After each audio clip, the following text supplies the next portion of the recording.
Welcome everybody to the Indie Pod Virtual Conference, podcasting for beginners. Hopefully I'm not making any beginner mistakes right now, but if I am, you can learn from it right here at Podcasting for Beginners. Today we have an incredible lineup, including some Hall of Fame podcasters like the Dave Jackson, Robert Greenlee, and just so many other awesome people that you're going to get to learn from today. If you're in the chat, what's up? Good morning, Greg. Good morning, Erica. Hope you're all doing very, very well. Yeah, if you're in the chat, let me know where you're at right now in the chat. And if you're having breakfast, let me know, what are you having for breakfast? I would love to hear what people are eating. I currently am having water, lots and lots of water right now. But yeah, so I am looking forward to this amazing, amazing day for all beginner podcasters. We are running real tight today on time. So there's only, each speaker is speaking for 18 minutes, not 20 minutes. There's only 2 minutes between each speaker. And while I don't think I have any cookies, I'm going to find to see if I have any alternatives. I kind of ran out of time while trying to make all that. Good morning from Ontario, Canada. What is going on? I can't even say it. Tecumseh, something like that. I'm sorry, Greg. I can't pronounce where you're from. Ontario, Canada, everyone. Good morning, Steve. Looking forward to seeing you speak later today. Anyway, I need to say a whole bunch of announcements. So we have count them three, ding, ding, ding, ding, ding, three, that's more than three dings, three major announcements coming later today. Very big announcements, including the next one of these, which I will give you the date. The date is 2 weeks from now, June 27th. So mark that on your calendar for the next virtual conference. Speaking opportunities will open up tomorrow. Maybe later today, but probably tomorrow morning, first thing in the morning. For that, and I will announce what the theme is for that. Donations. We are raising money this time. We are raising money for three charities. So if you could head over to indiepodcasters.com, also IndiePodCon still works, .com/donate. The three charities is HopeWorks in Camden, which we raised money for before, Dope doing our part eclectically out of Philly, as well as Give Kids the World. Give Kids the World announced this week that they are not they are indefinitely closing, and they're not sure when they're going to be able to reopen. So that is terrible, and they need all the support they can get. They've already had to lay off a ton of their staff in the process. And if you go to indiepodcasters.com/donate, you are welcome to donate to any organization that of your choosing. Just write it in the comments below on that page so we can add up the totals. So far we have raised almost $1,200. Yes, it is. I was just doing the totals last night. It's like $1,186 or something like that. So it's awesome. It's incredible. Thank you all for being so generous and enabling us to raise so much money in such a short period of time, since this is only since the end of March. So go to indiepodcasters.com/donate and donate to either one of the three charities there by clicking the donate button next to the one that you would like to support. Each of them have different missions, as well as if you want to donate to if you want to donate to a social justice charity, please do so. Write in the comments your name, the name of the nonprofit, and who you are and how much you donate, so we can add up the totals to the top number there. Other announcements. Let's see. This is sponsored by IndiePodUniversity.com. We've opened up every MapCon, every Icon event, and put it in there. It's over 100 hours and growing. After today's event, this video will be available for 1 week. You can watch it for free for 1 week. After that, it will be going into the IndiePod University archive, and people will be able to watch it for as long as time allows, forever and ever. It starts at just $9.99 a month or $99 a year, and when you sign up, you get a 7-day free trial. So go to IndiePodUniversity.com if you want to learn more about social media marketing, podcasting, podcast education, like all kinds of educational videos there, audience growth, monetization, inspirational talks, like to help you keep from pod fading, which is a huge deal, especially if you're a beginner podcaster. Pod fading is an absolute killer for you. This is also brought to you by Tim Gillette's Simple Easy Marketing event. Tim wants you to know wants to know, is your content getting the results that you want? Is it getting traffic, building community, and making money is an art form. So learn more Simple Easy Marketing over at timgillette.com/virtual. His next event, I believe, is July. I have it here. I thought I had it written down here. I think I have it in the scrolling text, so you'll see that below for his next event. I believe somewhere here I have it. I have it here somewhere. I don't see it here. It's somewhere. All right, and I have three classes that I am running currently with other podcasters, other people. So I have one with Ross Brand. If you're looking to master your live stream, we help you in just 4 weeks. In fact, one of our students, star students, is actually speaking right after me, and another one of our students is speaking later today, and they have had really great results from being in that class. With Ross and I. So if you want to learn more about that, it's superjoepardo.com/master. Tim Gillette and I are also running, if you want to create your own virtual conference like what we're doing here today, you can go and find out more over at superjoepardo.com/mastermind. We help you get it rolling in 4 weeks, just 4 weeks. So we meet once a week, just like all the other ones. We meet for about an hour, and we help you get everything from the software. All the information's over at superjoepardo.com/mastermind. If you need the link, it'll be scrolling down below at some point throughout today. And now I'd like to announce that Larry Roberts and I, who's also speaking later today, Tim Gillette, I believe is he speaking today? Oh, maybe he's not speaking today. Oh, yeah, he is speaking today. Tim Gillette's speaking, Ross Brand is speaking, and Larry Roberts is speaking from Readily Random.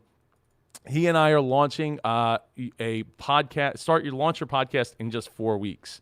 So if you want to go learn more about if you don't have your podcast yet, we're going to help you get there in just 4 weeks. So go check out superjoepardo.com/launch. Looking forward to doing that. It starts July 14th, I believe. And you'll see the stuff scrolling at the bottom. I'll be reminding you. We are really, like I said earlier, we're on a tight schedule. I got 3 major announcements to announce later today, including the next event is June 27th. So I'm looking forward to that, and I will announce the theme of that later on today. So right now, I need super claps in the chat for our first speaker who's speaking on what else? Start with yes. Everyone, super claps in the chat for Regina, Rosa, Celeste. Everybody, woo! Hi, Joe. Good morning. Hey, good morning. Good morning. How are you today? I'm so good. Thanks. Yeah, good. Glad to hear that. All right, so I'm gonna jump out of your way today in a second here. I'm glad you're able to join us today, and your background's looking great. So we got the green screen together, and your mic is sounding good. So I'm gonna jump out of the way. Have a great 18 minutes. Awesome. Thank you so much. Good morning, everyone. Anyone ever want to just throw in the towel and just super claps? Thank you so much, Greg. So yeah, give me a super clap if you have ever felt like you just don't know where to begin. Well, today I'm super excited because I'm going to share a little bit about the topic of just saying yes, or starting with yes. And I want to preface by sharing something funny that happened yesterday. I actually was preparing for today, and I go online, and Joe is so good at these events, and he's so organized, and there's this amazing flow. And yes, I'm one of his students, and I'm so happy and grateful to be a student because I've learned a tremendous amount from him and Ross Brand. And now I'm learning from Tim Gillette as well, and everyone in this awesome community. And what I was working on yesterday, getting ready, prepared online, and I saw there was a post and I didn't see my name on it. And so I messaged Joe and I said, "Hey, I'm just checking in, making sure I'm still on the schedule." I said, "Either way, I'm okay, either yes or no," because I wasn't fully finished with my presentation. And he writes me back, and the answer was basically like, "I hope you can make it because you're the first speaker." And I took a deep breath and I said, "Yeah, yeah, of course."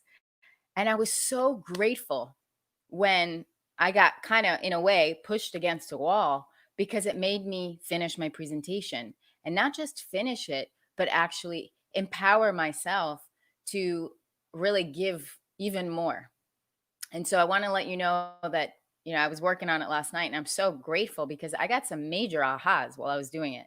And so I'm going to share with you now how to start with yes, and how the power of starting with yes and moving forward to yes can really change your life.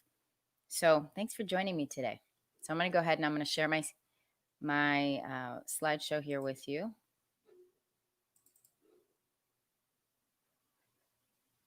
Once I get that up and rolling. All right, cool. So here we go.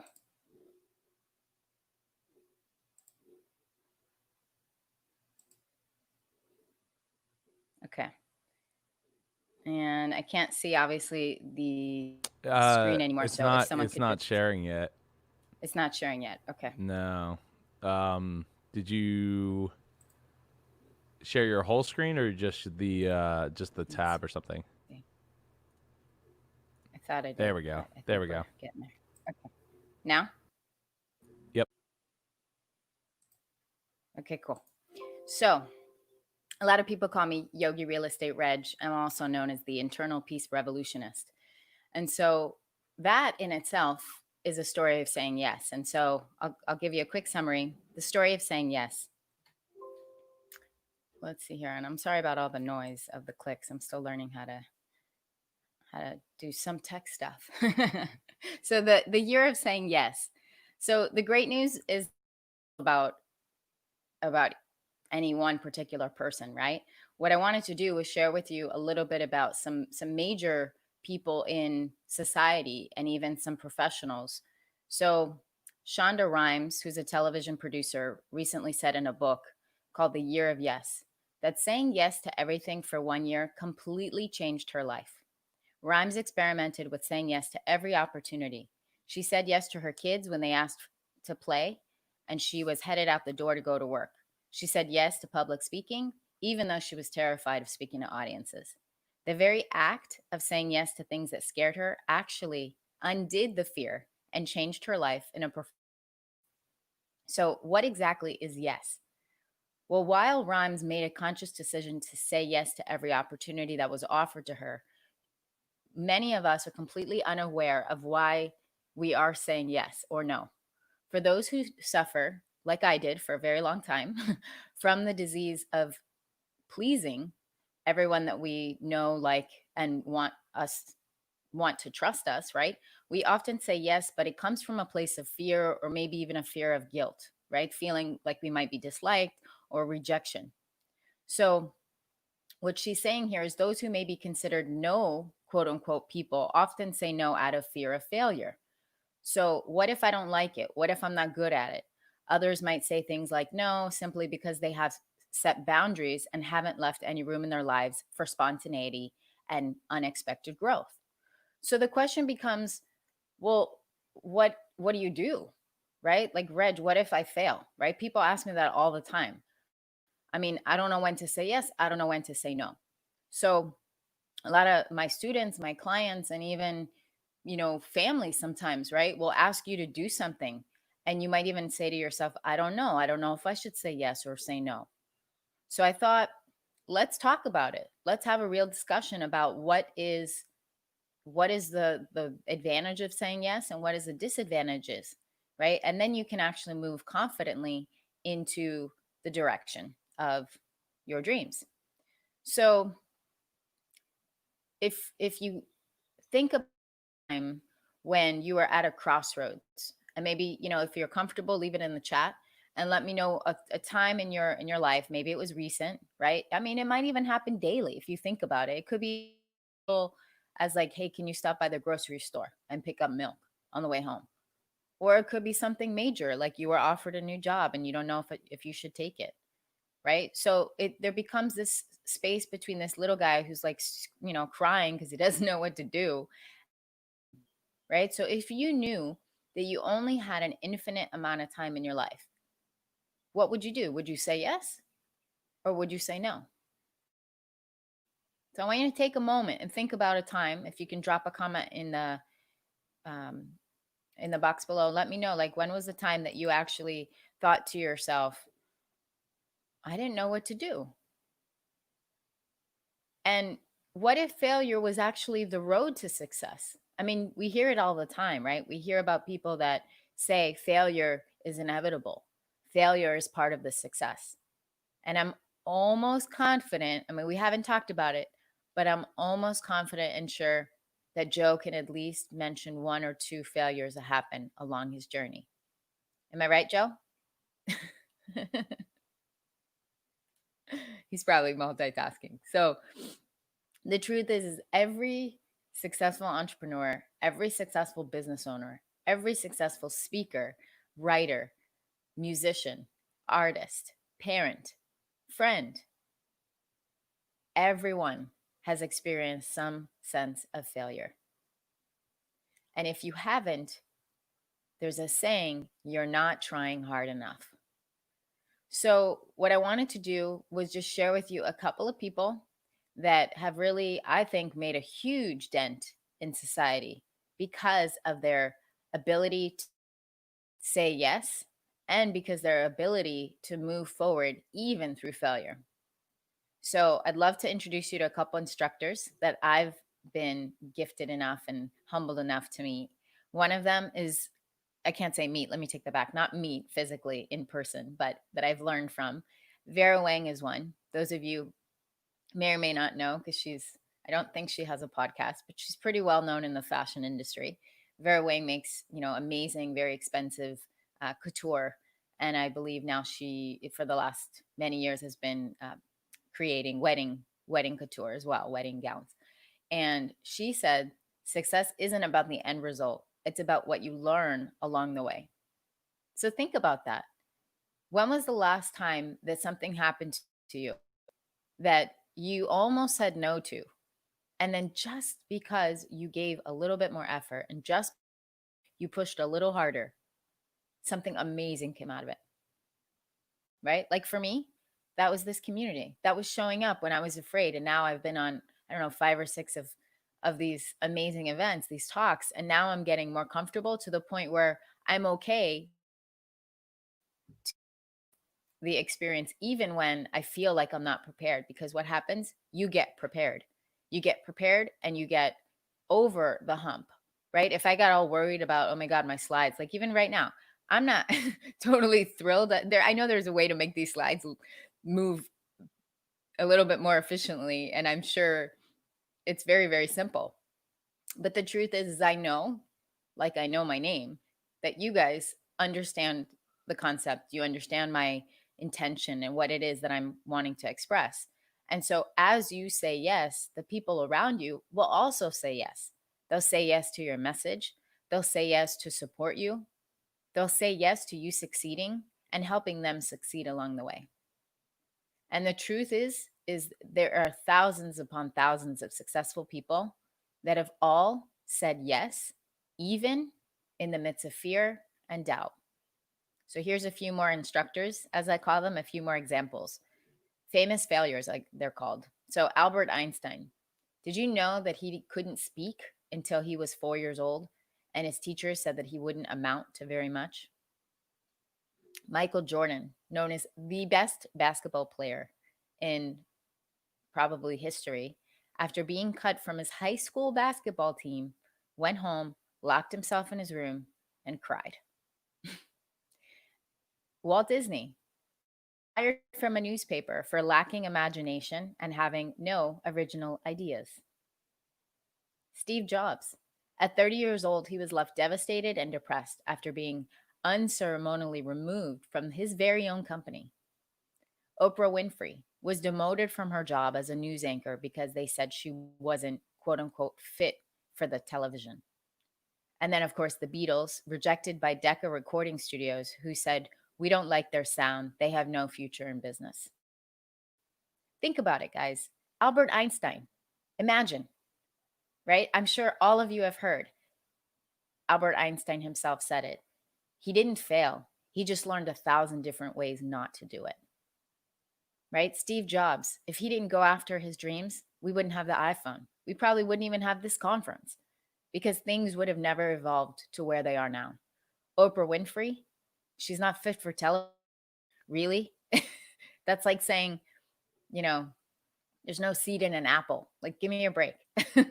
Right? And I bet Decca Recording Studio now is biting their knuckles for a long time. And Walt Disney, of course, how many families he's created magic and miracles for, right? All of these people are fascinating. And there's thousands of stories like this. So if you've never failed, means you've never tried.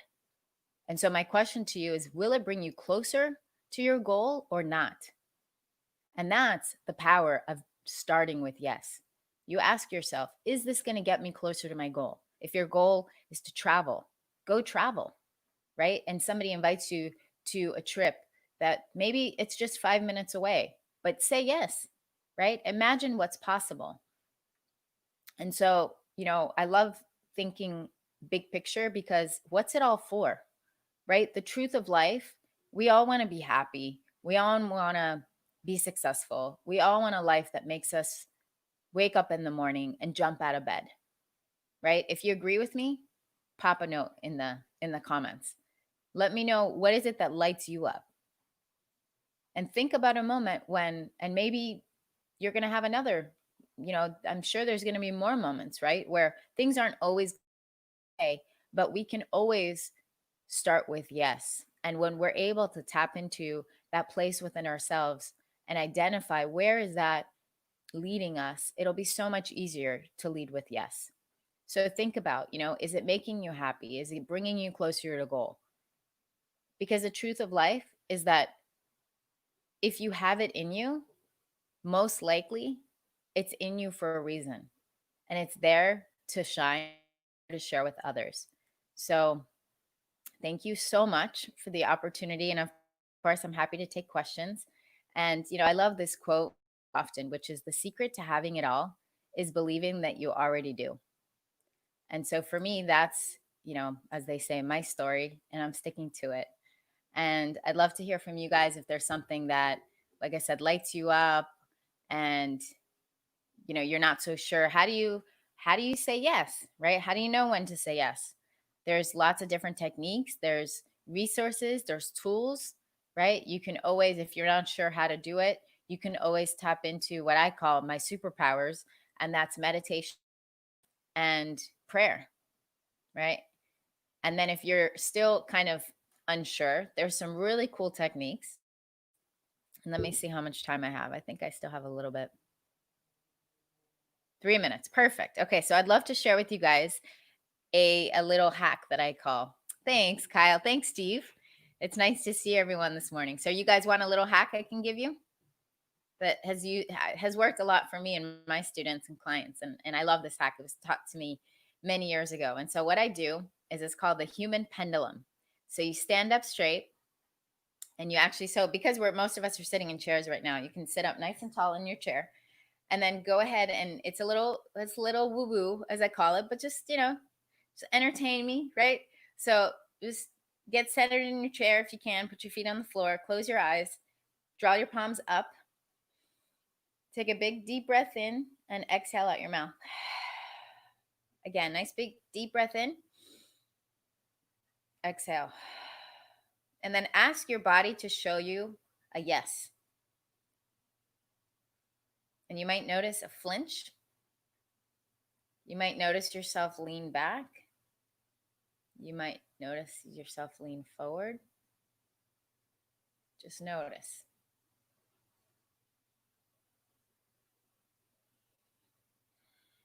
You might have to ask once or twice.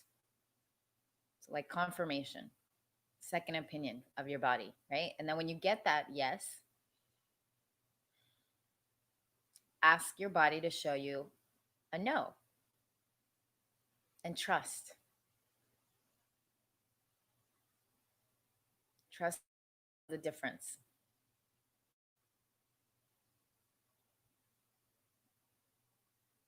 And so I invite you for the next time that you have a dilemma or a question to go ahead and try that human pendulum. I'd love to send you a video if anyone has questions on how to do that. And it's just a fun hack to do, and it really works. I found it works really well. So thank you guys so much for having me today, and just say yes. Start with yes. So have an awesome day, everyone.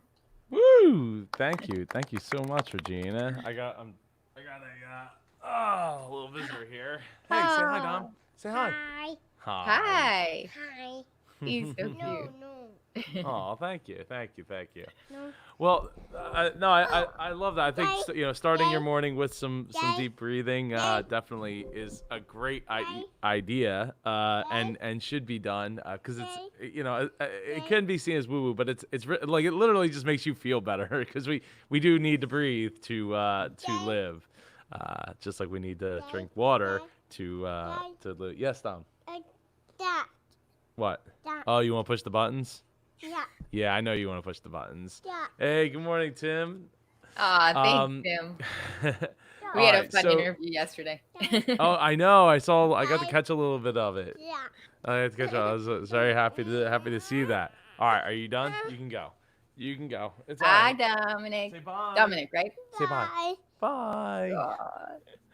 All right. So, Regina, thank you so much for taking the time this morning. I'm glad you reached out to me last night, or I'd be sitting here improvising. Anyway, I'm gonna get you out of here, and I hope you have a great rest of your weekend. And I'll talk to you soon. Sounds good. Thanks. Thank you. I need super claps in the chat for Super Regina Rosa Celeste. All right, our next speaker is here. Just to remind everybody, we're donating to 3 charities, and we've opened the door for you to donate to your own charity.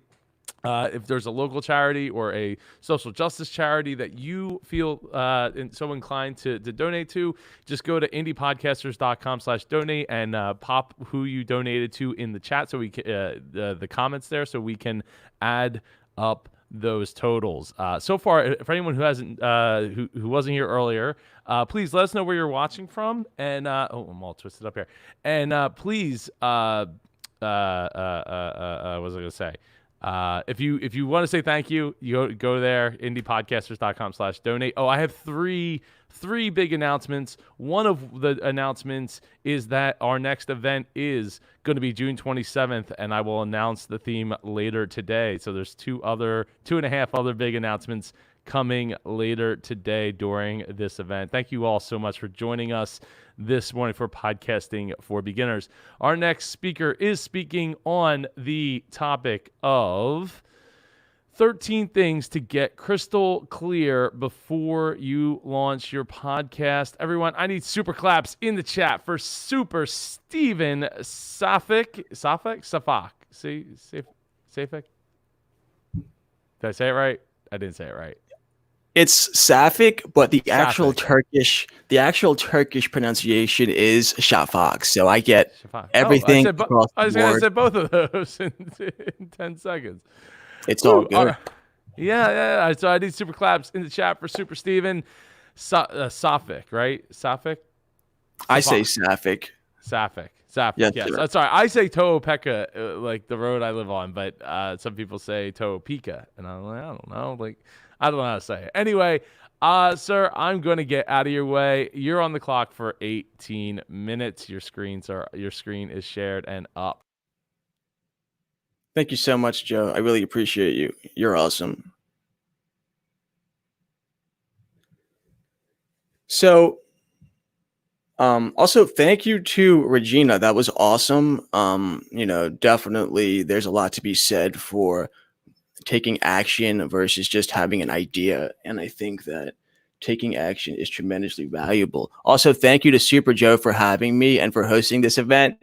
Also, thank you to Dr. Stephen Green, the Success Doctor, for introducing me to Super Joe Pardo. If you've got kids in school of any age, definitely follow Dr. Stephen Green. He's at Make the Grade everywhere, and he's got tons of actionable tips that will definitely help your kids raise their test scores, raise their grades and stuff. So with that out of the way, who am I and why should you care about what I have to say? And I promise this will be the only part of the whole thing where I talk about myself. So I come from a very corporate background. I'm the former chief operating officer and chief financial officer of Keller Williams Legacy, which was the fastest growing real estate brokerage in the world at that time. I stepped down to freelance.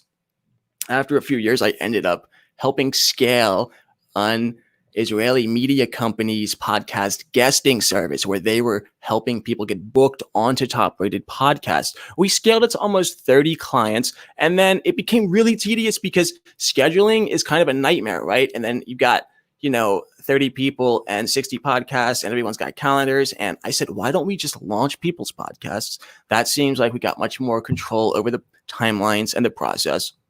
So we did that. I eventually parted ways with that company. However, the clients followed me and they said, Stephen, we want you to continue producing our podcast. We love what you do. And I love them. And so that is how this whole thing got born. So I have a very systems and operations process background, meaning that that's my approach to podcasting. In fact, what you're about to learn is actually the very beginning of our podcast launch service. So this is the actual process that I take brand new podcast launch clients through. So it's awesome. Also, go to bit.ly/my podcast planner, just like you see it on the screen. And it's a one-page PDF. There's no email required. You just download it. You have to download it. I'm so sorry. In order to fill it out. It worked on my phone, but you have to download it first. And if it does not work, it definitely works on desktop. So it is basically just 13 fillable fields so you can fill in your answers and save them and have your whole plan ready to go. So without further ado, let's get into things. The first thing is your launch date. Okay, so this whole thing revolves around the fact that once you get approved by Apple Podcasts, you've got 8 weeks in their new and noteworthy section, which begins when Apple approves your podcast. That can take between 1 and 3 days. So the whole idea, right, is to drive tons of subscribers, reviews, and ratings. The new and noteworthy section is hand curated, take note, but still drive those things and get placed as high as possible during those 8 weeks. It could be more than 8 weeks also if you do really well, and you will get lots of free organic traffic from the people that are browsing the new and noteworthy section for your respective category. I also recommend that you pick a launch date that's at least 45 days out. This gives you plenty of time to review your graphics, review your intros and outros, get your launch episodes ready, and just generally not have to freak out and stress and make sure that you got plenty of time to plan it all out. So that's the first thing. Number 2 is the frequency of your show. Is this a daily show? Is this a weekly show? Is this a bi-weekly show? Think about your ideal listener and what's going to best fit their schedule. What do they have time and the convenience of tuning in for? How long do they want to be sitting down and listening? Which brings me to point number 3, which is the length of each episode. Okay, so you've got to think about if you want your show to be kind of like on one end of the spectrum, right? We've got like the daily micro show where it's like a 5 to 15 minute daily update. Maybe it's like super inspirational, super educational, or super inspiring or entertaining, one of those things. Or maybe it's like a longer form conversation, like a deep, intimate one-to-one, right? Like you're sitting down at a bar and just getting into it with someone, right? So think about kind of the feel and where you want the episode length to be. And don't be afraid to survey your audience, survey your people, see what they want. Hey, if I were to launch a podcast, how long would you sit down and listen to it for? ABC, so get clear on that. So numbers 4 and 5 are the brand fonts and colors. Now, take it from me. Your podcast launch will be most successful if you already have an established brand, right?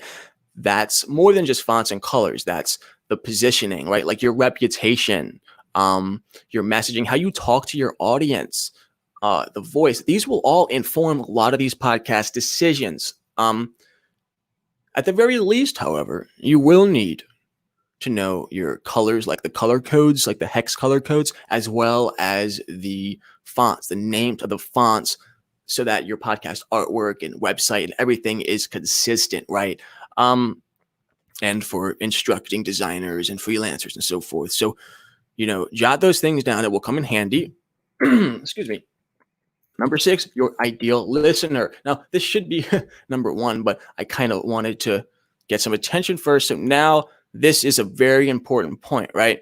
And it's not always the same as your ideal client. It is if you're selling to your podcast listeners. However, there's other monetization and networking, strategic partner type strategies that involve magnetizing high value individuals, right? Like influencers and celebrities to be guests on your podcast, right? We have clients doing this right now. It works. Okay. So in this case, your ideal listener is not exactly your ideal client.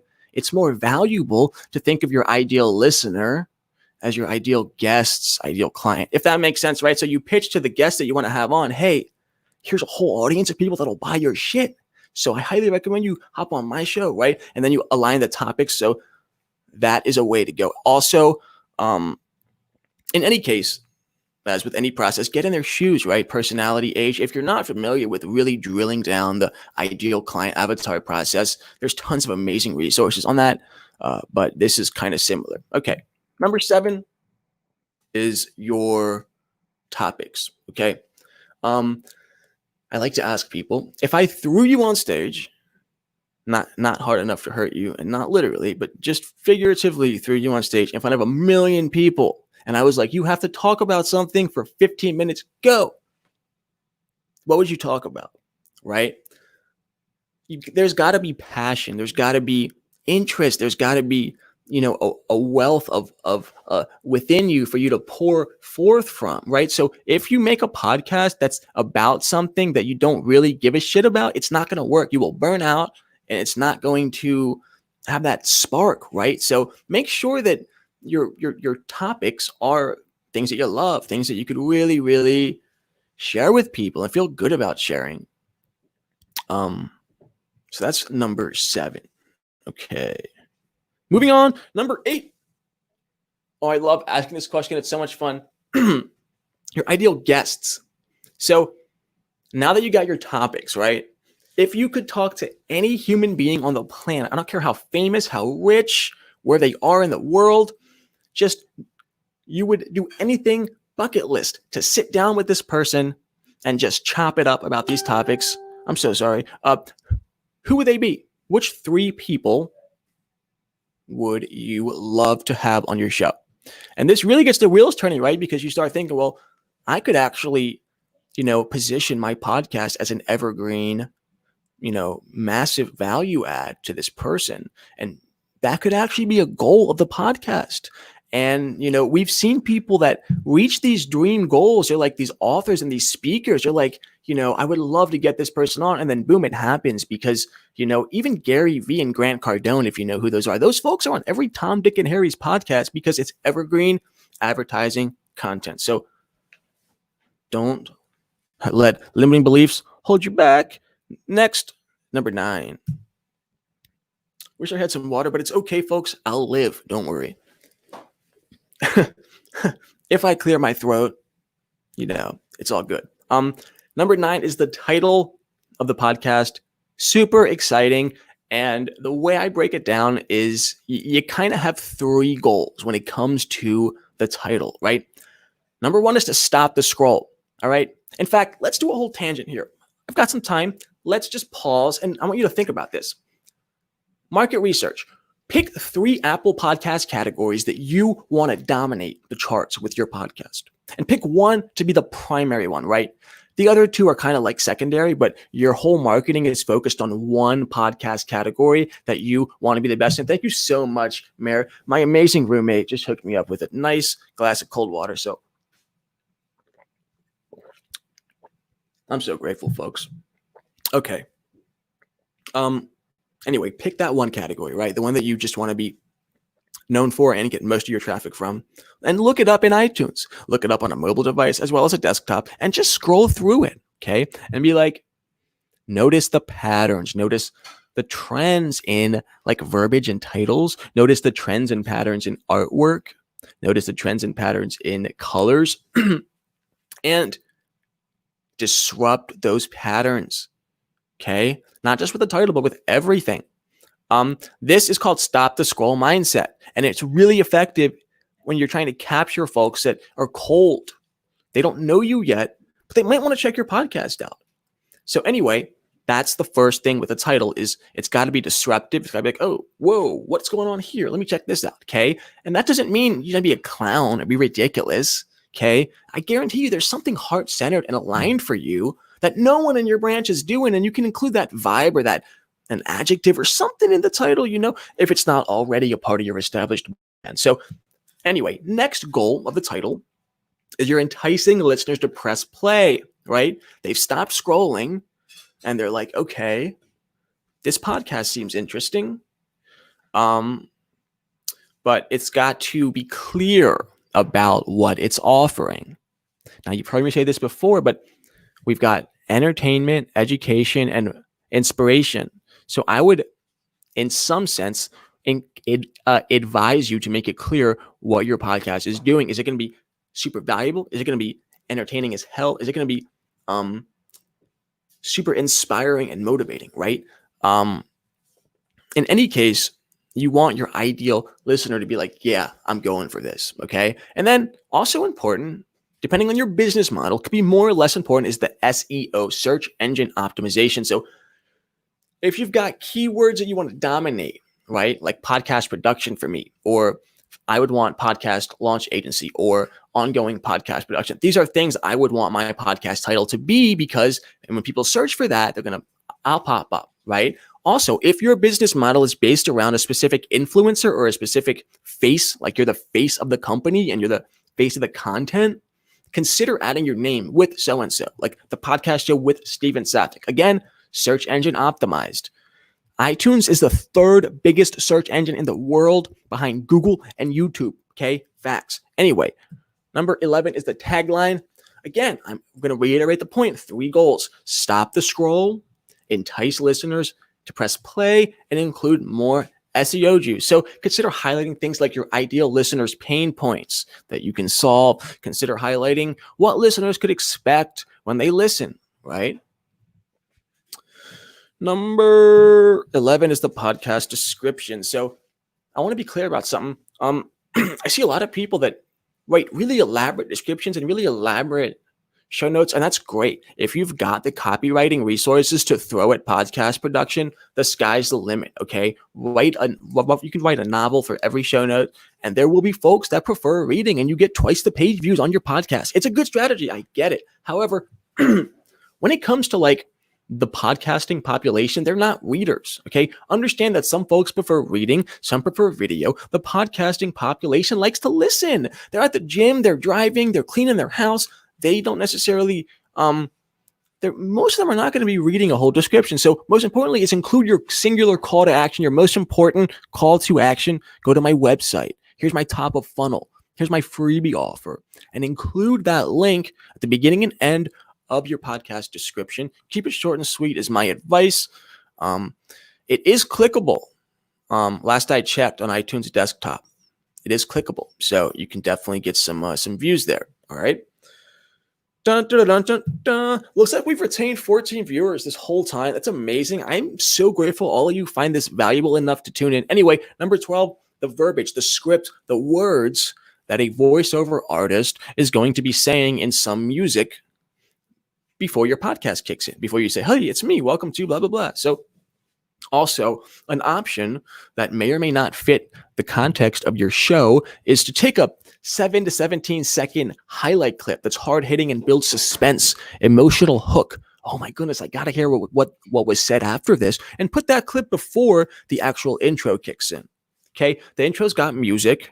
Think of how emotionally attached you are to your favorite theme songs from childhood, right? Like your intro can be something that really becomes an emotional thing that the listeners become attached to. So the verbiage, I recommend a voiceover artist whose voice contrasts yours, right? Either in accent, tone, gender, so on and so forth. And as far as a script, welcome to the podcast show with Steven Safick, where you'll learn how to launch a top-ranked podcast, understand secrets to saving time on production, and generate an endless universe of branded social media content. And now here's your host, Steven Safick, right? Again, it's making clear what's coming. It's hooking. It's enticing you to get more of that good stuff. Alrighty. So, got about 3 minutes left. So I'm going to reach number 13 now. Verbiage for the outro. Very similar to the intro. Again, what the task that I'm asking you to do at this part is to get clear on the script. The actual words that you'll be sending to the voiceover artist. Upwork has them, Fiverr has them. You can really send them high quality audio as well. Instrumental music. I recommend using the same track but different parts of that one track for the intro and the outro of your podcast, so that it's different, but it's kind of the same. You know what I mean? And again, remember that call to action that we included in the description, right? The main one, your website, your top of offer, your freebie, whatever it may be. We also need to include that in the outro, right? For more resources and support, please visit famouspodcast.com. So this is your other opportunity to, again, it takes at least between 8 to 12 exposures to a call to action before most people will even do that call to action. That's why we're repeating the call to action in the description, in the show notes, in the outro, mentioning it casually in a not salesy way. Hey, that's so funny. Just last week, blah, blah, blah. Or in my membership group, we just discussed this. Or, mention it casually. And then by, 6 or more actual listens, any particular listener will have been exposed to youroffer.com, and they'll be more likely to take action next time they hear it. So keep that in mind. That's all I've got for y'all. I didn't save time for questions because I really wanted to fit as much value as possible and give you guys all I could here. If you do have questions, you can reach me at steven@famouspodcasts.com. That's STEVEN at famouspodcasts.com. So thank you so much again for your time. Thanks, Joe. Thanks, Regina. You killed it. Can't wait to see Dr. Green speak. He is actually speaking, so stay tuned for that. And I'm going to let Joe take the stage. Thank you guys so much. Thank you so much, Steven. That was awesome. Thank you so much. That was a lot of great. If you don't have a podcast yet, or even if you do and you're looking to reinvent, there was a lot of great stuff in there. So you probably, if you missed it or you didn't see all of it, you're definitely going to want to go back and watch the replay on that. So I need, I'm going to say your name wrong again. I need super claps in the chat for Super Steven Safick. Safick is great. We'll take it. I'll take it. Beautiful. Man, we said it so many different ways. It's such a short period of time. It's hard. I say Safick. Safick. That's it. Yeah. I was thinking Safick like 2 minutes ago, and then my mind wandered, and here we are. So anyway, thank you so much, Steven. Please, again, super claps in the chat. And if you want to say thank you to Steven, if you want to say thank you to me, then please go to indiepodcasters.com/donate. And donate to one of the 3 charities, or donate to your own charity that you want to support, and drop it in the comments on that page so we can track the total. Thank you so much again, Steven. Have a great rest of your day, and I look forward to talking to you soon. Likewise, Joe. My honor. Take care and be blessed, my friend. Thank you. I appreciate that. All right, everybody, we're going to keep it rolling here. We are right on time, so I'm really liking that. Remember, I got 3 big announcements later on today. Number one, half of one is June 27th. Mark it on your calendar. That's the next virtual conference. I'll be announcing the theme a little bit later today. So you definitely don't want to miss out, because this one's going to be a biggie, I promise. A lot of people are going to want to make sure they tune in for that one. I also haven't mentioned that we have youricongear.com. You can go and check that out. There's lots of podcaster apparel and stickers and things like that, hats, t-shirts, clothes for podcasters. Unfortunately, this shirt is not one of them. The Inspire shirt from Eric Patrick Thomas. You should go check him out at easyawareness.com. But anyway, our next speaker is up, and she is speaking on the topic of not just chatting, how to become a great podcast interviewer. I need super claps in the chat for Super Nicole Christina. How are you doing today? Hey, Joe. Hey, Steven. That was really interesting and helpful. And I was taking notes, even though I fancy myself an intermediate podcaster, not a beginner. So thanks for that. That is awesome to hear. All right, Nicole, I'm going to get out of your way, and you're on the clock for 18 minutes. Thanks. We're going to do a little teleprompter. What if there was an art form that you could easily learn, and if this art form had the power to have a positive impact on people all over the world in countries, many of which you couldn't find on a map, or I couldn't find on a map? Well, there is an art form like that, and it's 2 words: podcast interviewing. This art form, the podcast interview, is really different than just chit-chatting with your friends. It's a way to express what's really important to you by the way you choose guests and what you talk about. And it can be a thing of beauty. It has tremendous power to affect people who are listening. My podcast, Zestful Aging, is heard in 90 countries. The one we just added was Bangladesh. I couldn't find that on a map. Don't underestimate the power of your ability to influence people with your thoughtful and thought-provoking interviews. I've been a psychotherapist for 30 years, and my career has given me tons of satisfaction, but nothing prepared me for how enriching and deeply satisfying it would be to talk to people all over the world who are creating their legacies, and they're contributing to the greater good. That's really important for me as a social worker. Podcast interviewing has changed my life in more ways than I ever imagined. It's made me more optimistic because I'm meeting intelligent and really creative people. And I think I'm more interesting because I've learned about all kinds of new things. And I'm a big reader, but I didn't know some of these projects existed. So it's super exciting.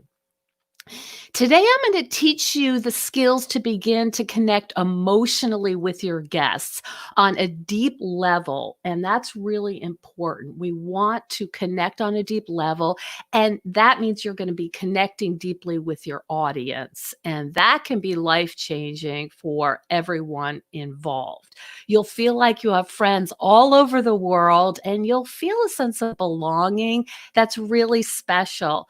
And it's so special that I have to control myself from overscheduling guests on my podcast because my editor, AKA my husband, scolds me for having a huge backlog of episodes to edit and to air. But know that people are hungry to connect on a really deep level, because more and more, and you folks know this, connecting means sharing dog photos with a Facebook friend you might not even recognize on the street. That's our version of connecting now. It's important to understand, here's a little science, that because we're mammals, we're actually wired. We're neurologically wired to connect with one another. And humans have a great need to feel heard and understood, and to know, especially now, that we're not alone. So by learning ways to cultivate an emotional connection with your guest, not just chatting, your audience will experience something much more valuable than pleasant chit chat. They'll feel like they're part of your community, and that's very different. So learning some basic interviewing skills allows you to get beyond the sound bites and the canned responses and build this emotional connection right now. And they're going to open up and speak more honestly and vulnerably. And the conversation's going to draw your listener in. And they're going to wish that they were part of this conversation. It's really irresistible because it's connecting to our neurology as humans, right? So this isn't true. Let me just say, sometimes, of course, you can be the best podcaster in the world, the best interviewer, and it doesn't work. And I'll tell you why. Sometimes guests have been interviewed so many times that whatever you do and whatever you try to, however you try to connect with them, they have rehearsed answers for everything. And it's frustrating. I had a guest like that once, and she had worked on TV, and she had written a book, and it was really relevant to my topic as about zestful aging. And I could not, try as I might, get her beyond the memorized pitch. It was like hitting a wall. And I've been a therapist for 30 years and I'm pretty good at it. I could not get through that wall. But that's really rare. Most guests have appreciated having like a more spontaneous and vulnerable connection with me and conversation. And they tell me that. I'm telling you, almost every interview, someone will say, wow, that's the best interview I've ever had. And these are people who interview a lot. And boy, is that like fill my heart. So let me tell you about an interview I had last week that illustrates this connectivity, but in the extreme. And feel free to laugh at me because it is kind of goofy. Maybe you're familiar with the recent CNN story about two women citizen scientists who call their project Hearts in the Ice. And you have to look this up because the photography is amazing. So these are two over 50 women, totally my audience, and they are living in the high Arctic, way above. It's in Norway, right? But it's in the high Arctic, and they're doing research on global warming, totally floating my boat, right? They have been living in a small hut without running water or electricity for 9 straight months. Talk about quarantine, right? They are 90 miles away from, and they're roadless miles. There are no roads, right? They're 90 miles from a nearest neighbor, and our interview was by satellite. And the audio quality was terrible. It was like speaking, when the astronauts speak to the Houston control people, but okay, so the audio was terrible, although I think it added a little, something. It was so emotionally powerful. I didn't ask them about what do you eat. By the way, they eat reindeer lasagna. I knew that from researching them because everyone asks them that. So I didn't ask them about their diet, but what I did ask them about is how is it to live with another human being in the space of a walk-in closet? Can you imagine this? 9 months. It's kind of freaking me out just to think about that. And I wanted to know things like, how did they even resolve conflict? And then I was so fascinated to ask them, how are they going to readjust to civilization? Because when they left, there was no COVID and there was no George Floyd tragedy. So they left a totally different world. And this is just like, it could not be more fascinating. So I was totally asking them about like, what is this going to be like? And they joked that they're going to need therapists. And that was really, we had a really fun conversation. And then they have a dog, and I'm a dog lover. So I said, okay, what about your dog? How did that add to your experience? And they just wanted to talk about that because, of course, they love their dog. So it's obvious that they were delighted by these kind of questions and they were having fun. And at the end of the interview, I was so overcome by emotion. I literally kind of had to compose myself. I couldn't believe I had spoken with women in the Arctic and doing such important work. And I spoke to them by satellite. Okay. So not every interview elicits this kind of reaction, right? We would be burned out, but it gives you the taste of the power of interview. And during our goodbyes, they were emotional. They asked how I was doing in this horrible political climate and at the time of COVID. So the conversation was like having a talk with your long lost friend. This interview is going to offer my audience, it's not up yet, but it's a really special experience. And to say it was fun, as you can see, is an understatement. So let's break down the elements of a great interview, not a fun chat. Number one, only choose guests who you're fascinated by. It makes it easy. They don't have to be famous, but they have to be interesting to you. Your listeners can tell, and that's the secret sauce, because you can't fake passion. So my sort of secret is I only interview people who I get really excited about. I was so excited to speak with Hilda and Suniva from Hearts in the Ice. I couldn't sleep the night before. Now, that's a drastic example, but you get my point. Last year, one of my guests' response felt so canned that I couldn't get her to speak more spontaneously. Here's a red flag. If you start checking your Facebook, or in my case, pull out your knitting, you know you're probably not fascinated by that guest. Number two, not sexy, but you have to prepare. I watch my guests' videos, I study their websites, I read about articles, I listen to all of their interviews because I want my interview to offer something fresh and different. Asking new questions makes it fun and more spontaneous. And when your guest is having fun, you're having fun, and then the audience is having fun. Bring your unique self to the conversation. You can really feel the energy change when they're into it and they're like really absorbed in it and they're just not answering the same old questions. So be original. One of the most common pieces of feedback I get is almost like they're surprised and they say, that was really fun. And I take that as a serious compliment because I really do believe listening to people having fun is fun too.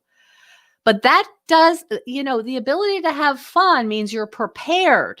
It doesn't mean wing it.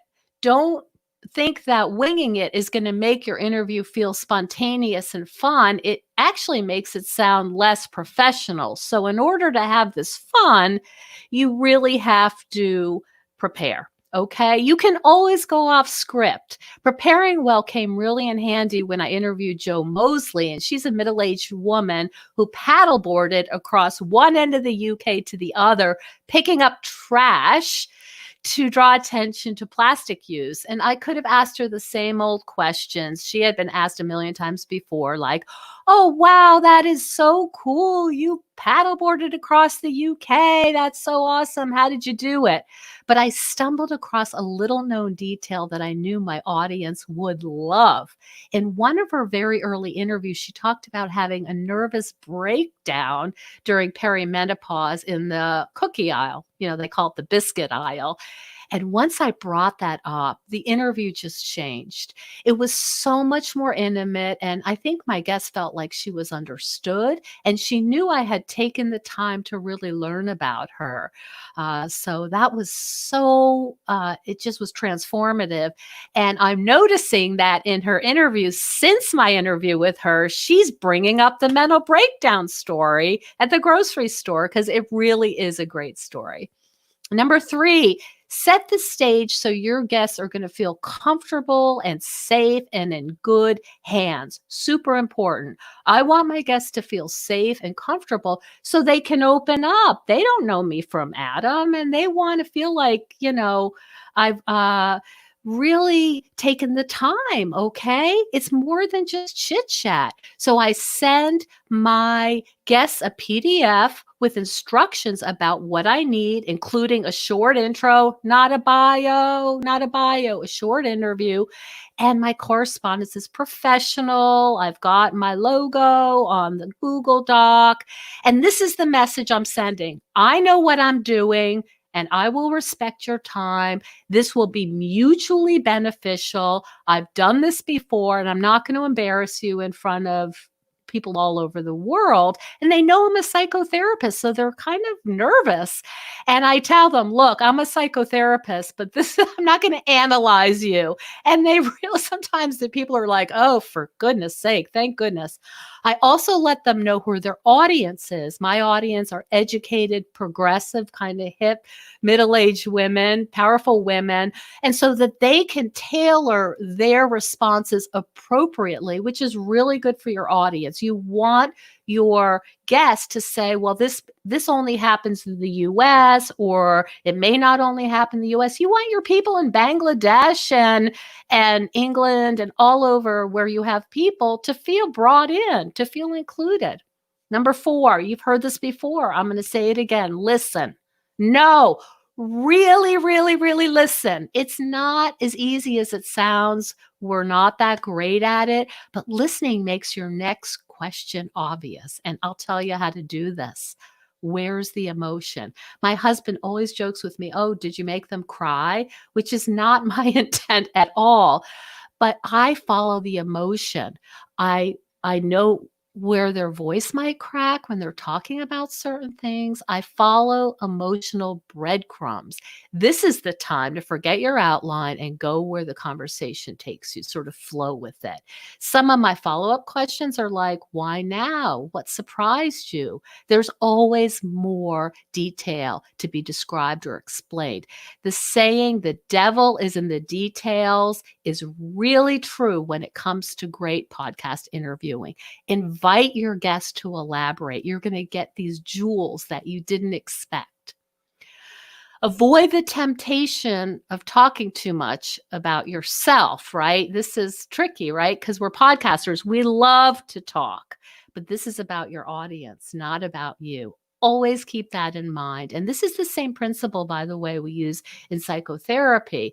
If this is just you chit-chatting, that's not what we do. That's not kosher. What we want to do is always keep our audience in mind. Just like in therapy, we always keep our client in mind. We just don't say things because we kind of feel like it. So let there be silence also. You don't need to fill every single second.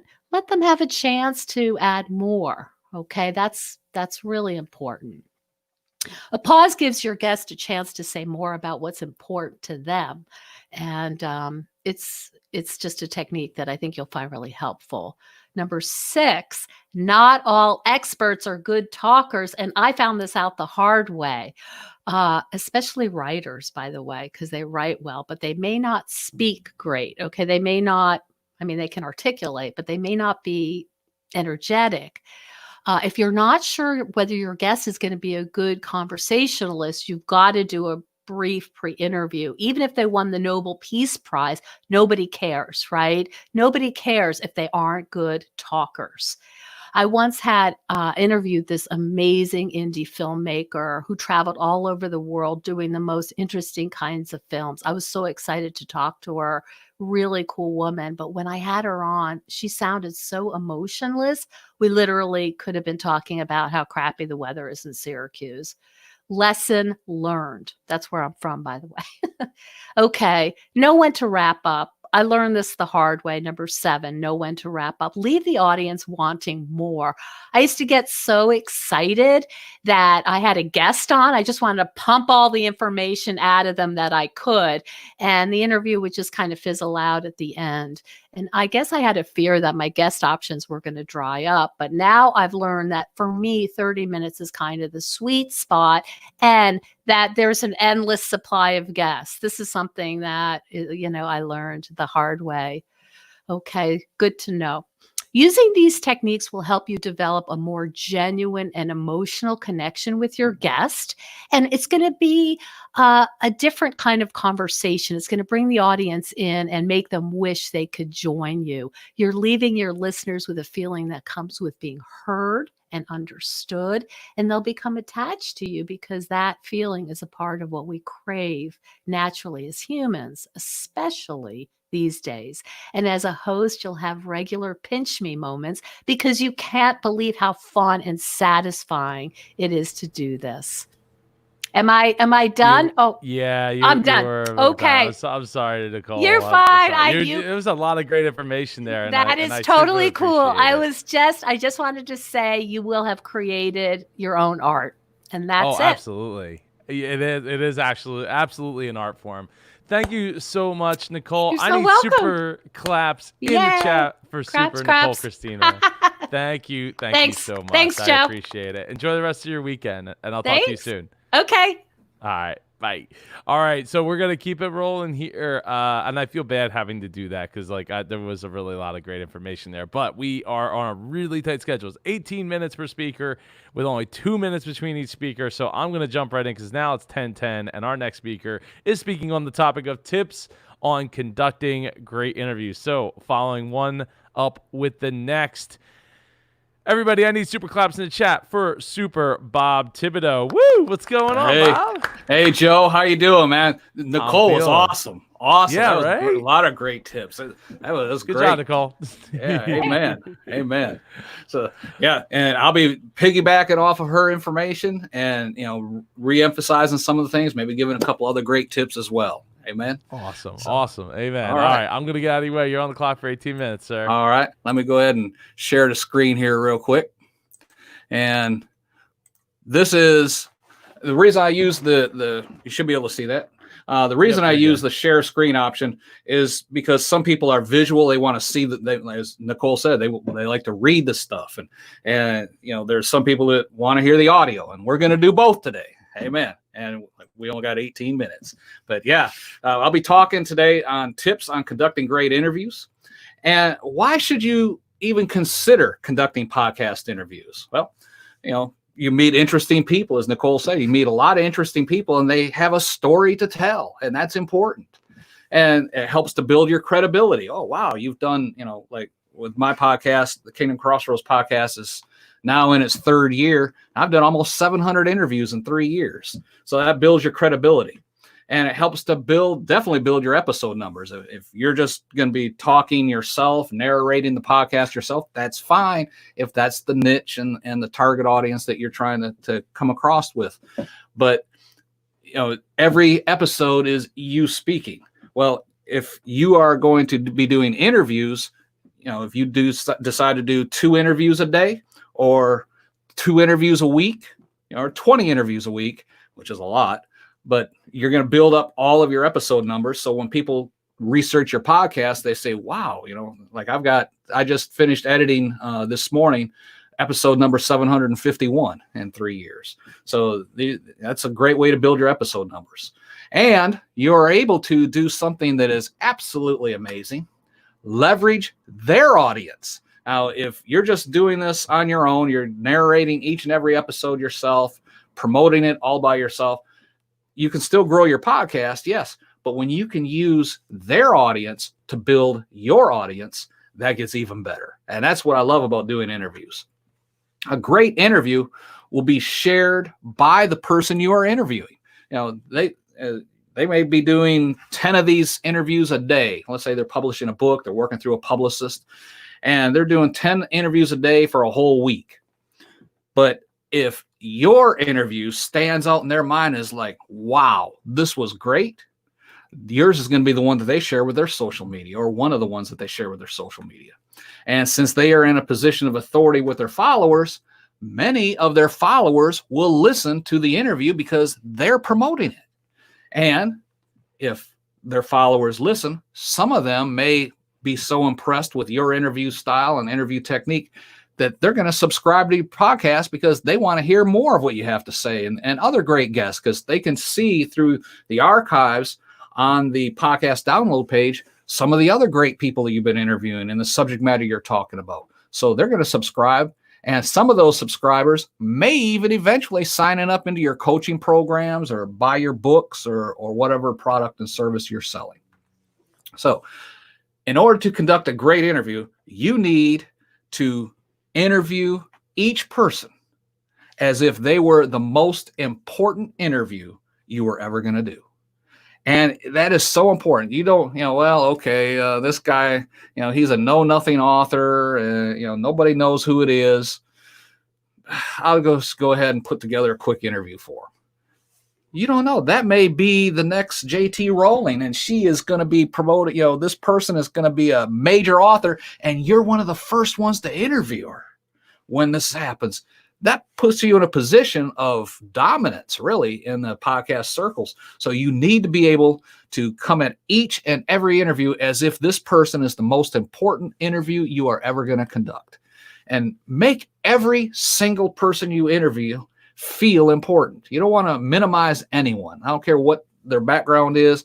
If you are taking the time to interview them, you need to make sure you are approaching it, that you're going to promote them. You are going to give them all of the due respect, and you're going to try and make them feel important, even if in reality, it's you're interviewing the janitor at the school. In your eyes, it's nothing. But in the janitor's eyes, this is great, man. I'm going to be interviewed, right? So you need to make them feel important, because in actuality, they are important.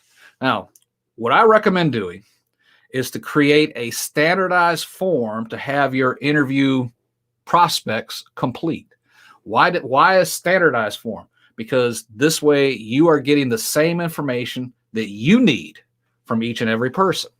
Now, in my own personal podcast, I require a minimum number of days, which is 2 days for me, in advance before agreeing to do an interview. And I have a scheduler that I use that people will click the link, and then they'll pick a date and time of their own choosing that shows me as available. Well, what that does, it stops someone from coming on at 10 o'clock at night wanting to do an interview 9 o'clock tomorrow morning. I don't have time to adequately prepare for that interview.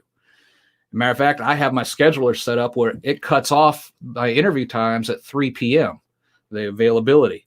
And if someone comes on at 4 o'clock to do an interview, let's say it's on a Monday at 4 p.m. Eastern time, well, on my scheduler, that's considered the next day, which means Tuesday and Wednesday are already grayed out. They have no interview slots available. Though I may be completely open, they have no choices for those 2 days.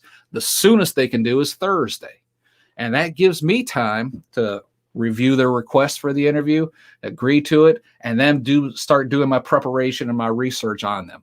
So set yourself up. Don't allow people to just schedule, it's 10 o'clock at night tonight. I want to do an interview at 7:30 in the morning tomorrow. I would not recommend doing that, because you're not going to have time to do a thorough background and research and prepare for the interview. In your interview information form, ask what topic you're going to be talking about. I did an interview with Pete Hegseth from Fox News a couple weeks back. Now, there's a lot of things we could talk about. I mean, he's former military officer. I'm a former military officer. We could have talked about that. What is it his publicist wants me to talk? Well, he was just releasing a new book, and that was going to be the topic of conversation. But if I'd have just got an interview request, hey, Pete Hegseth would like you to interview him on your podcast, man, we could have talked about a lot of stuff. So I need to know what specifically this person wants to be interviewed about. And it could be a product or service they're offering. It could be, a unique adventure that they were on. And, what are we going to talk about? You need to find that information out right up front. And then I require them. It's a required entry field on my information form. They have to give me 3 to 5 talking points they want me to bring up during the interview. Why is that important? So you know what to focus on. Okay. These are the important topics they want brought out, but don't stop there. Okay. I also request their website. Sometimes they have multiple websites. I want to know what those URLs are, their social media handles, so I can go look them up on Facebook, LinkedIn, different places like that. The name of books, products, etc. they're going to want to bring out during the interview. Maybe this is the purpose, to promote a new book that they're going to have. And absolutely a short bio of the interviewee. Now, you take that information, but you don't stop there. That's not all the information you need to do a great interview. Remember, we're talking about tips on conducting great interviews. Review the bio, the topic, and all the talking points, of course. Go to the websites of the URLs they gave you and get a flow for what it is they're trying to do. What is their background? What is their emphasis on their websites? What are they really focusing on here? And then go to the about page. I love the about pages on websites. There is so much information there. And when you go to the social media handles as well, you get to see other businesses they may be involved in, other websites that they may have. You get to read the bios they put on those social media platforms, and a lot of times you'll get to see, they've been interviewed, numerous times, and you can go and check out some of those interviews. So you get a general idea of the questions people are asking. And as Nicole said, that's okay. That may be the purpose of them doing the interview, to promote their book or etc. But I want to find the unique stuff. I want to find something that people don't ask them about all the time. So, I find 2 or 3 topics from their background through their websites, their about pages, the LinkedIn and all that wasn't even included on the information form. And because these make great additional questions to insert at various points during the interview. Now, here's a quick example. Let's say you're doing an interview on someone who just wrote a book. And the topic of the interview, of course, is their book. One of the questions is why I wrote this book. Okay. So you're thinking this is going to be a 3 or 4 minute answer. They're going to give you this background of, the trials and tribulations they've gone through and how this book, the information in the book brought them through and they conquered all and all this. And you get to that question and say, okay, well, John, why did you write this book? Well, this virus thing, had me locked up and there was nothing to do. So I figured, what the heck? I'll go ahead and write a book. And they're leaving it there. Now, what you thought was going to take 3 or 4 minutes on a 30-minute interview for an answer took 20 seconds.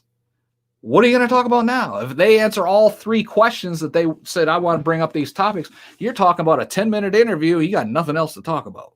That's why you need to do the research. Go into their background, go into their websites, go into the social media profiles, dig out stuff that nobody else is asking them about.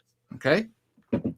Sometimes you'll ask a question, as Nicole said, that they have never been asked before. And as she said, I love those responses. I had one, I had interviewed a former Army veteran, and during my research, I seen on a social media profile where he had commented something along the lines of how he had personally been responsible for shutting down Fort Hood, Texas. That's one of the largest military installations in the United States, because he had lost his weapon on a field problem as when he was a private or a PFC. Now, in the military, that is a huge, huge problem. Weapons accountability in the military is one of the major things that happens all the time. And he didn't know it until they all got back into garrison and realized, I don't have a rifle to turn in. Well, that shuts the post down, because if somebody finds it, they don't want anybody taking it off post and selling it on the black market and all that. That's a major deal. For 2 days, nobody could enter and nobody could leave Fort Hood, Texas without their vehicles being searched and the MPs controlling every checkpoint. They had units deployed to the field, not with vehicles, walking all along the routes and all that his tank company had traveled to find it. And they ended up finding it on the second day. They did find it on the side of the road. During the interview, we were starting to wrap things up. So I got one more question for you. Did you really lose your weapon at Fort Hood, Texas? And he started laughing. He said, how did you find out about that? Right? Because I did my research. I had another lady, we're talking about her book and the businesses that she, the business service she was providing. And during my research on one of her about pages, she had a link to a website that she didn't give me in the information form. So I clicked the link and I went to the about page there as well. And the website hadn't been updated in 2 or 3 years, but one of the things on the about page talked about how, she spent her spare time on the farm with her husband, 2 kids, and 5 crazy ducks. So as the interview was wrapping up, I said, I got one more question about you. Tell me about these 5 crazy ducks that you have. And she just busted up laughing. She couldn't even, it took her like 30 seconds to get her composure back. She goes, how did you know about that? You do great research. I've never been asked that question before on any interviews. That is the type of information that you want. That's the type of response that you want. Something they've never been asked before, because that makes you stand out as a great interviewer. And then, of course, staying on schedule. You need to stay on schedule. Show up on time. I tell my interview prospects to set aside 1 hour of their time. So they know going in, this could be from 9 a.m. to 10 a.m. And that's the time you need to log off, not an hour for the interview. From the time you log on, say, hey, Jack, how you doing? Until, okay, well, thanks again for your time. We'll talk to you again. That should be, if you said 1 hour, it's 1 hour. If it's 30 minutes, that's 30 minutes. Okay. Don't say it's a 30-minute interview and they're setting time aside for 30 minutes, because they may have an interview behind you starting up.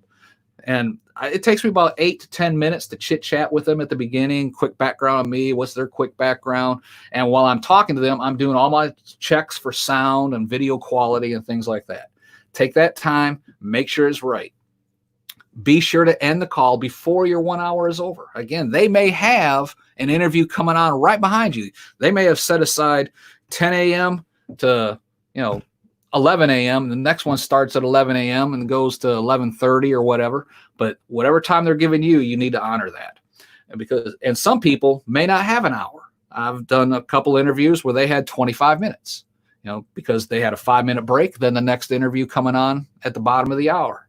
So you need to honor that. If they say 25 minutes, keep your chit chat at the beginning to a minimum and don't jump right into the interview. Okay. Because you have to stay on their schedule, not the other way around. And then after the interview, give them a day when their interview will be published. It doesn't have to be an exact day like July 8th or anything like that. Say around estimated date. Right now on my publication schedule, it looks like July 8th will be the publication date for your interview. And, stay in touch with them. This is great. As we get ready to wrap up, ask them if you can refer them to someone else that you think would be a good fit for their interview. I've never had someone say no. Okay. Well, what happens after the interview and you're doing your edits, at the time you're doing your edits, create some social media graphics to promote the episode as well. Send them the links when the episode's published. Send them the social media graphics, because a lot of times if they're busy, they just drag and drop and promote it to their list. If nobody else is doing that, you're going to stand out, and your episode is the one that's going to get shared. Then about 2 weeks after publication is when I go ahead and refer them to at least 2 other podcasters who do interviews in their topic or niche. Why 2 weeks? Because you want to stay in touch with them. You want to stay fresh in their mind that, oh, wow, he said he was going to do this and he actually did it, right? And then about once per month after that, refer them to another podcaster, because you will always stay fresh in their mind. You're giving them value and not asking for anything in return. So at some point in time, if you decide to contact them to do another interview, they're going to jump right on it. If they need someone to do an interview for them, you're going to be the first one in their mind. And at the same time, you need to go ahead and nurture that relationship. And because you'll be standing out doing things that nobody else has done out of all the people that they've been contacted with. So the most important thing to remember in all of this is, in conducting great interviews, have fun. Don't take it too serious. Have a good time. Keep the conversation jovial. Keep it flowing like you're just sitting there having a cup of coffee with someone. And my contact information is down here at the bottom. You can go to faithcasters.net, podcast-training.com. I'm available on LinkedIn at Bob Thibodeau Speaks. If you have a question, there's contact forms at those websites. Just reach out, let me know. Also, if you want a copy of this slide deck show, I'll email it to you. Just reach out to me through there. And I also got something special for you, just for Joe's audience here. If you go to the podcast-training.com URL, I did a recent training where I did a complete podcast from start to finish. I didn't have a name, didn't have a URL or anything. And I videotaped the whole process. It's about 2 hours long, but it went from starting at scratch all the way up to publishing episodes. And we did it all in one training session, and it's all on video. If you go to the podcast-training.com URL, on the landing page, on the front page, scroll down just about a third of the way, you'll see what this looks like here. That's what it's going to look like. You just click on that little black box there. Watch me create a podcast from scratch. You can watch that absolutely free of charge. I put it out there just to show people that it can be done. It's not a complicated process as long as you do it in sequence. There on the left, you see all the different things that I'm talking about. Determine the purpose, purchasing the domain, doing the cover art, loading the episode, setting up your podcast player, the whole thing. So just go ahead and reach out. Joe, perfect timing, buddy. Bob. Thank you very much for timing, because the time is up, and I need to keep it moving. Thank you so much. Not a I problem. need super claps in the chat for Super Bob Thibodeau. Woo! Thank you. Guy. Thank you. I hope you enjoy the rest of your weekend. I'll talk to you soon. And just so everyone knows, faithcasters.net is the sponsor of the Indie Pod podcast every Wednesday night at 8 p.m. Eastern. Thank you so much for that, Bob. And I appreciate it, and I appreciate you. We get some claps in the chat here. Thank you. Thank you so much. Have a good day, everybody. You too, Bob. Talk to you soon. All right, so we're gonna keep it rolling here. I think after this next speaker, I will be announcing the other half of the announcement that what the theme is for June 27th next live virtual conference. So after our next speaker, I will make that announcement. And I still have two more announcements, two big announcements after that. And if you haven't had a chance, I haven't looked lately, but if you haven't had a chance, head over to indiepodcasters.com/donate and donate some money to one of the 3 charities we have listed there, or donate to your own a charity of your own choice. Just list it in the comments there, how much you donated, and so we can add it to our total, because we have donated almost $1,200 so far to date. So I am super happy and super grateful. At this time, I have to bring on our next speaker. She is speaking on the topic of Learn From Me, a humorous look back on my mistakes in podcasting. Everyone, I need super claps in the chat for Super Rosanna Catalona. Should I ask you, Catalona? Catalano. That was pretty good. Catalona. I have so many vowels. I'm impressed. And thank you for the kind introduction. I labeled this hilarious. Time out. Hold on. Your mic. Well, is this in purpose? Because your mic is not the right mic that you're using. Oh my goodness. Yes, right. This is exactly what you're gonna be teaching people about, all the silly mistakes. Do you know how to change it? Go to Cam Mic at the gear at the bottom and middle of the screen. Hold on a second.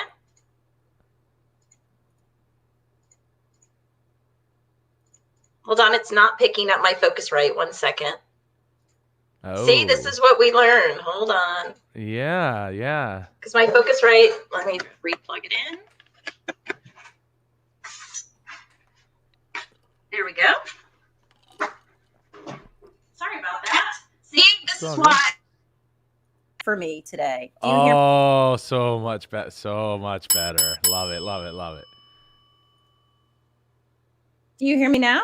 Yep, I hear you. I mean, it's a little delayed. There's you're like, I hear your voice and then your mouth moves, but it sounds so much better. I can't hear you now.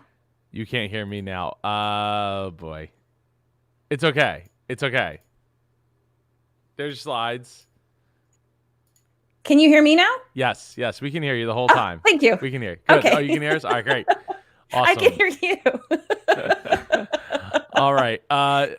You're on. So did you really want me to stick around, or do you want No. I was thanking you for the kind introduction. Oh no. You're welcome. Well, no, I think we talked about that yesterday, right? It was talking about our mistakes. Yes. But you go. You're on the clock. Thank you. So everyone, I called this hilarious mistakes, and I'll have to tell you that when they're happening, there's nothing hilarious about them. But the fact that I can look back at them, they're pretty funny. So things happen, they happen on the fly, things get unplugged. I had some issues yesterday with internet. I had tried to do this from my office for the first time. I hadn't been in my office in months, and the internet was not working the way I wanted it. So I had to reconnect everything at my house today, and Super Joe was wonderful in helping me, but clearly I still missed something today. So sometimes things just happen and you just have to roll with the punches. So I started podcasting about a year ago, and the one thing that I can really recommend for those of you that are starting is to make a checklist.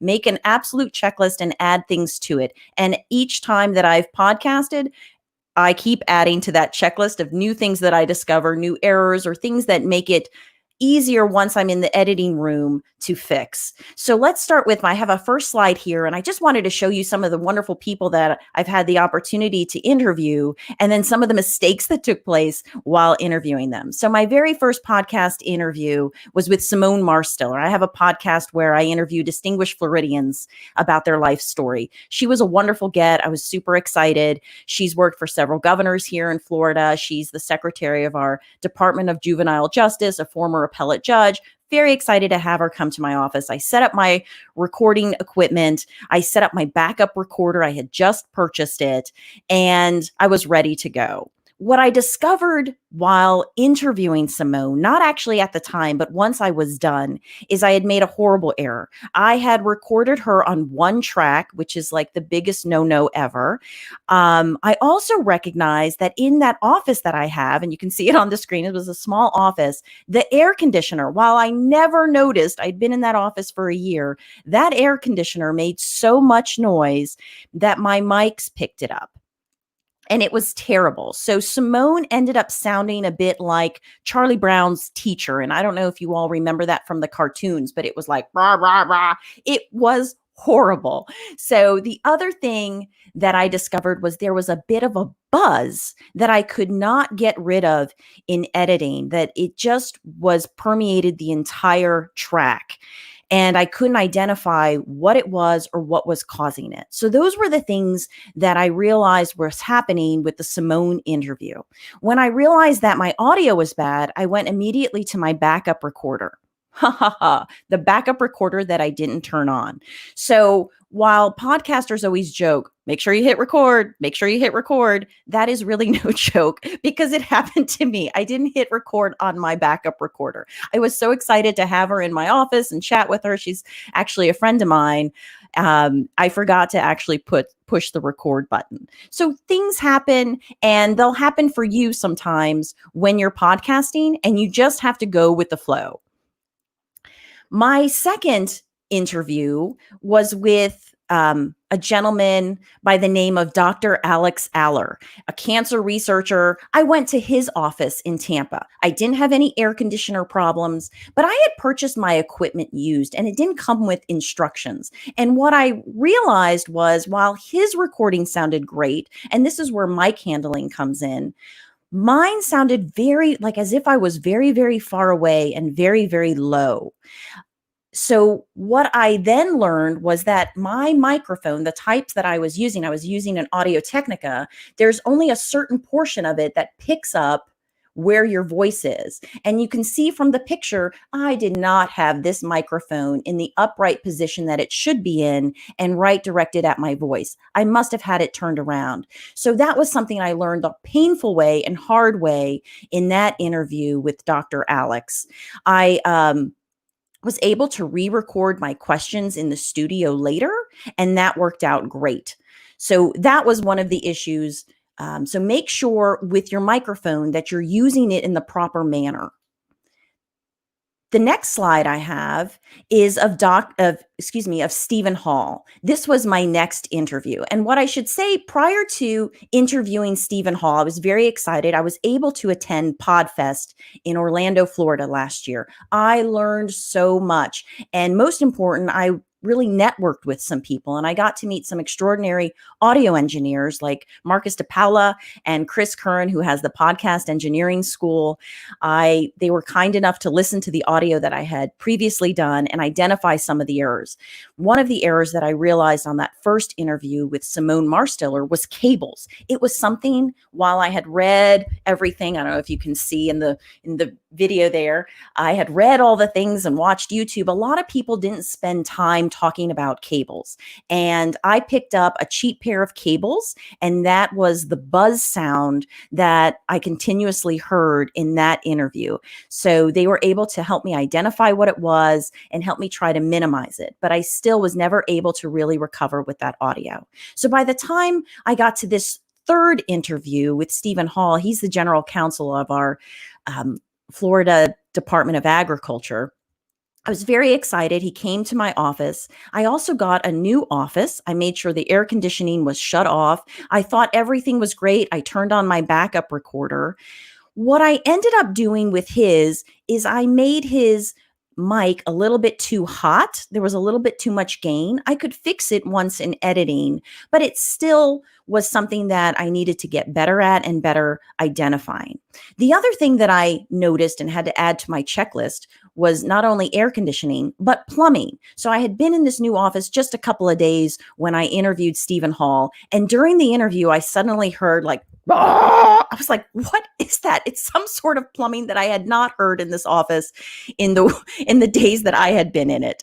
So apparently there's a kitchen area just a couple of doors down. There's a sink. Hardly anybody in the suite ever uses that kitchen. But guess what? While I was interviewing Stephen Hall, somebody used the kitchen sink and made this terrible noise. I was able to quickly identify what it was, stop it. We were able to salvage the interview. But those are some of the things you just have to roll with it, and more things I had to add to the list of environmental factors that I should identify before I am doing my podcast. So all of those things were quickly added to the checklist. My next interview was with Representative Alex Andrade. He's a representative in our House of Representatives here in Tallahassee. And he came to my office and I was so excited. I had that interview. It sounded like warm butter in your ear. I was incredibly proud of myself. I do have to say that by the time I had this interview with Representative Andrade, I had already started the podcast engineering school with Chris Curran. So I was taking that course. I was learning a bunch of stuff. And now I am, interviewing this legislator. It's sounding so good. I'm getting everything right. Very excited.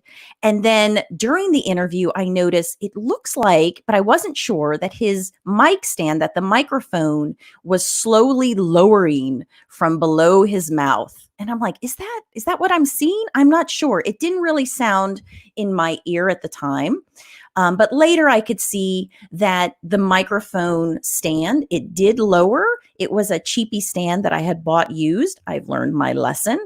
And I was able to fix it in editing, but it was something I then had to be cognizant of. So not only am I now being cognizant of microphones and cables and air conditioners and plumbing, but I'm also cognizant of mic stands and how locked they are when you're making the interview. So that was a lesson that I learned there.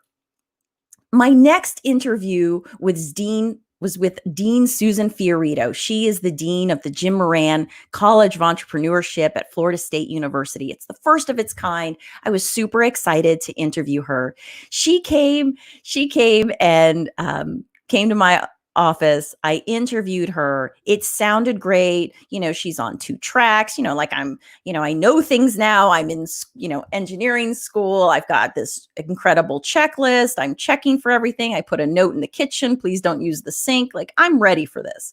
And halfway through the interview, I'm looking at her shirt and I realize she's wearing a bell around her neck. It's around Christmas time, I should say.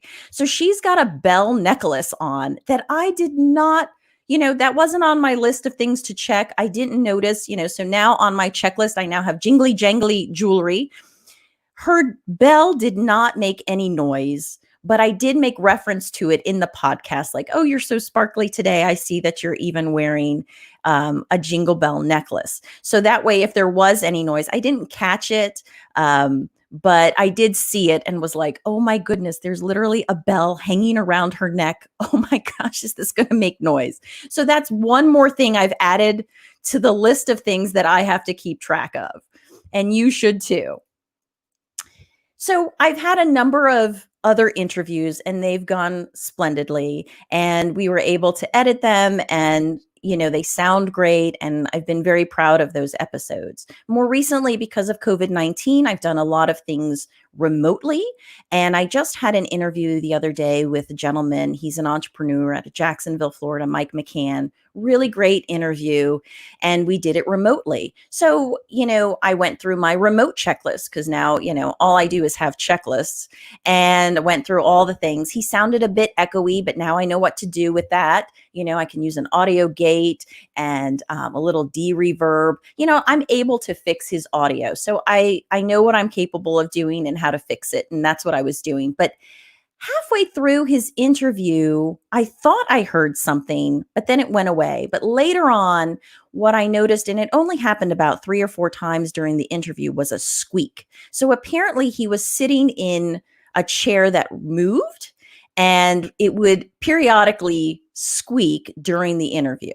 Now, during editing, I was able to take it, get rid of it. And in some places I had to minimize it, and it sounded fine.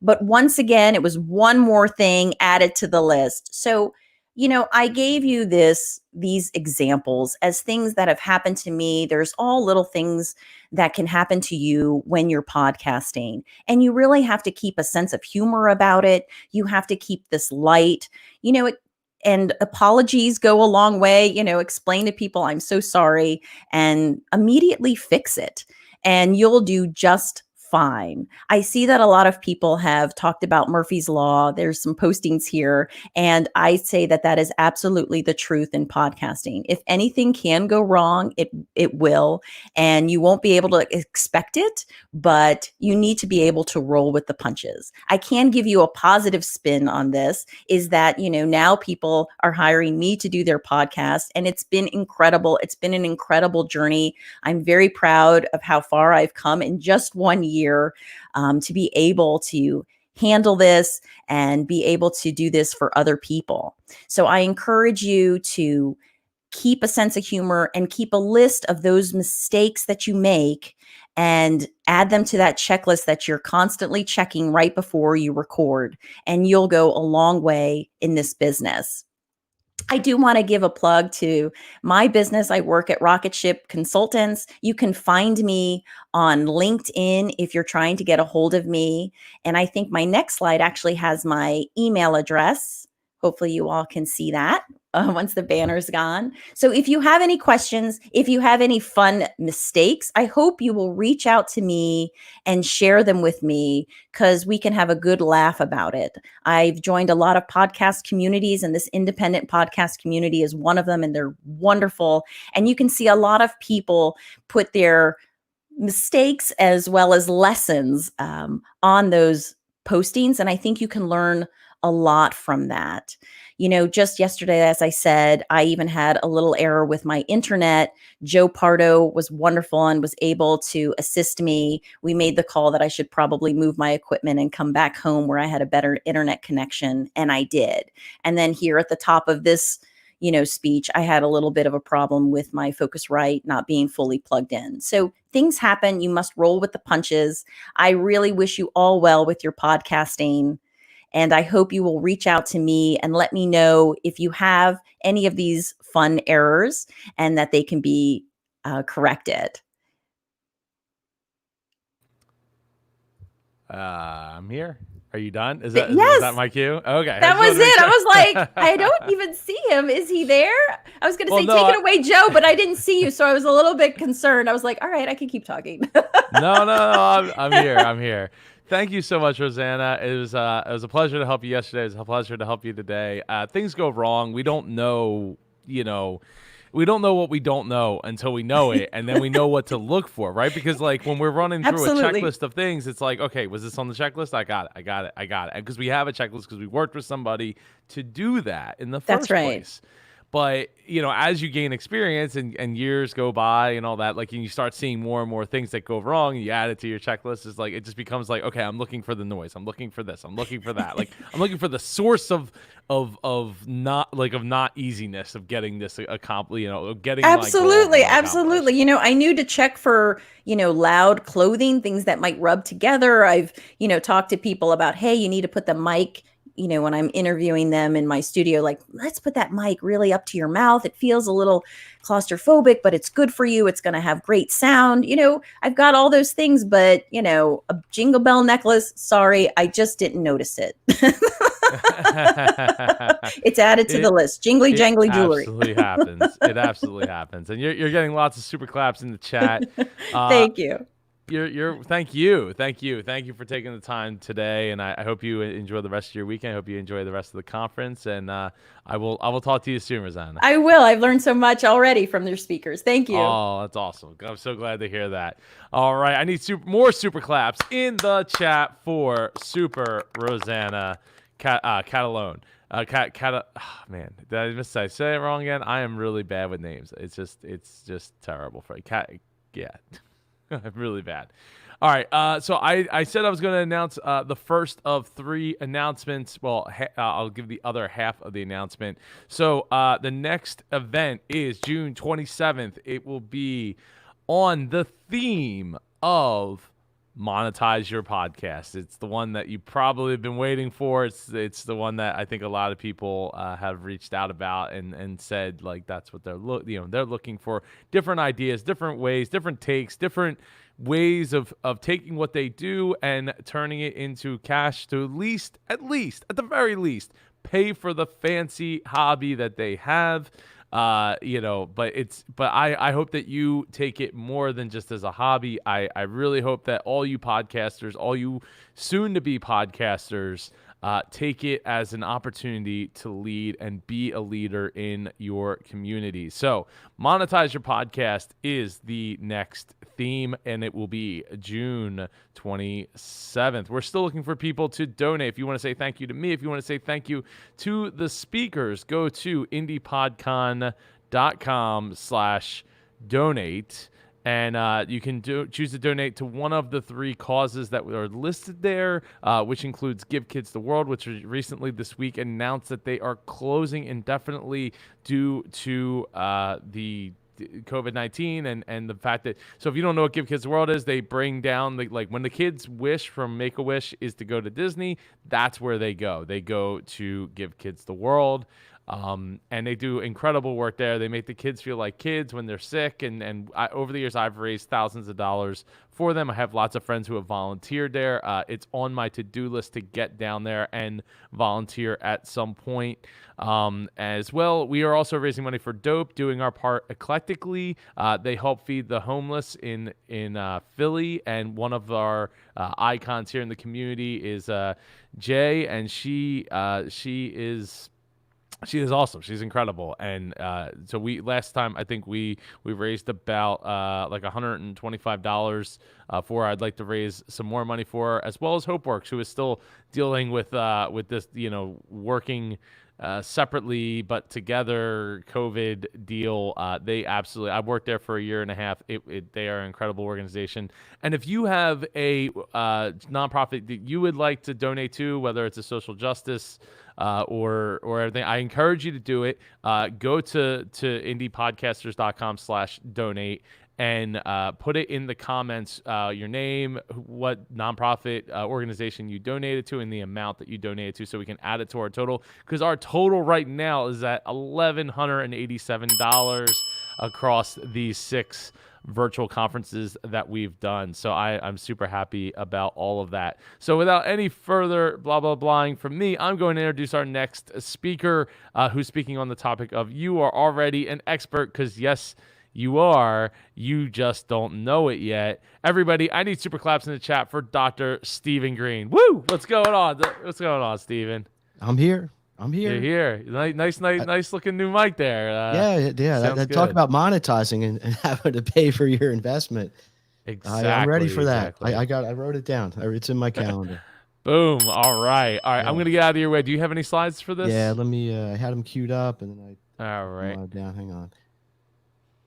It should be it right there. Oh, wait. Awesome. You're good. You're in. There we go. Present. There All we right. Go. I'm going to put you on the clock. You got 18 minutes, sir. Thank you. All right. Here's what it is. I would consider myself to be a maybe beginner/intermediate podcaster. I feel comfortable doing it, but I think being an expert is just something you have to want to be. So what I wanted to talk about is saying you're already an expert. Maybe you just don't know it yet. Maybe you're shy. And I am definitely gearing this to the beginners in the sense that when I started out, and I'm going to share, some of my own experiences here, I figured, everybody would just want to listen to me. Of course, why would I podcast? So let me tell you why. My name's Steve Green. There's an easy one for you, Joe, by the way. Hopefully you won't mess that one up. I have a business called Make the Grade. We are an education business. So I deal with a lot of parents, a lot of students, a lot of schools, a lot of academics, people in the school / educational academic community. I've written a book, and I've been doing this almost 35 years. So I figured, hey, podcasting is kind of a new technology for me. I'll just talk about what I know. I figured it would be that simple. And it kind of was, it kind of wasn't. That's really what I want to talk about for the next 12 or 15 minutes or so. So here's the thing. How do you bring out your inner expert? Think about it. And 3, 2, 1. So you have the starting line of your podcast. And where are you going to go first? So first of all, here's my theme song. And what I learned was, it's good to brand yourself. This is a song I actually wrote. People know that, some don't. This is what brings in my podcast. Steve Safek talked about an intro and an outro. So this is what we're going to talk about today. So here's what I'm going to go over today. What's your expert topic? How do you stay topical with it? Do you have a format? Can you sustain it consistently? And do you have the technology? And I think most importantly, you're ready to progress and to learn.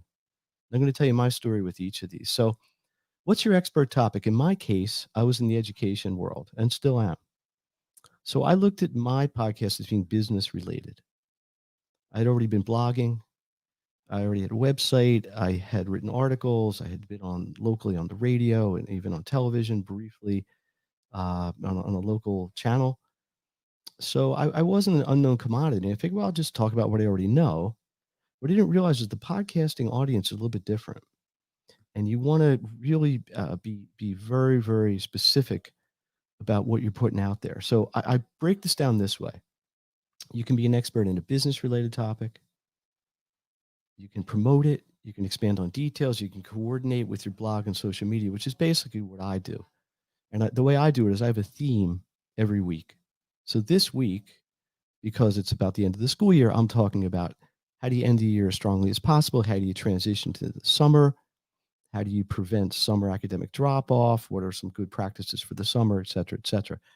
I think, however, you could be topic specific, talk about politics, music, food, travel, business, pretty much anything you want. I've seen some really, really creative ideas here.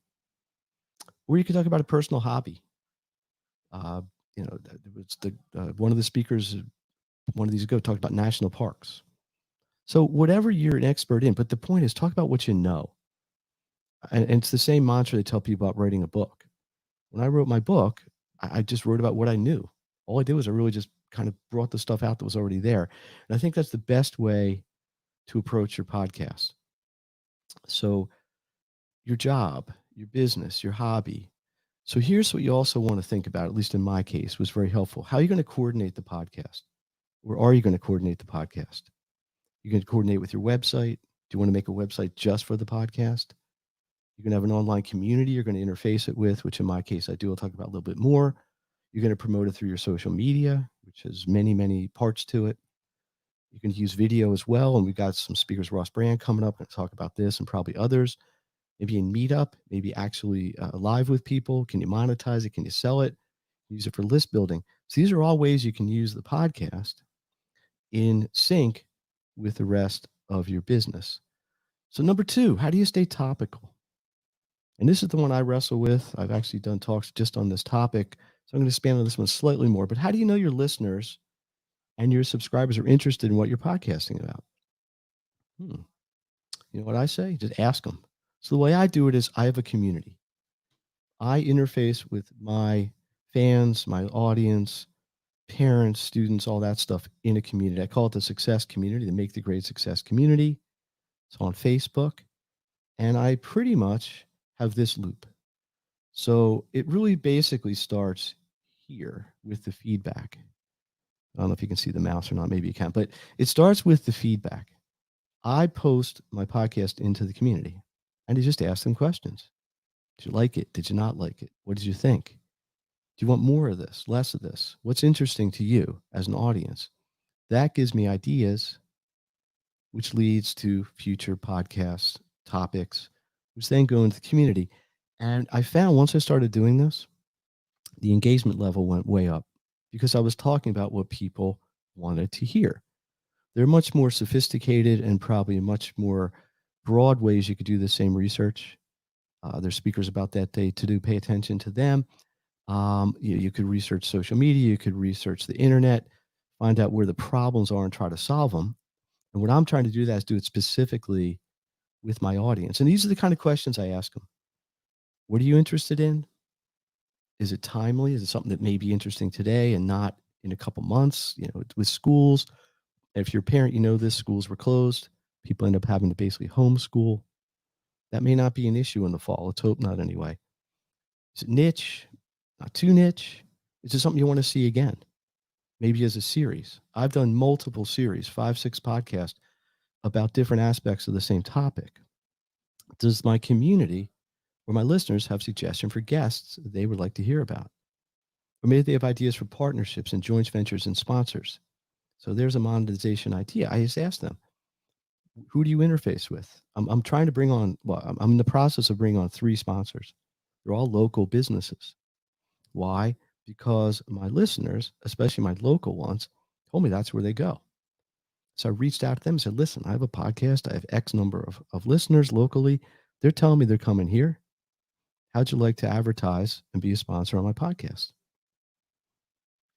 I think the main thing is be genuine. And that's where I say personal experiences. Talk about what interests people through your own thing. Tell stories. You know, get people involved that way as well. So here's some other outreach opportunities. And when I say outreach, I mean opportunities to learn if your podcast is topical and if the topic is going to be interesting to your audience. It should be to you as well. The community direct engagement, that's where I spend most of my effort. But you could also do it through your website, or if you just have your podcast on a dedicated hosting site, get feedback. Social media, big. It's not my complete strength, although I'm working at it and I'm trying to improve it. And you want to listen to Jamie Palmer talking today, she'll tell you about that. But social media, Facebook, Instagram, etc. Email is still there. I have an email list close to 1,800 people. Every time I do a podcast, I put it in there with a link for sure. Direct messaging and repurposing content. Take your podcast, use it to take the macro idea of the podcast, break it down into smaller pieces, micro content, and all the rest. So that's a pretty broad topic, is staying topical. But I think if you're trying to become an expert and you're just not sure yet, probably, in my opinion, that's where you'd want to spend the most time, is really drill down what you're going to get known for.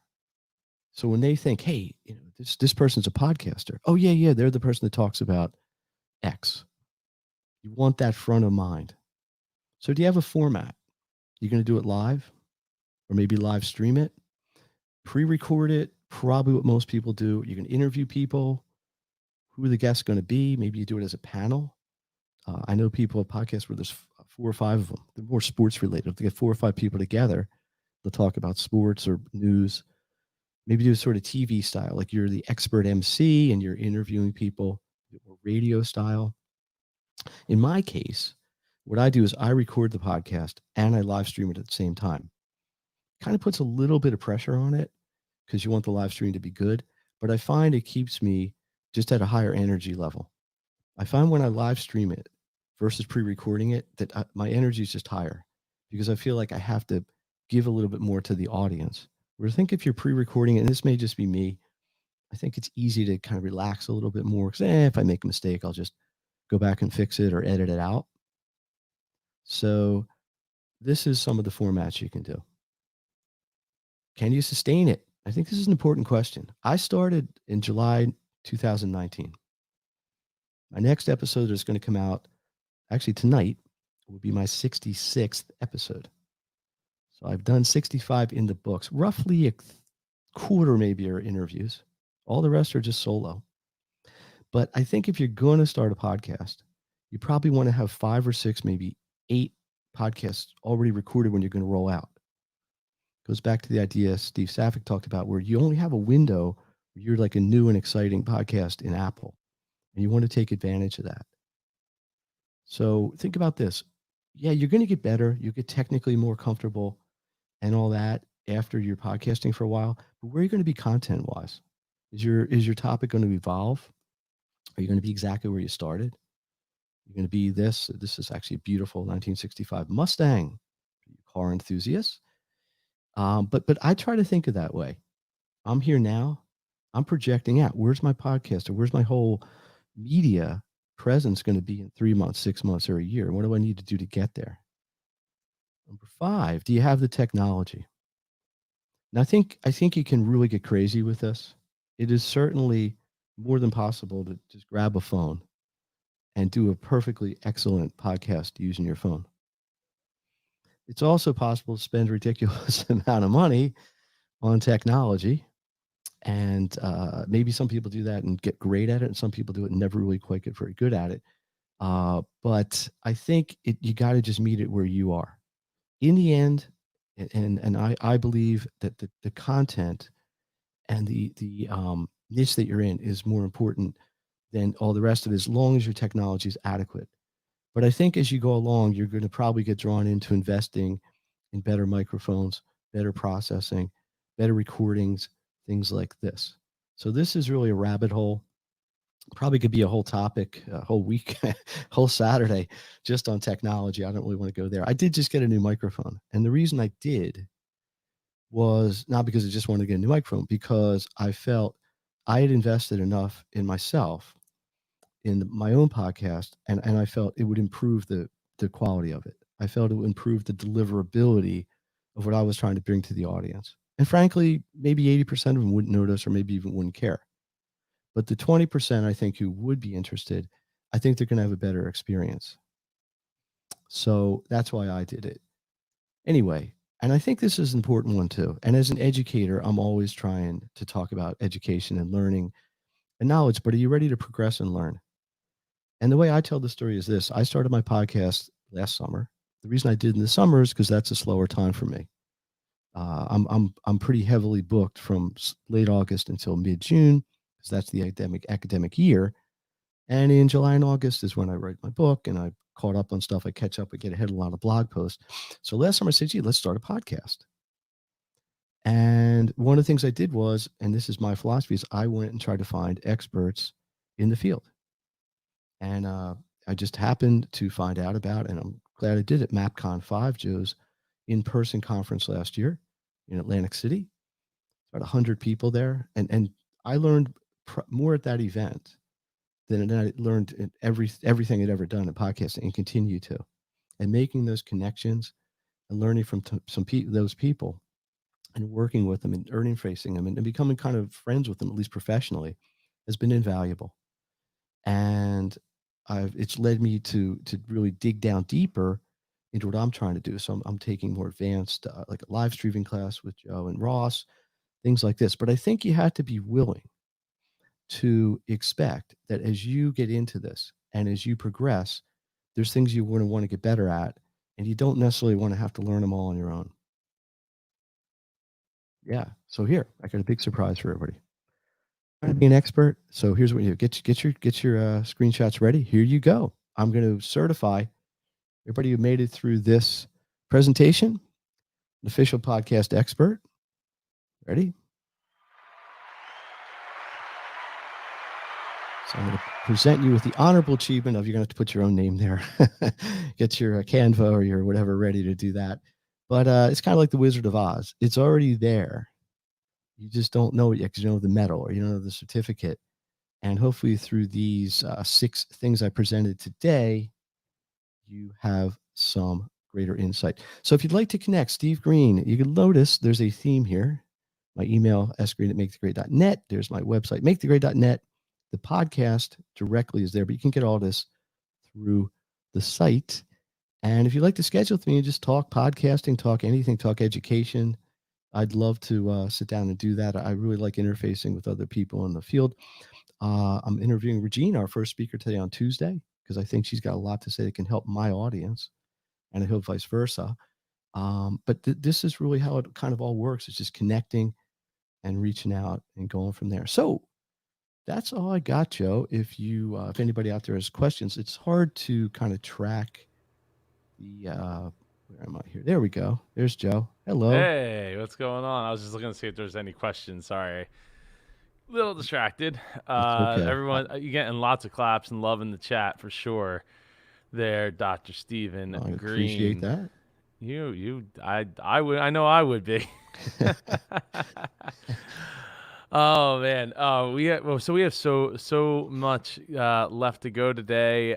Thank you so much, Stephen. I really appreciate you taking the time and certifying everybody as an expert. It's there. It's official. If I will email that to anybody who wants one if you weren't able to screenshot it, or maybe I'll send it to Joe. So I'll try to figure out a way to put it in the you know what? Facebook Upload the screen. Hey Sonia. Good evening. So I would blah blah blah.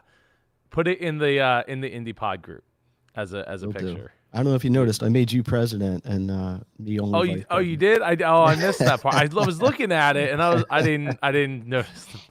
Well, I'm super with a small s. You're still super, Joe. Oh, There you stop. No, Everybody, I'm here to pull the super out of everybody. There you go. No, but seriously, I do thank you, and I thank everybody in this community, because this time last year I didn't have one podcast. It was a little like vision in my mind, and I feel like I've come a long way, but I still think I have a lot to learn. And if I don't even know if it's worried about it. Making mistakes is fine, but I think the key is having a vision and knowing where you want to get. And that may be the educator in me talking, but I think that's the key. You learn from people who know more than you, and go from there. So Yep. yeah, I'm psyched. I'm psyched for the That's what we're- monetizing. I got some equipment I got to recoup the cost of.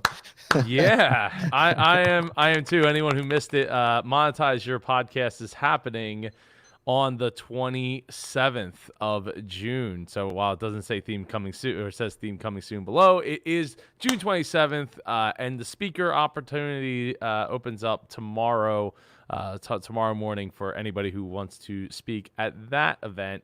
June 27th. I am absolutely looking forward to it. I'm looking forward to taking some notes, because there's always an opportunity to learn more. How many pages of notes are you at there, Stephen? Three full. I'm on my Three fourth. full pages, and it's only been like it's 11, 2 hours, 10 10 minutes, and I 2 talked hours, for 20 yeah. hours. I was doing math in the head. I didn't want to wake up this morning. That's I'm for a big sure. note taker. How do you like the mic? Well, we can talk about that off. I like it. I like it a lot. It sounds really, really, really good. It looks like you have a little more comfort too. You're not like having to go right up Yeah, I against do. it like that other one that you Right. were using. But all right, at this time, I need I super claps appreciate it. in the Thank you. chat for Everybody super enjoy the beautiful Dr. weather Stephen today. Green. Yes, go enjoy the weather. Bring us outside. In fact, I'm probably going to take my laptop and go outside for a little bit. And don't forget, everybody, we have 2 more announcements to make on top of the 3rd announcement. And if you want to thank me or any of the speakers, go to indiepodcasters.com/donate. We're raising Give Kids the World. We're raising money for Dope in Philly, which is doing our part eclectically, and HopeWorks in Camden. And you're welcome to donate to any social justice or any other opportunity to, charity, nonprofit that could use your help that you have specifically chosen. Just drop it in the comments on the page, indiepodcasters.com/donate. So at this time, our next speakers are speaking on the topic of activate your audience with clarity of your message. I need super claps in the chat for Super Josh Carey and Super Eric Cabral. How you doing, guys? What is doing? Super going Joe. on? Super Joe. So glad to be here. Thank you Super for Joes. Yeah, and thank you for putting us on the roster with some heavy hitters. It feels good. There's definitely some heavy hitters later in the day. 2 Hall of Fame podcasters, DJ Jackson and Rob Greenlee, are on deck for later today. We know both of them very well. They're good people, obviously. Yes, they absolutely are. So I'm going to get out of your way. You're on the clock, so we can hopefully get back on track because we are 2 minutes behind. Keep you tight. Care. Enjoy, Yes. guys. Thanks, brother.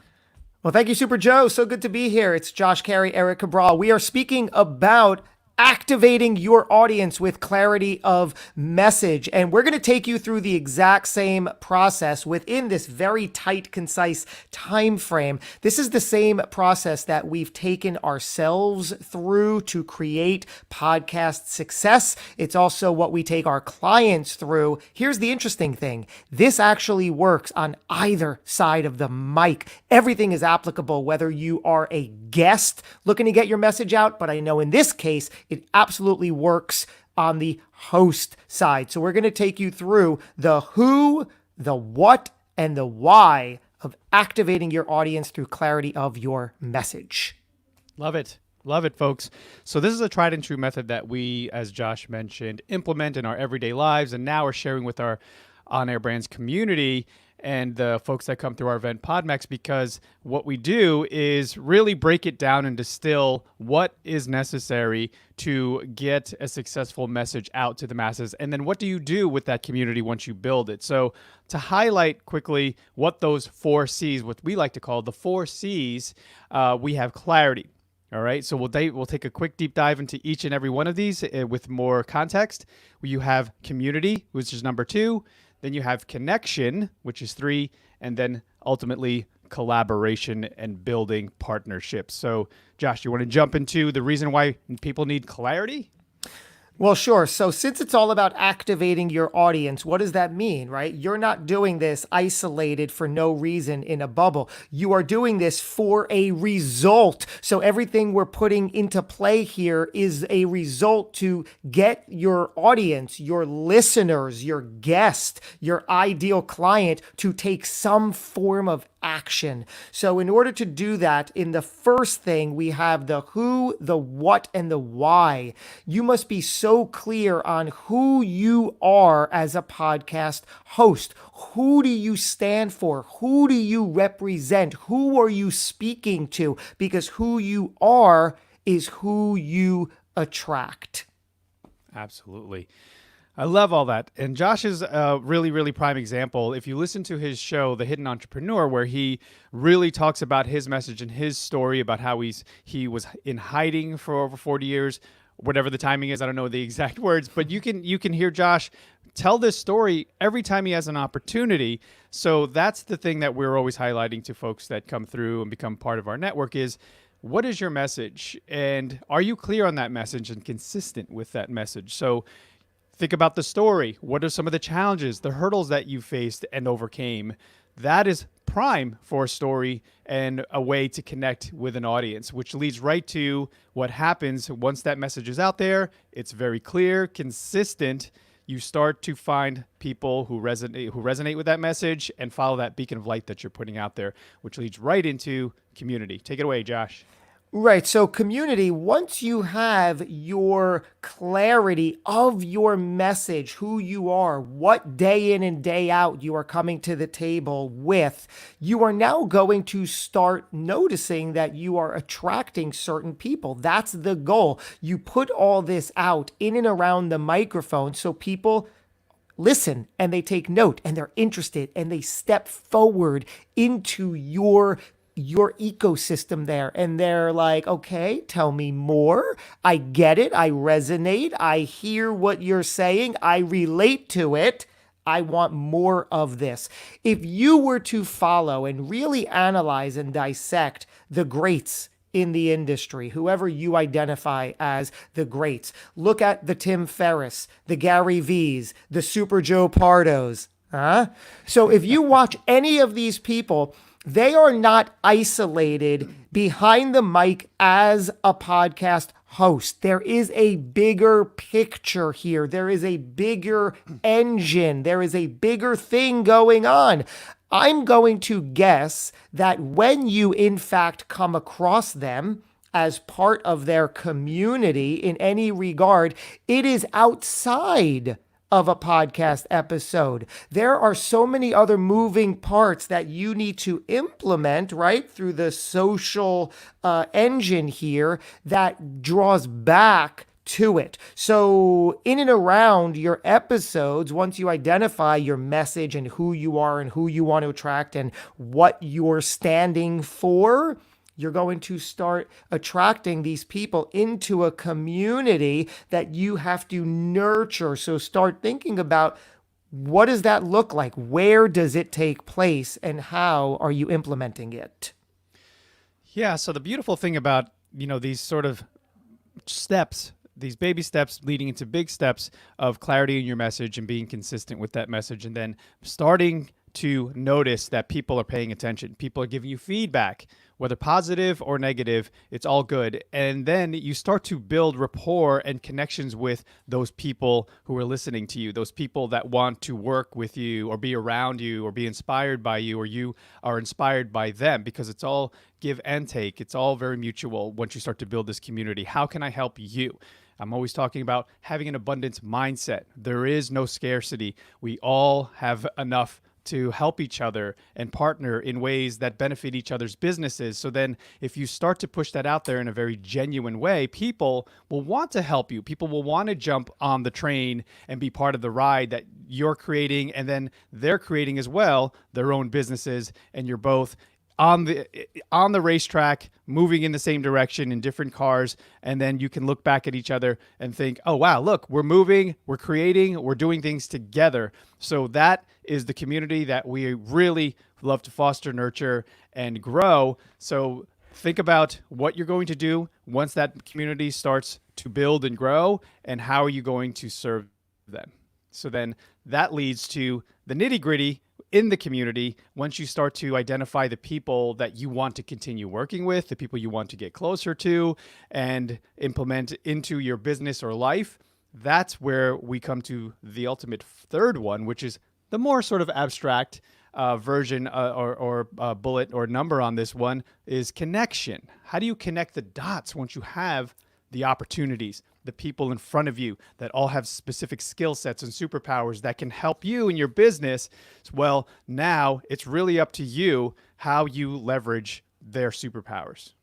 And this comes down to knowing probably the biggest W that we learned in grammar school, right? The who, the where, and not the where. We're not using the where. We're actually using the who, the what, and the why. So this is, of course, the most important is the why. Why in the world are you doing this? You really have to be so clear. Find your why. Find your reasoning for getting out of bed in the morning. If you find yourself drudging along and the passion is dwindling, well, go back and ask yourself, well, why do you want to podcast in the first place? What are you getting out of it? What do you think you're getting out of it? What do you want to get out of it? What do you want to get out of it today? What do you want to get out of it next week, next year, in 5 years, in 10 years?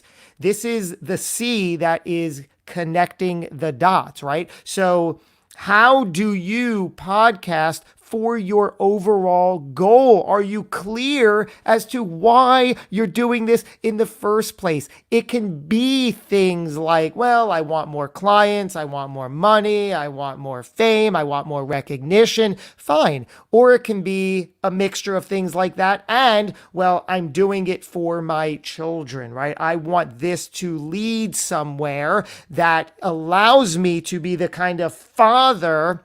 I'm getting specific here if you haven't noticed, right? That's my why. I always talk about my children, which goes back to the clarity of message. Everything that I interweave and entwine here goes back to my two adoring kids who are responsible for allowing me to get to this point in life, to get out of that dark, depressed, lonely state and to live and to be my best. So what I found for me, through the podcast medium, this surprisingly almost not only has done wonders for my business and for my brand, that's almost secondary. You know what's primary? The fact that I can show up as this incredibly confident, powerful person that can make an ounce of difference in the world. Oh yeah, I want that. I'd like that. Well, get behind the mic, do the work, look inside, figure out who you are, why you're going there, and what you're about. And this can have the miraculous result for you as well if you pinpoint and do the work to connect these dots. Yeah. Thanks for highlighting that too, because from my perspective as a business owner for several years is, how do I leverage what I've built over, during those days and weeks and months of grinding it? And the people and the community that come, is often the way that I think about connection. But I love what Josh is talking about in terms of connecting the dots within yourself and your personal goals and your family's goals and the things that you need to do, because the oxygen mask needs to go on us first before we can help anyone else, right? So Josh is a huge proponent of making sure that we have our health and spiritual health and wealth and all of that in order before we can truly go out there and try to help others and show up as someone vibrating at a frequency that other people want to vibe on, right? So if you want to attract a certain type of individual, you have to be that. Like Josh always says, you have to be that person that you want to attract. So when you get to that point, and you start to notice the connections and you start to notice that your network is growing and there's people in your community that you're beginning to help and they're beginning to help you and bigger things are happening, it leads to a deeper connection right into the fourth C, which we call collaboration, aka partnerships. So do you want me to jump into that, Josh? You want me to... Sure, go ahead. Continue on. I love this one. So Yes. Partnerships is where the rubber meets the road. You start to notice the people that are around you that aren't going anywhere. They're sticking around. They're there to help. They're there to lift. And, when you want to move mountains, you don't take it all in one piece. You chop it up into little pieces and you start to move it. And you need people for that. You need teams. You need partners. So I highly recommend when you find someone, foster that relationship, dig deep, or let's take it back a few notches. When you first meet someone, if you want to test if they're the type of individual that you want to work with, give them a small task, something very little like, hey, remember that, email them and say, remember that conversation we had on my podcast? Well, do you mind sending me the information that you were talking about? Or in the podcast itself, you could say, oh, I'd love for you to connect me to that person or that company, whoever you have a contact with. That's a small ask.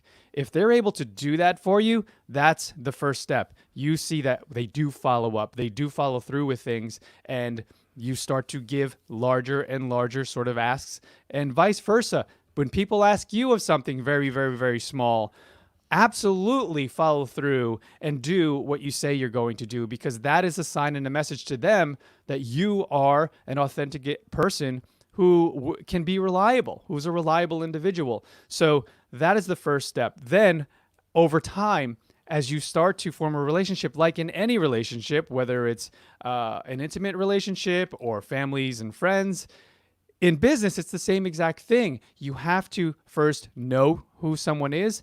Eventually, you start to like who they are, and then it leads to trust. Know, like, and trust. Again, know, like, and trust someone before anyone's going to want to do business with you. So then when you start to establish and create this foundation, a very strong foundation with this person or this company or whoever it is that you're partnering with, you start to collaborate, come up with ideas. How can I help you in that part of your business? How can you help me in this part of the business? Then you start to see the magic happening. You start to see things grow. You start to see things expand right in front of your eyes.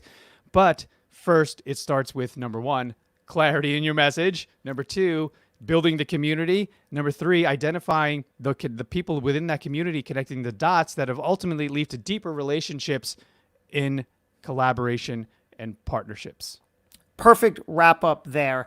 So activate your audience. Again, this is all any of us want. We don't want to we don't want to operate isolated in a bubble here. Everything we do, we want to have an outcome, an effect, a result. We want somebody listening or watching or tuning in to take some form of action. And that can only happen if we are clear on who we are, the kind of person we are behind the mic, who we represent, who are we fighting for, who are we speaking on behalf of, what is our voice, who is our voice for, because who we are is who we're going to attract. So any beginner podcast must know that that's where it begins, that clarity of right there. Who am I? And then what am I going for? What is my message? Once I've identified the who, now, okay, what are the stories? What are the pieces of information? Like Eric said,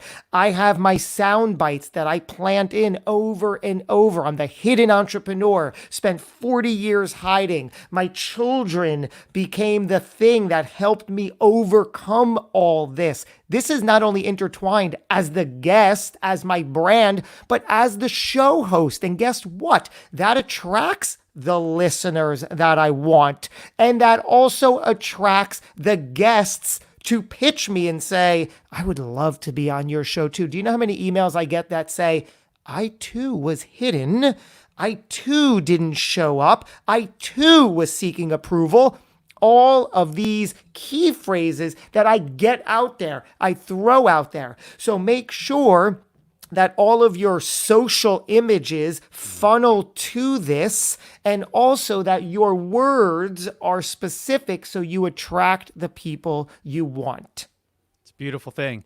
So yeah, we have some room here, Joe. We could take a quick question, expand on anything that you would like for us to expand on. We gave you some time back, man. We're time travelers. Yeah, I appreciate that. Yeah, Got it right there. The timer. The timer. Thank you, guys. It is helpful when you're speaking and you especially if you don't have that help of the guide of when, how long, and timer. That's a pro tip right there for sure. There you go. I love that. I love that little cool. bell. Yeah, right. Well, I got all kinds of. You want to dance? We can dance. Yeah, so we could have a good old time in here today, and we are having a good old time, especially if you are a beginner podcaster and you are just like trying to absorb all of this like a sponge. Thank you both so much for speaking today and being a part of it, and I really appreciate it. Yeah, all thanks for good, having us, Joe. brother. Yeah. Yeah. Awesome. Well, I hope you both enjoy the rest of your weekend, and I need some super claps in the chat for Super Josh Carey and Super Eric Cabral. Cabral. I can't. You're right the first time. Cabral, brother. Cabral, yeah. I said Cabral, like the Cadbury bun. I don't know. All right. Guys, enjoy the rest of your weekend. Thanks you so for having much. us, Joe. Of course. All right. So our next speaker is not in the room yet. Where is our next speaker at? Oh boy. Oh man. All right, he's coming in right now.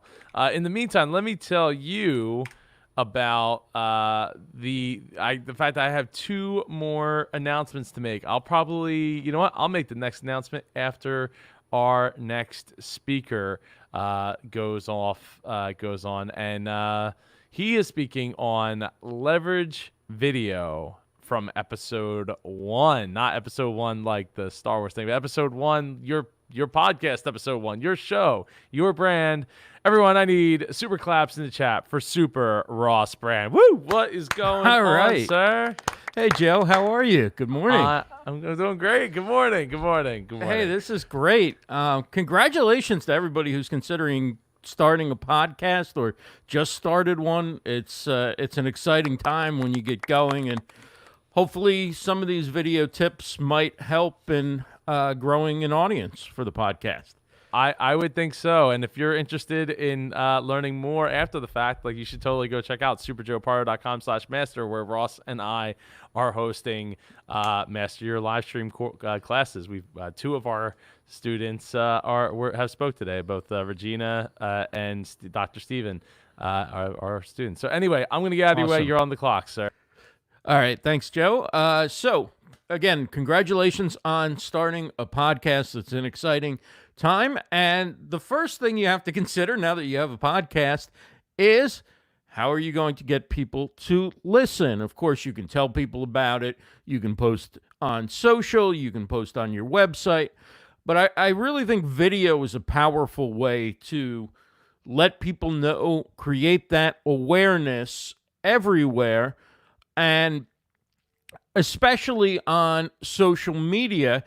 And one of the reasons why video is powerful is that on social media, most of the platforms prioritize native video. That means if you upload video directly to the platform, it will prioritize it in the news feed or whatever their home feed is called over a still image or a text post. So that's one of the reasons why video is valuable, and you have to do it over and over and over again. You're trying to let as many people know where you have a following or where you want to build a following.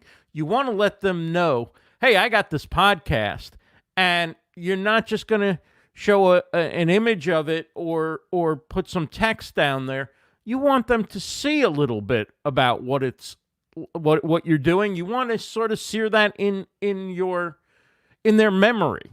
And video's powerful. It is a scroll stopper. You grab people's attention. You let them know, hey, I'm doing something kind of cool here. And they like to see behind the scenes. They like to see how the podcast is made. And this doesn't mean that you have to put an entire podcast on social media sites. In fact, some of them won't even let you put long video on it. I'm talking about 30-second, 1-minute clips on places like Instagram as teasers to get people interested so that they will want to hear more and then go and subscribe to your podcast.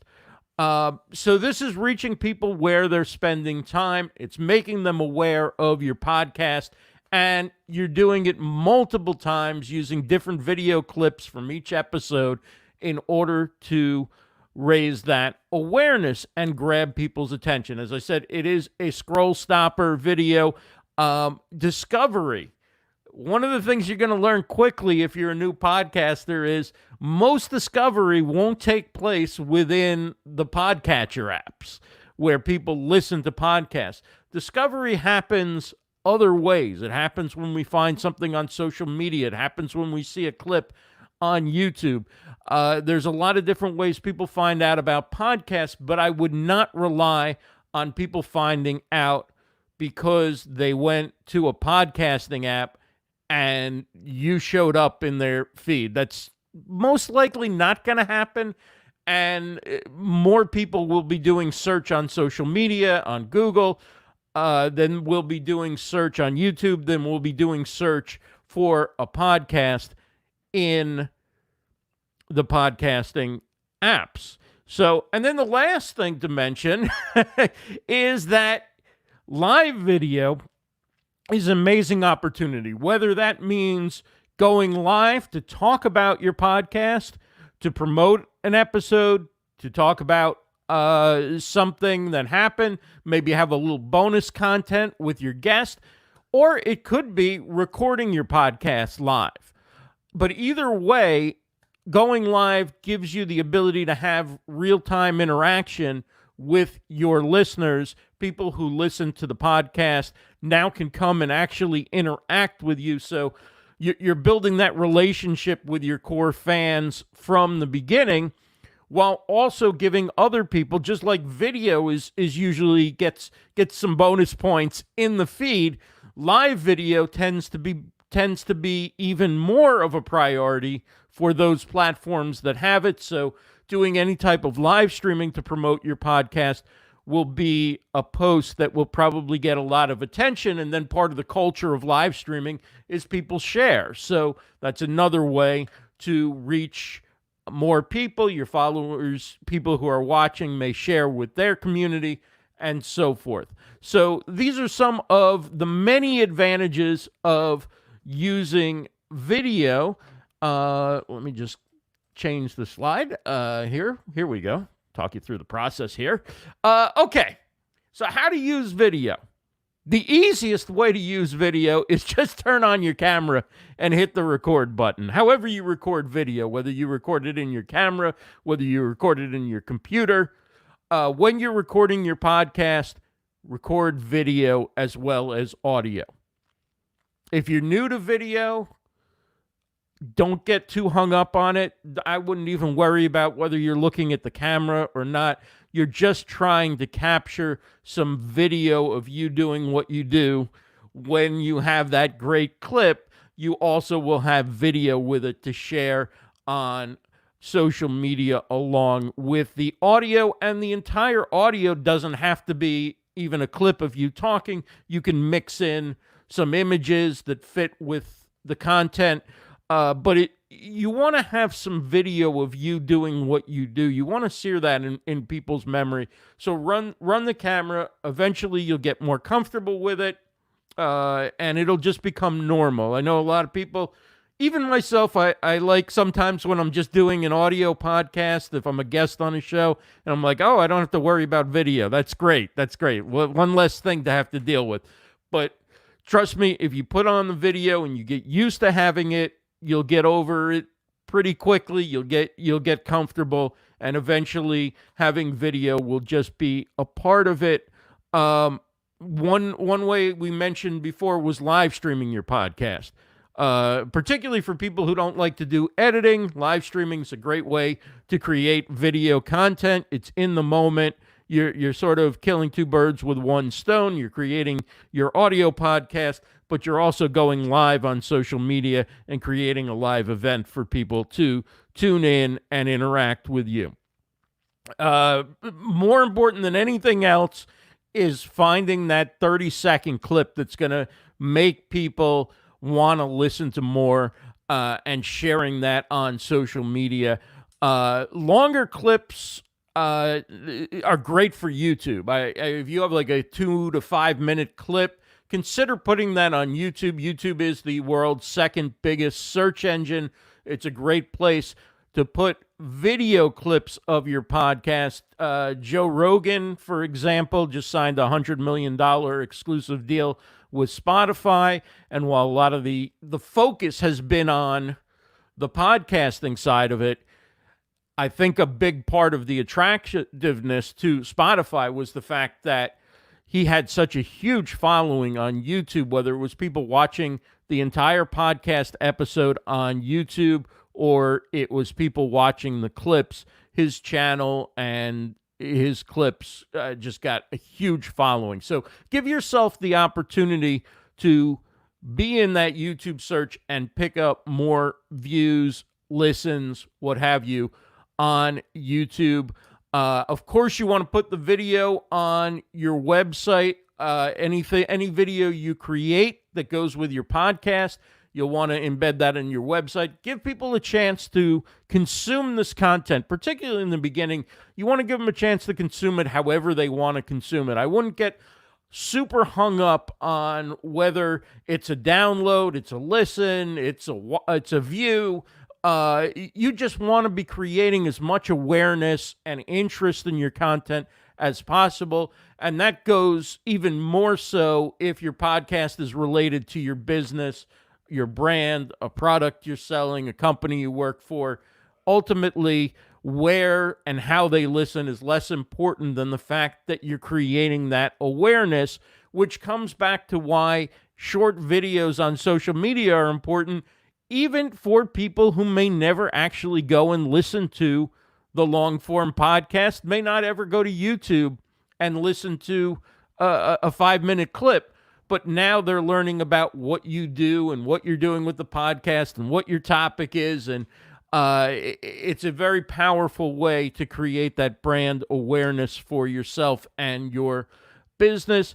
And think about promoting on sites where there isn't as much content focused on audio and video. For example, LinkedIn. There's LinkedIn Live, which is not that easy to get, but there's also native video on LinkedIn. Consider uploading a clip of your podcast to LinkedIn. Also consider putting it on Pinterest, which has video. I stop by Pinterest like once every year and a half or something and go, oh, I have an account here. Maybe I could do something. Well, I guess in the last year or so, they added video. And I've been putting video clips from my shows on Pinterest, and a couple of them have gotten 2,000 views within 24 or 48 hours of uploading a 30-second to 1-minute clip. I'll take it, right? It may be people who find out about my podcast, my live streams through Pinterest, through LinkedIn, through any social channel where you can go. Anita, I see a question here. How many minutes for beginners so not boring? If you're talking about video and you're talking about a clip on social media, 30 seconds to a minute is great. For a YouTube clip, 2 to 5 minutes, I think would be ideal. So we kind of talked about this already, but where do you put video? Obviously, if you record the whole show, I'm a big fan of embedding it in a blog post. You should be doing a blog post for each episode of your podcast, or having some way. I know there are also tools out there that will take and create a web page for each episode, a blog type post for each episode. Put the video embed in. If you put the entire video on social media, like if you put the entire video on YouTube of your podcast, if you record your podcast live on Facebook Live, embed that video in the podcast blog post. I don't know why this is taking me so long to get through this point. So basically, when people come to your website, right, you give out a link such as name of your podcast /EP1/EP2 for each episode, right? They come to your website. There's some information, probably a podcast player, maybe towards the top of the page. Maybe there's a video embedded in that post. People click that video, they're likely to stay on your website longer if they end up watching the video on your website versus, say, going to a podcast app. Now your website is elevating in the eyes of Google. You have additional content on there. It can't hurt. Again, let people find you, discover you, and listen in whatever fashion they want to. Square videos are very powerful on social media. We think of Instagram. It's pretty easy to create them in most editors, video editors. And the popular form is you just take the widescreen video and then you put some text up on the top, above it and below it that maybe tells you what it's about, a call to action or some captions. And you can create a square video. They work well on almost every social media website. You don't want to use a square video on YouTube and Twitter for the most part. You can get away with it on Twitter. But Instagram, Facebook, LinkedIn, Pinterest, they're great having square videos. Of course, YouTube, we talked about, world's second biggest social engine. Can't hurt. And you just might take off there. It's worth putting a clip from each show there. And then any other social network where you have a following. If you have a following, let people know. Or if you anticipate building a following, if you anticipate promoting your podcast on that social network, continue using continue to promote on that network, which kind of goes without saying. And Larry Roberts says that TikTok is square video, which I was not aware of. I have not used TikTok yet. So if there are any questions, would love to take any questions. I know Joe's posted a couple on the screen.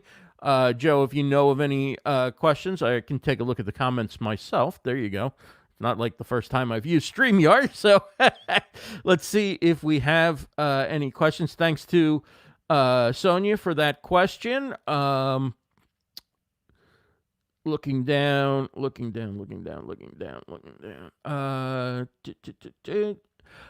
So if there are any questions about video, You can find me at livestreamuniverse.com, and be happy to answer any questions. Connect with me on social media at iRossBrand on Twitter, RossBrand1 on Instagram, and every Wednesday I host StreamYard Connect on a variety of platforms, including the StreamYard Facebook page. That's Wednesdays, 2 p.m. Eastern, StreamYard Connect. We talk a lot about live streaming, but all different types of content creation, and we also talk about this great platform that Joe is using to produce today's live stream, which is StreamYard, and of course the masterclass. If you'd like to learn more about live streaming, we do have that as well.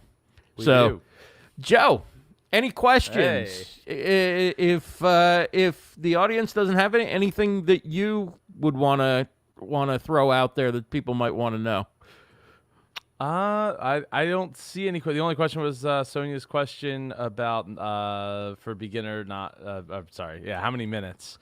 Yeah, like I said, 30 seconds to a minute, I think, for a social clip is great, particularly for those square videos we talked about, and then maybe 2 to 5 minutes for YouTube. Or there's also some people put their entire episode if they do a video episode. Tim Bryan wants to know if I can do my golf announcer voice. We are approaching the green on the 18th hole. Tiger Woods is walking up, staring at the crowd, wants some quiet. And it's a beautiful day here as we get ready for the final putt. Will this be the one that wins? Let's see. And that is my golf announcer voice. Very well done. Very well done. I love Joe. that is awesome. That is awesome. Super claps in the chat for that. It's definitely getting a lot of love.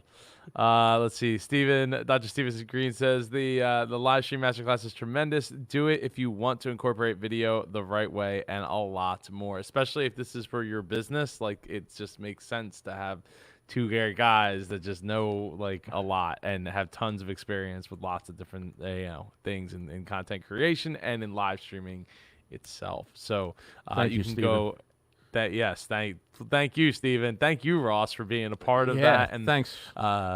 Thank you for being a part of this. And if you want more of that, go to superjoepardo.com/master below. And you can learn all about how we do that. It looks like my camera is actually delayed. Is my my bottom camera is delayed? Is it delayed to anybody else? I can't tell. Oh, you know what? Maybe it's not. Oh no, it seems like. But then I'm watching I in don't know. StreamYard, not watching out in. Yeah. I love the black and white. I love that you got the two angles, you. one black and white. Yeah, you see a little more of the stuff behind me. Well, thank you. So anyway, everyone, I need super claps in the chat for Super Ross Brand. Thank you so much again for being here. Enjoy the rest thanks of your for having weekend, me. sir. Oh, thank you. Enjoy the rest of the content. It's going to be some great I- speakers coming up and some great speakers already. Always awesome that you do these. Thanks, Jeff. Oh, thank you. And if you want to join us on the next one, it's June 27th. Monetize your podcast. Looking forward to that. And Sonia says, thank you. My question came up at the same time you mentioned about 30-second clips. It works out that way. It's Great all- question. it's all Thank good. you. It's all good. Super loud glop golf claps. Have a great day there. Have a good day there, Super Ross. Take care, Brand. everybody. Thank you. All right. Our next speaker is speaking on the topic of make social media simple, building your online business ecosystem. I need super claps in the chat for Super Jamie Palmer. Woo! What's going on, Jamie? How are you feeling today? I'm great. How are you? I'm super excited to be here. Woo! I'm excited to have you here. I'm looking forward to your talk. It was it Dr. Steven that recommended you as well? Yeah, and Oh. he's spoken so highly of you. So I've been watching along all day. This is brilliant. Oh, thank you. It sounds like you're not using the microphone. Tap the mic for me there. Yeah, it's not the right microphone. At the bottom of our I screen can here. switch Yeah, hit cam Huh. mic and Let's switch over. I just want you to sound the best you could possibly sound. How's that? Is that better? Oh, without light years better. Gotta love the tricky Mac setup, right? yes. It happens. It happens. You might want to turn the gain down just a tad. You're coming in a little bright there on the mic. Is that better? Yeah, way better. Awesome. All right, I'm gonna get out of your way. You're on the clock for 18 minutes. Awesome. Hey everybody, I am Jamie Palmer and I am super excited to be here today. One of the biggest things that I see people struggle with over and over and over again when it comes to social media is getting consistent. I see it over and over. People are just like, OMG, it's 5 o'clock. I didn't post today. What am I going to do? If that resonates with you, let me know in the chat if you've ever sat there at 5 o'clock thinking, OMG, what am I going to post today? Let me know in the comments because it's something that I see people struggle with over and over and over again. But the good news is you are here to learn about starting a podcast. And one of the biggest things that I always like to teach my clients and all of the people that I work with is starting and having some type of macro content. So when I talk about macro content, I refer to macro content as long form content. So that's a podcast, a YouTube, a Facebook, a live, any sort of blog. A macro content has a longer lifespan. It usually has a lifespan of weeks, months, even years if it's SEO'd properly. Now, you might be thinking, well, why do I bring this up? And what the heck does that have to do with social media? So macro content can be the basis for all of the micro and nano content that you then create and distribute on your social media. So micro content, I define that as content that drives traffic back to your podcast or back to your blog or whatever it is that you're promoting. For purposes of this talk, I'm always going to reference to the podcast. So micro content drives traffic back to the website or the podcast. Nano content then is what lives on the social media or whatever ecosystem or platform that you post it on. So this can apply to you whether you are a newbie when it comes to podcasting or you're a veteran.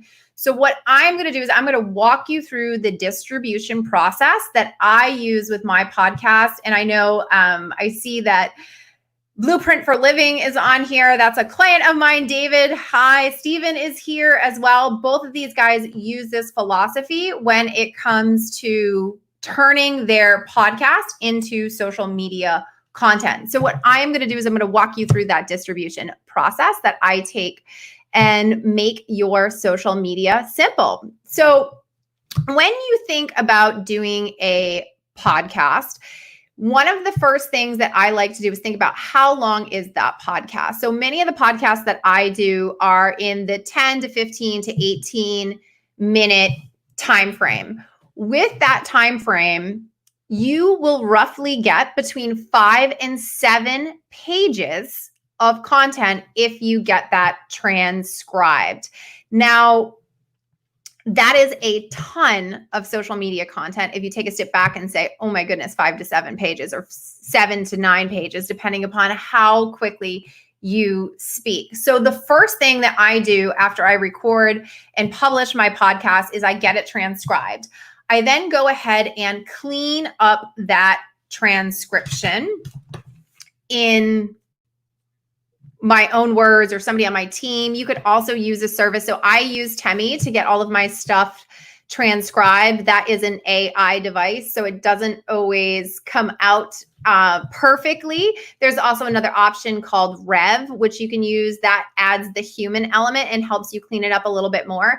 I find that they both work really well. It's just you have to figure out which one works best for you. I really like Temi because when I go ahead and clean up my podcast, some of the ways in which I say things are different than the way in which I might type something. So you just have to figure out which one works for you. But either way, the first step after recording that podcast, go ahead and get your podcast transcribed. You've got that 5 to 7 pages then to work with to turn into that micro and nano content for your social media. So once you have that transcription, the first thing that I do after I clean it up is I then turn it into an email, which I am going to send to my list. And I'm also going to use that email for purposes of my blog. So I take every podcast that I do and I embed the podcast on the blog along with a SEO rich 1,500 word description so that I'm getting the most bang for my buck on my effort of creating this piece of content. From there, once I have those two big pieces of content done, I then go through and I pull 3 to 4 pieces of micro content. So micro content, again, is that content that we post on social media with the intent of driving organic traffic back to our website where our podcast is hosted. So I like these to be a little bit longer. I am noticing lots of trends on social media that are geared towards the longer form posts. People are spending, social media usage is up 79% since the start of the pandemic. So I highly recommend using like a longer form post, think 500-ish or so words if you're posting on Facebook.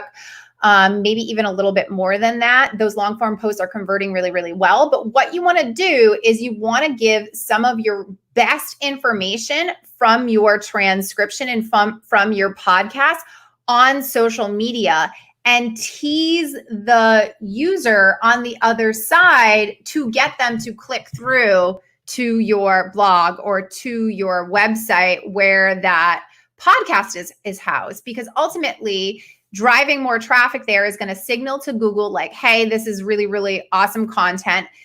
B, the more downloads that you get on your podcast is going to help you with your rankings. And C, you can then have that person pixeled and capture that data if you ever decide to use retargeting ads in the future. So I always do, like I said, 3 to 4 posts that are driving traffic back to that blog, because you went through all this effort to make this podcast, right? And I see it over and over again. People will create this podcast, they'll put it up on their website, and then they'll only talk about it once on social media. Like, you want to take that piece of content and you want to talk about it for the next week until your next one comes out in as many places as you can without driving people crazy. And I highly recommend with those 3 to 4 posts, you want to set them out throughout the week. So say, for example, your podcast comes out on Mondays. You will send out that first post saying, hey, new podcast out, blah, blah, blah. Here's why you want to click through and listen to it. Then you're going to want to do another one, say on Wednesday afternoon, to capture a different audience. And perhaps that's one of the ninja tips. I love using ninja tips. Perhaps you want to put the ninja tip out in the afternoon to hit a different audience. And then potentially another one around lunchtime on Friday when everybody tends to check out for the weekend with a question prompting them to click through to that podcast blog again. And then again, maybe Saturday or Sunday afternoon when people are lounging and getting back into the swing of things for the week. Once you have those scheduled, the other pieces of content that you're going to be able to pull from that description are nano content. So nano content is content that just stays on whatever platform you are using. So if you're using Facebook or Instagram or LinkedIn or Twitter, you're not driving traffic anywhere with a nano post. You're simply putting a piece of information out there and you're keeping them on that platform. Again, I always go back to my transcriptions and pull all of my content from there. So if you're posting 7 days a week on social media, I would then fill in, say, for purposes of this conversation, 3 to 4 other posts of nano content. Some of those might be fill in the blanks. Some of those might be polls. Some of those might just be content copied and pasted with an image from the previous week's podcast, right? Not the current week, but the previous week, to mix up the flow of the content. And I think it's really, really awesome when you think about all of the different ways in which you can take this one podcast and distribute it everywhere, it really takes the pressure off of you when it comes to having to produce lots and lots and lots of social media content. And it really eliminates that excuse of like, hey, well, I don't know what to post. Because if you are creating, even if it's just one podcast a week, after doing that for 30 days, you're going to have roughly 20 pages of transcription content that then you can pull from for your social media, whether that's micro content driving traffic back to the blog, or that's nano content, just content that lives on the platform that you're posting on. And that for me is really like my system that I use. And I go way more in depth when I talk about this with clients and people who I work with. But from a 10,000 foot view, that is the process that I like to use when it comes to making social media simple. And the biggest thing that I really want to drive home is you did all this work to create this podcast. Now make sure everyone in the universe gets to see it, right? Make sure your ideal client gets to see it as much as possible.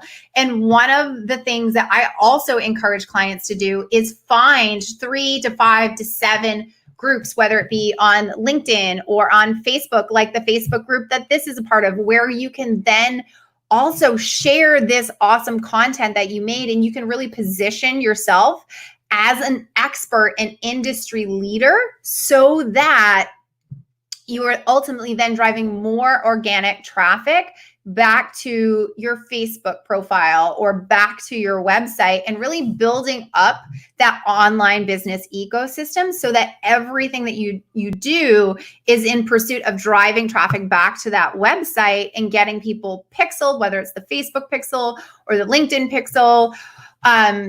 And you can then retarget, right? Because ultimately the whole goal is to be able to create this ecosystem that you can then rely on to generate leads and sales in your business. But that requires consistency, and that is a challenge for many people. And so if you are somebody who struggles with that, I would encourage you to think about how you can then leverage a system like this so that you can get consistent. And if somebody out there needs to hear this, almost every time I've done this talk, I get the objection, oh, Jamie, but what am I supposed to do until I'm able to get ahead? I'm just going to let you know right now, you can have permission to take a social media break.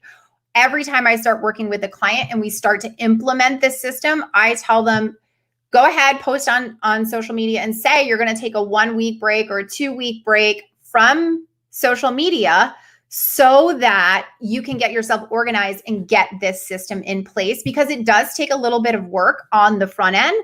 But once you have the system in place, it becomes super duper easy to just always fall back on that process and that system. So I would love to know if anybody has any questions for me. Yes, Stephen, the mantra macro, micro, nano, totally. That is the process that we use over and over and over again to drive traffic.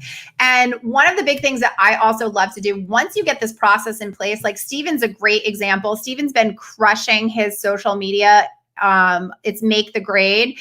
If you want to check out this process in practice, you can go check out Stephen's social media. And one of the things that you can do is, once you get the system in place, you then can start to put some ad spend behind that piece of macro content so that you are amplifying your message and really getting it in front of lots and lots of other people, and really growing that warm audience. Because the bigger your warm audience is, the easier it is going to be able for you to then convert those users or that community into buyers over time when you go to launch a product, or, go to launch a course or consulting or whatever it is in there.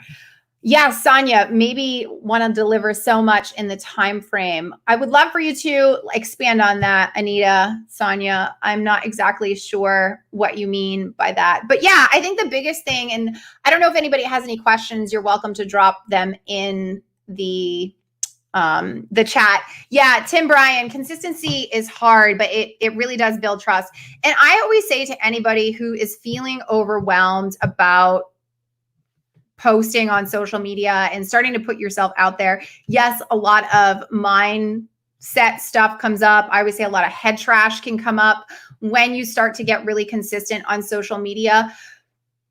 And imposter syndrome creeps in and you're just kind of like, who am I to be doing this? But I always encourage people to just be aware that that's going to happen. And I think the biggest thing that I always try to drive home is it doesn't matter whether you're posting 7 times a week or you're posting 3 times a week, whatever it is, be hyper consistent with that, because it says to your community and it says to your audience, whether it's conscious to them or it's subconscious to them, I take my business and I take my social media platforms seriously. And when you're showing up inconsistently on social media, it automatically signals to them, again, conscious or subconscious, hey, this person's not consistent. And that's not a great first impression that you want to make if you're trying to build trust and show value to the people on the other side. It becomes just this huge, I don't want to say huge, that's not the right word. It becomes an issue, right? Because if you're posting once a week and then 3 times and then 7,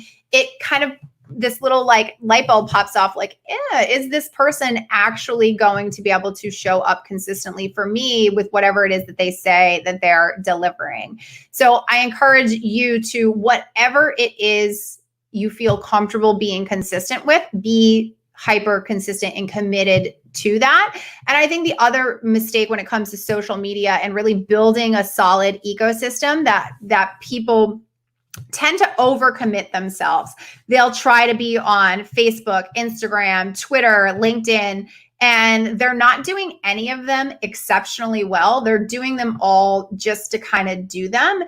And I would contend, especially if you're just getting started with podcasting or you're just getting started with being consistent on social media, pick 2 platforms and own them. Be hyper consistent, show value, deliver, build the community, interact with people on that platform, but only pick 2.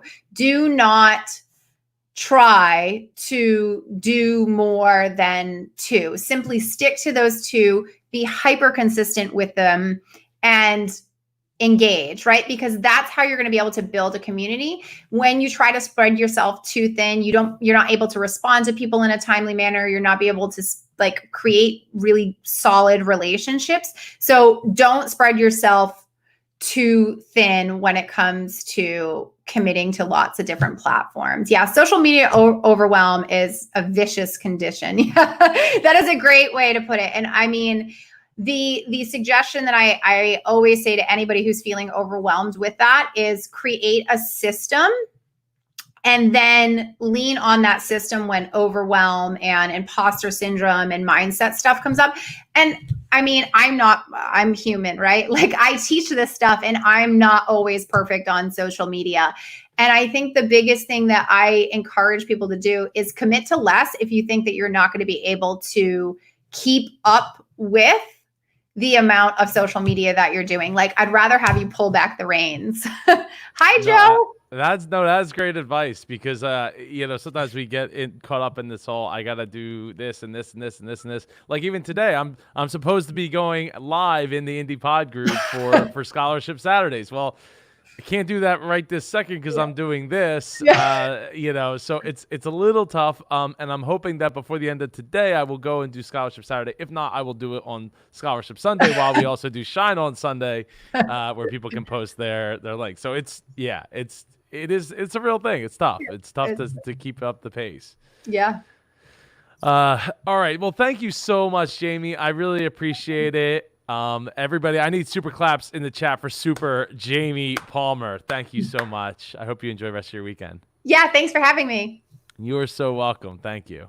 Take care. All right. So we're going to keep it moving here because we are now a minute behind. And I hoping that we can get back on track. I have 2 more announcements that I want to announce.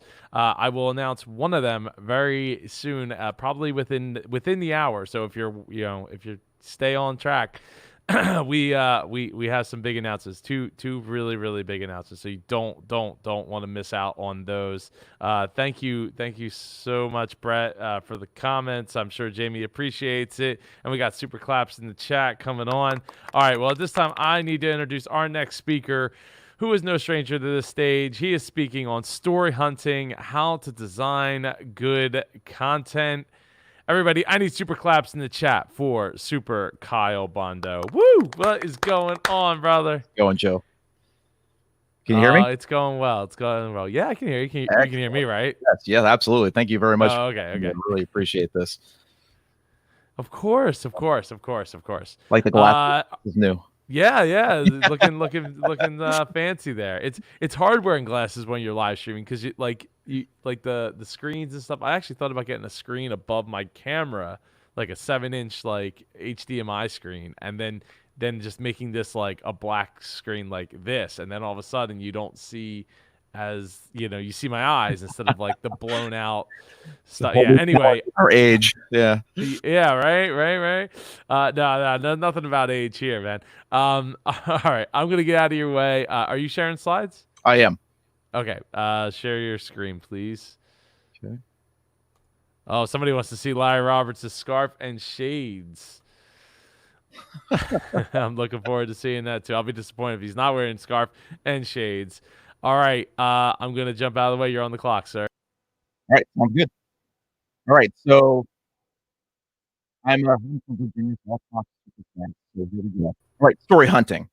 I want to tell you a story, and this is a story about a new podcaster named Bob, and he's getting ready to publish his new podcast. Now, Bob is very excited about podcasting. He watches a bunch of videos. He reads everything on social media, maybe even buys a book. But Bob cannot wait to start podcasting. So he immediately runs out and buys a microphone. And then he plugs it in and starts recording. Yay, Bob. Really excited about Bob. Bob's really getting on it. So he goes on and he gets episode 1 out. It's so cool that he's out there. And Bob gets episode 1 out and he feels great. And he's off to a great start. But Bob didn't plan anything. He didn't really do any research. He's just winging it because, hey, podcasting thing, right? It's just a microphone. You don't need anything else. And so he moves forward with episodes 2, 3, 5, 10, no rhyme, no reason. And before you know it, here comes trouble. Because it starts to get harder for Bob. And with every next episode, he's struggling with what to do next or what new topic to come up with. And he's getting very few downloads. He's getting no emails. He's getting zero feedback. And he starts to ask himself, do I really want to do this podcasting thing? It's a lot more work than I thought it would be. And I'm kind of don't know what to do next. And so as it gets more and more difficult, Bob's motivation starts to go. And then something really goes wrong. Bob doesn't know how to keep his ideas coming. And this is when he hits episode 13. And this is where he hits the messy middle. Now, Bob's lack of feedback and download run headfirst into his waning motivation. And like a raging beast, the messy middle attacks when you are at your lowest point. And with nothing solid to inspire him, Bob decides to push back a day. And then he misses a week. And then a month. And before you know it, Bob is pod faded. Now, is this the end of Bob? Before long, after 6 months, Bob really isn't a pod fader anymore. Now he's pod wrecked. And when Bob has gone to there, his podcast is really kind of a goner. And you could kind of say, well, it's kind of like the Lion King, Hakuna Matata, no worries, the circle of life, or like we like to say, the circle of podcast life. But is there a better way? Howdy, I'm Kyle Bondo. I'm the chief creative of GagglePod, and I'm the co-founder of GagglePod with my best friend, Tim Bryan. And together we co-host a show called Podwrecked, where we talk about these things, about is there better ways? And if you like my slides, by all means, please go to gagglepod.com/story2020. I got them all there, a bunch of other stuff, and you're free to have it all. But let's talk a little more about not being like Bob. Poor Bob. And of course, I'd like to say that no mooses were harmed during the making of this presentation. But we're talking about Bob's starting his podcast in the middle, because he didn't do any preparation or planning. And when we get stuck and things get hard, we don't know what comes next. So what do? Well, usually we quit. So I'm going to teach you 7 good principles of content design. So hopefully you keep you going when the messy middle bear comes for you. And our guide, of course, because It's not GagglePod unless I create a new fake podcast. My fake podcast for this presentation is called Anonymous, the outdoor survival gone wrong. And we're going to use this as our guide to see how each one of these principles work. Now, principle number 1. You have to know your why. You have to know what direction and perspective you have. And in a past presentation, I talked about how to create a why.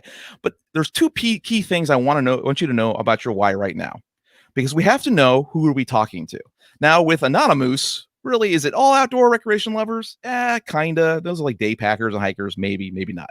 Or is it outdoor enthusiasts, the hardcore people, campers, sportsmen? Nah, not really. Again, we're really kind of looking at outdoor survivalists. These are the people who like sit at home and watch Alone or Naked and Afraid. These are our people, our crazy bird and bunny nut people that go off the grid with a toothpick and some duct tape, and they create a life in the Arctic Circle. So we can use this to plug this into our why statement. Now, for a why statement for Anonymous, it's really me talking about wilderness survival stories for outdoor survivalists who like to hear about others who escaped disaster. It's very, very niche, very direct, but these pieces will come very handy in a few minutes. Now, when we start down the road of creating content, we first need good sources. And what do we need to do? We need to know, where is our audience talking and living online, because the internet is connecting everybody. So we have to go online and try to find out where we can find these people. Now, I asked 6 questions. These can be any 6 questions, but I like these ones because these kind of get to the core piece, and they don't have to be your 6 questions, but they're mine. And I say, what do people who are in the outdoor survival for this fake podcast love, hate, read, buy? Where do they go? What do they want? And in doing that, I create keywords. I know my content very well, so I know what my people are thinking. I know what keywords they're actually looking for. So I create 20 keywords. And it doesn't have to be, it can be anything, because you can do this exercise over and over again and come up with different answers. By going through each one of these keywords, I create pretty much my map to search. And I do this 3 times.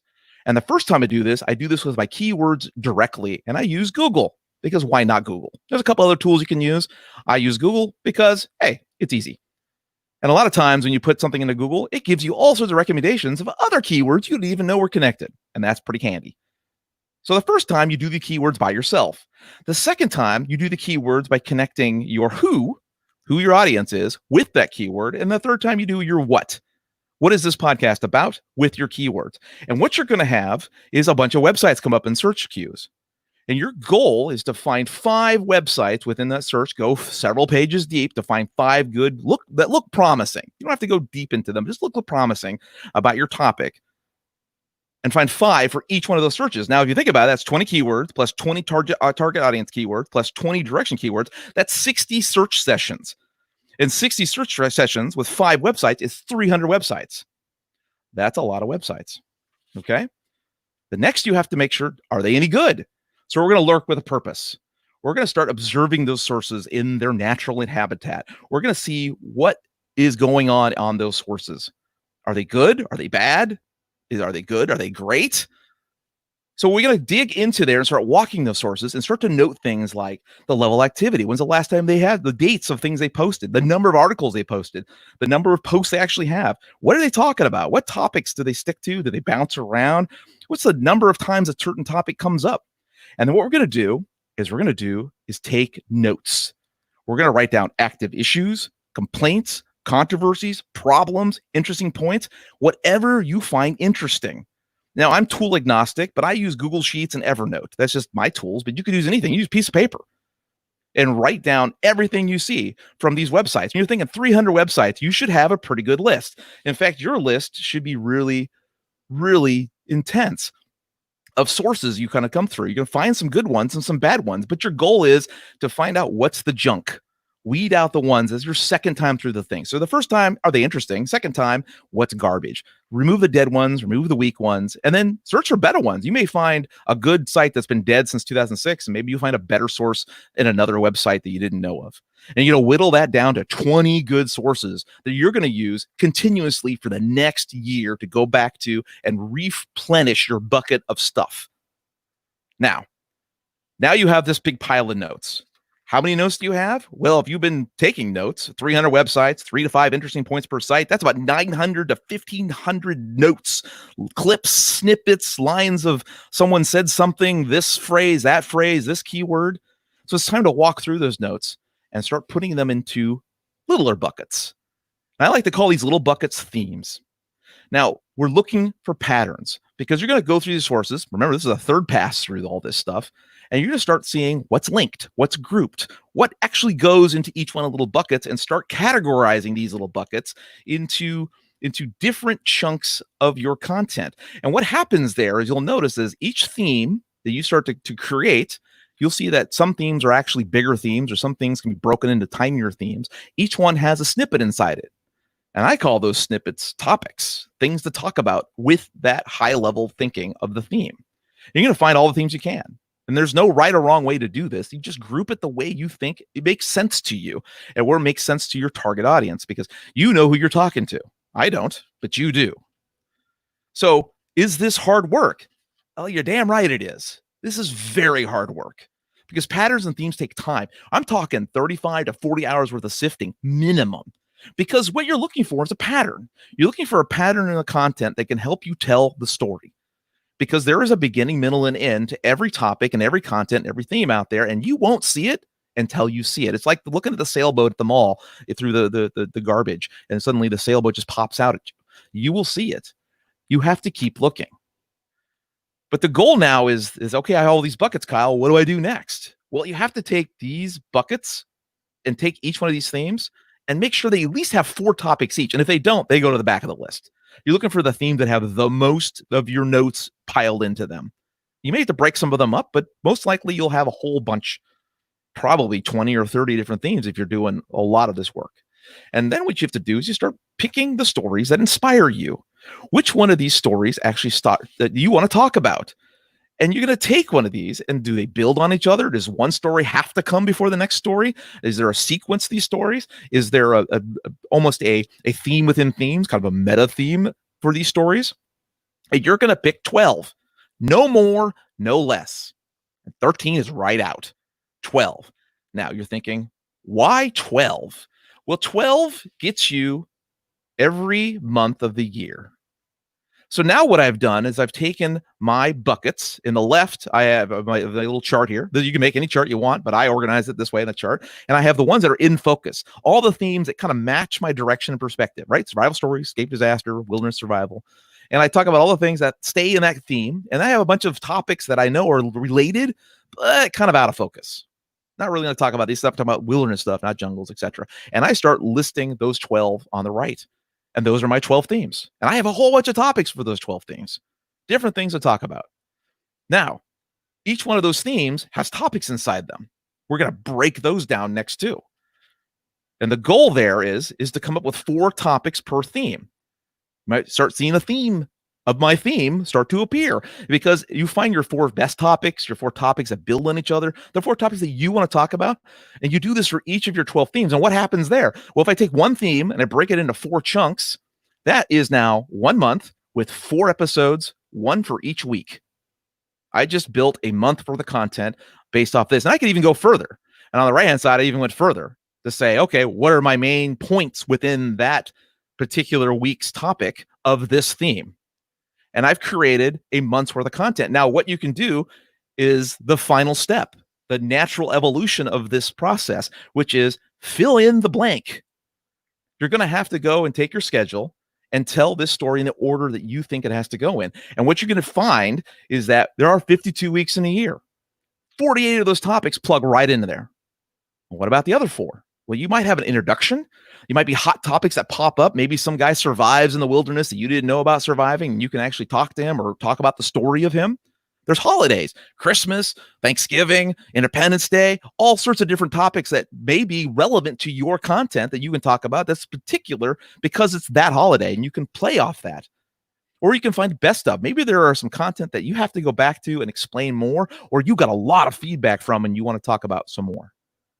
This is 1 year of content you just created.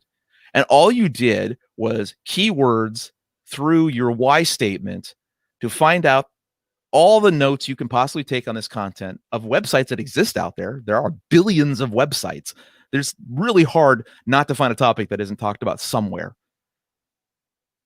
Break that into 12 themes. Break those 12 themes into 4 different topics per theme at 48 topics, which makes all your episodes. Why does this work? Because now you know what is coming next. Now you know where you are now. This is your map. Now you know where you're going. This is your compass. All you have to do now is walk the path and tell the story. That's it. Now you, on top of that, know how much work this will take. You're not surprised at episode 13 that, oh my God, podcasting is really hard. You know that 52 episodes is going to take you some time, but you have done the work before you ever turned on the microphone. And now you can do this without pod fading or pod wrecking. Thank you for your attention and happy hunting.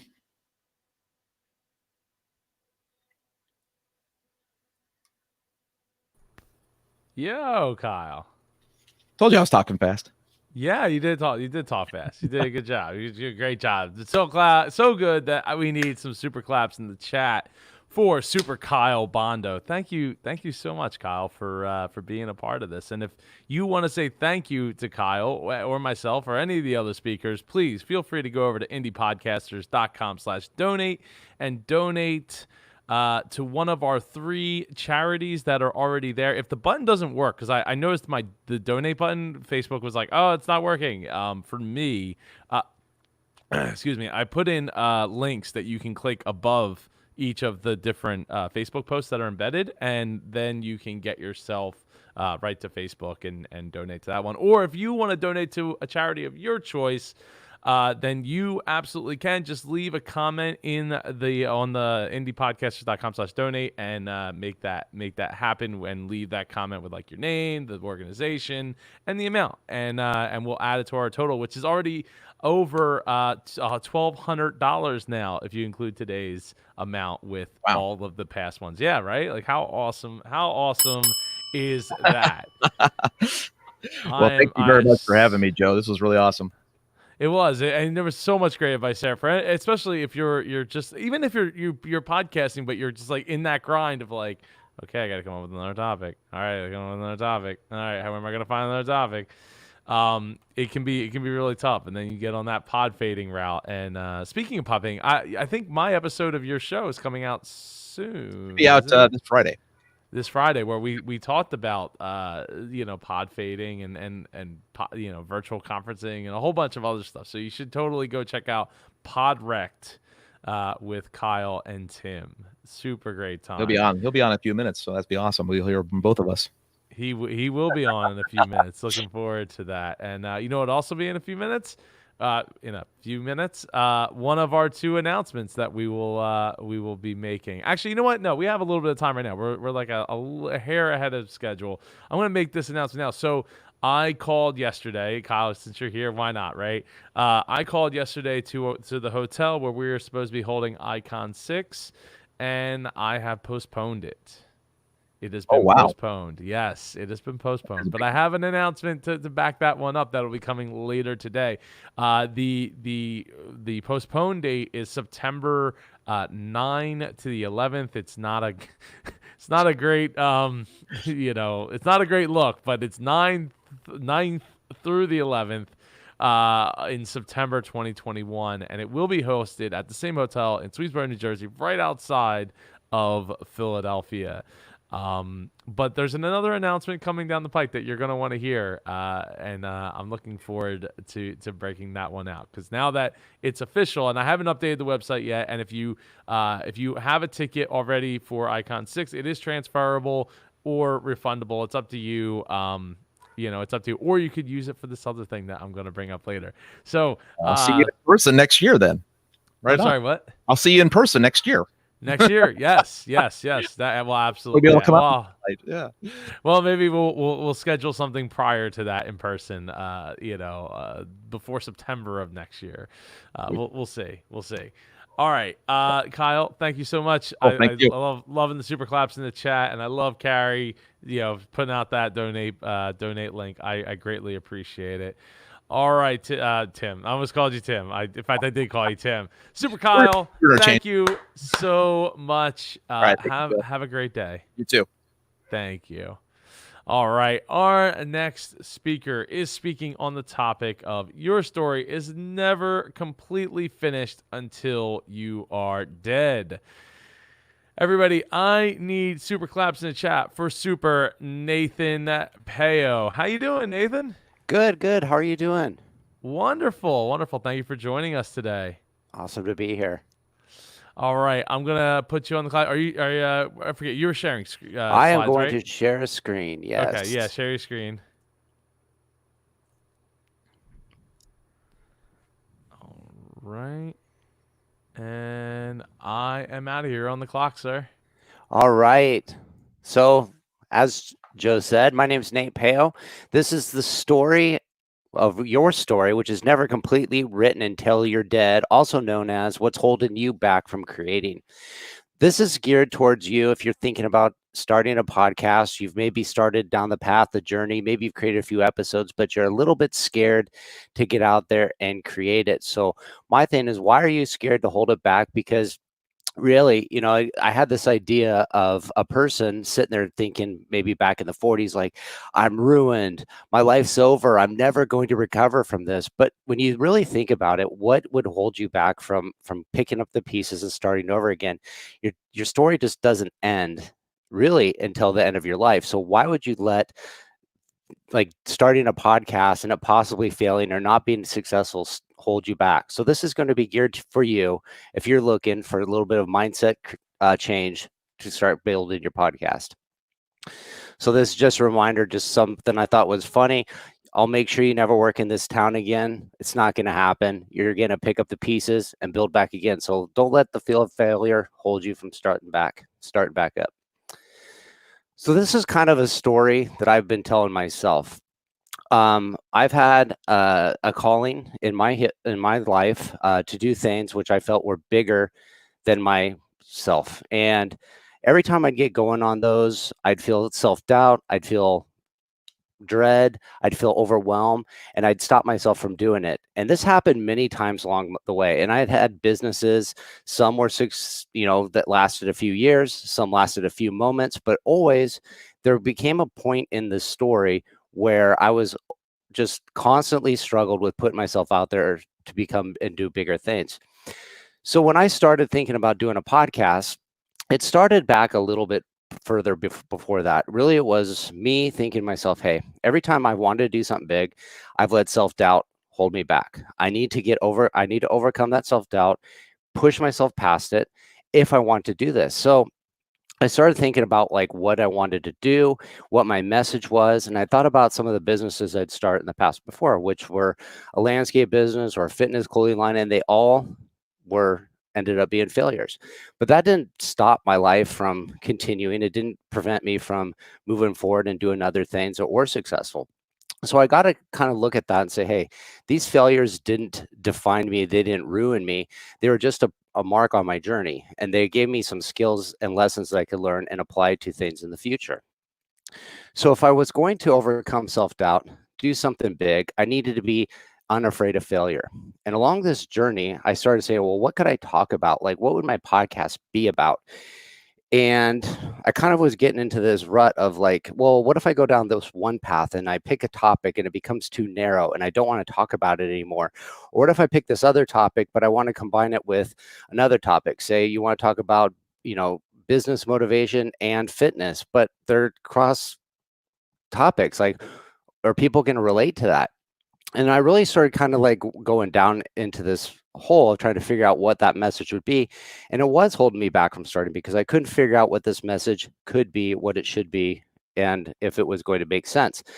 But I did have a passion for networking. I thought, hey, that's something I can start with. At least then I'm going to be talking about people that I know, people that I enjoy their stories. And it kind of gave some flexibility to talk to people from a bunch of different aspects. So then I started kind of looking at things that needed to be done. And that kind of led me to kicking off the podcast. So the reason why I wanted to bring that story to light was to talk about some of the steps I saw along the way that I think are important if you're looking to start a podcast. First, you need to know your why. This is bigger than just like, hey, I like talking to people, I like making conversations, or I want to be super famous. Your why needs to be deep down inside you. It needs to be your bigger purpose. It needs to be your mission. And it's what's going to get you out of bed every day and do the things that you don't want to do on the days you don't feel like doing it. So your why has to be big. It has to be strong. It has to be that thing when you say, hey, today I'm kind of tired, I don't want to do it. The why overrides that, and you know you got to get up and do it anyways. So how do you find your why? Well, it starts with asking yourself deep questions, better questions, and really looking inside yourself. So it's best for me to recommend starting out, ask yourself a question and then ask another question and just keep getting deeper. And if you run into a roadblock of like, oh, I can't do something because of this, well, why not? Why can't you do this? What's the obstacles hold you back? And if you keep digging deep enough, you're going to find your why. And your why from when you start will evolve over time. And it may be a different why as you get going. So first, think about where you're at in the story along this path on your journey and make your why important for that moment that you're looking to get going. The next thing is you have to get started. Everybody tells us all the time, get started, get started, get started. And I can tell you from my experience, everything that I've ever done that I've really enjoyed, I'd always wish I'd started it a lot sooner. Podcasting, no different. Get started. Don't let where you're going hold you back. So like I talked about in my journey to starting a podcast, I didn't know what my topics were going to be. I didn't know my voice. I didn't know my message. But I had this realization that if I started, the message would find me. I would start discovering my voice. I'd start discovering what I wanted to talk about, and I would learn along the way. But if I sat at home thinking about what will I be talking about, who's going to listen, all these things, then I would have just never started. And if I didn't start, you're not going to make any progress. So get started. Work on the things that move the needle. And that's also important to like not focus on stuff that's seems to be doing stuff. It's busy work, but it doesn't get you going forward. So you say, hey, I want to start a podcast. I got to have a logo. The logo's not moving you forward. The message is. So start looking for the message. Then you want to be in the right places. So I always talk on my show about the word luck. And a lot of people talk about luck is somebody that's right place, right time, or the stereotypical answer of being in the right place at the right time. But that's not always the case. If you are trying to figure out how I can be in the right place at the right time, the first thing you want to look for is where are these right places? Where are the people you want to connect with to help you along your journey hanging out? Once you start thinking about where those people are, then that's where you start going and hanging out. So when I started looking to start my podcast, I didn't know anything about it, but I knew people talked about podcasts. They were in podcast groups, they're on Facebook groups, they're in all different places. And I knew if I just kind of went and hung out in those places, I was going to be introduced to people that could help me along my path. Lo and behold, it worked. So whether you're starting a podcast or looking for a topic or you're looking for guests, think about those people that you want to connect with. Where are they hanging out? Start being in those places. And over time, you're going to start meeting these people. So when you start hanging out in the right places, over time, your chances of success are going to significantly increase. Always make progress. One of my favorite quotes from Jocko Willink, every day is a campaign. So what that means is you need to show up every day. You need to be working every day on moving the needle a little bit forward. And even on the days you don't feel like doing it, those are the days that matter the most. Those are the days that when you show up and you get it done anyways, you're going to build progress, you're going to gain momentum, and you're going to get closer to your goal. And like I always say sometimes is show up every day and do the best you can do. And sometimes the best you can do is just showing up. Some days we just don't feel like it. Some days we're just doing our best to tread water. Some other days we're running marathons, but every day matters. Consistency and small improvements over time definitely move the needle significantly. So what I'm saying with that is a lot of times when we get going on a project, we have huge goals, they're massive, they're undertaking, and they're very daunting. And so we think, yeah, if I make all these goals, these achievements, I'm going to just crush it. And they're too hard to keep that pace. So we give up and we move on. So we start looking at little things that we can do and just constantly build those over time. You're going to generate some momentum, and you're going to be able to sustain that effort. Thoughts become actions. So this is something everybody says: mindset, positive thinking, the right thoughts that we tell ourselves are important. But let me explain it to you a little differently.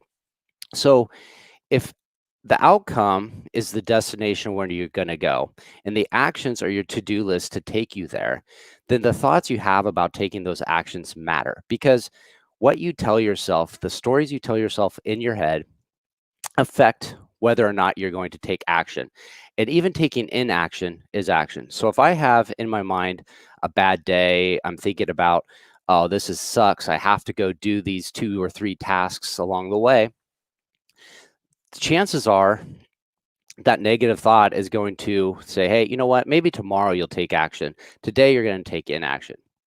Over time, that journey where we end up happens because of those steps we took. So if we're not taking the steps that take us where we want to go, we're taking steps in the places we don't want to go. So I always suggest change your mindset, tell yourself a positive version of a story versus the negative story. So instead of saying, I have to do something, I get to do something. That will make a big impact. And if you're still doing the tasks anyways, why not go into it with a positive feeling for it? Like I said before, actions become outcomes. The journey, the destination, that's the outcome. The actions we take get us there. So who we are today is a result of the actions we've took in the past. If we want to go, say, start a podcast, the actions we take today are what's going to take us there. So even though you might feel like you're not an expert, you're not good enough, you're not ready to get started, that's who you were in the past. You can learn these steps along the way to become who you want to be. So start taking action in that direction. You're not dead yet. So remember, hey, our story's not over. It's not completely written. What we're going to set forth and do doesn't really matter. Like if we succeed or if we fail, what's important is that we do it. We put ourselves forward and we start chasing the things we want to do. So if you wanted to start a podcast and you're scared to get started 5 years, 10 years down the road, if you didn't do it, you're going to look back with regret and say, hey, I wish I had started it. And if you had started it and it wasn't successful, but you thought, hey, I've learned my mistakes, I'm not dead. It didn't kill me. I can move down and start it over again with something that does work because I've learned a lot. We're always able to rewrite our story at the end and keep moving forward. So that kind of brings me to the end. I don't have a pitch to sell. Just got my podcast, All In Podcast with Nate Peo. If you're interested in being a guest, it's a very conversational format. We just talk about what you're up to for a few minutes. If you just wanted to call and say, hey, I got questions about getting started on a podcast, I don't know where to begin, love to chat with you for a few and just see what you're up to.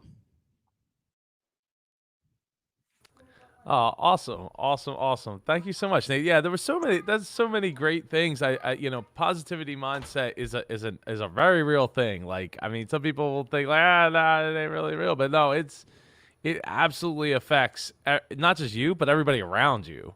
And how you can or don't get things done. For sure. I love it. All right. Well, thank you so much, Nate. Can I get some super claps in the chat for Nate Peo? Can I get that? Can we get some super claps in the chat? There we go. Thank you so much, Nate. Have a great day. Thank you. Thank you. All right. So I'm gonna bring on our next speaker here so we can get a little ahead of schedule here. And when he's done, I will be ready to announce the third major announcement going forward. All right. Can I get some super claps in the chat for our next speaker who's speaking on the topic of, oh no, I don't have my page up. Oh, there it is. It was just not scrolled down. Speaking on the topic of how to make podcasting your day job. Everybody, I need super claps in the chat for Super Timothy Bryan. Woo! What is going on, sir? Hey, Super Joe. How is it going today? You look like a busy man. I'm here. You're here. I am. There's a lot going on. Yes. Yeah. Well, hey, it's we're doing the things that we need to do and want to do to bring people together, especially in these crazy times. We're doing the things we need to do to raise money for different charities. We're doing the things we need. I love that. I love the shirt. I love the shirt. I had to. I wanted to wear, and I haven't seen him in the chat yet. Eric Patrick Thomas's shirt today. Because I feel like I need to inspire both myself and other people and help motivate them, inspire them, as Carrie would be saying right now, inspire them to donate. Like that's what we need. We need some cha-chings in the donation pot, not for me, not for us, but to thank us for all of this and going to nonprofits and charities that are over at indiepodcasters.com/donate. So when I rejoin you, I will be ready to give out the announcement that is our third big announcement for today. I believe you already know what that is. Some people might already know what it is, but I have an official statement about it. So we're gonna do that once we get back from your talk. So wait, what happened to your slides? You were sharing your screen. Stop sharing your screen. Let me share that screen. I apologize. The man, the myth, the legend, Tim Bryan. Yes, he absolutely is. Of course, that's coming from Kyle Bondo. Yep. Is that up there for you? No. Oh, it was just up there. It was up there. Like I saw it to add it. But I am not seeing it now, sir.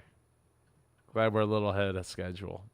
Meanwhile, let me tell you about some of our sponsors, which is Simple Easy Marketing. Their next event is coming up in July, and you can go and join for just $20 to learn. It is what's the date here? Where's the date? July passed right by. July 18th is their next event.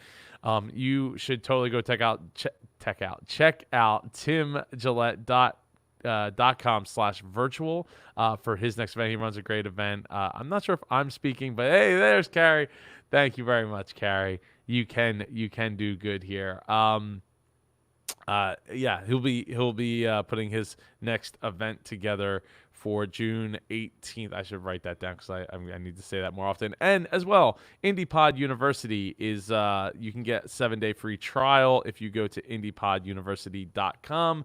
Sign up today. It's $9.99 a month or $99 a year, and you get over 100 hours of video. Heck, by the time this COVID-19 stuff's over, we're gonna have probably 200 hours of video as I'm doing daily videos, putting that into there, as well as doing these virtual conferences that are adding an extra 8 hours per event. It's insane. It's crazy. It's awesome. And it's also crazy and insane and awesome? Tim Bryan, who's got his slides up. Sir, you have the floor and Sweet. You are on the clock. Thank you so much, Super Joe Pardo. I want to definitely thank you for that and all the great stuff that you're doing. And just to let you know, if I mention Hall of Fame Dave Jackson's name in any of this, he doesn't owe me $100. He can donate that to any of the charities that are there. So we always like to, tease Dave with that, with that on our show here. But today I want to talk to you about how to make podcasting your day job. And I know a lot of new podcasters are like, hey, I want to monetize. Well, think about it like this. If you already have a day job, why not flip that day job into your podcast? I'm just saying, it is an opportunity for you to do that.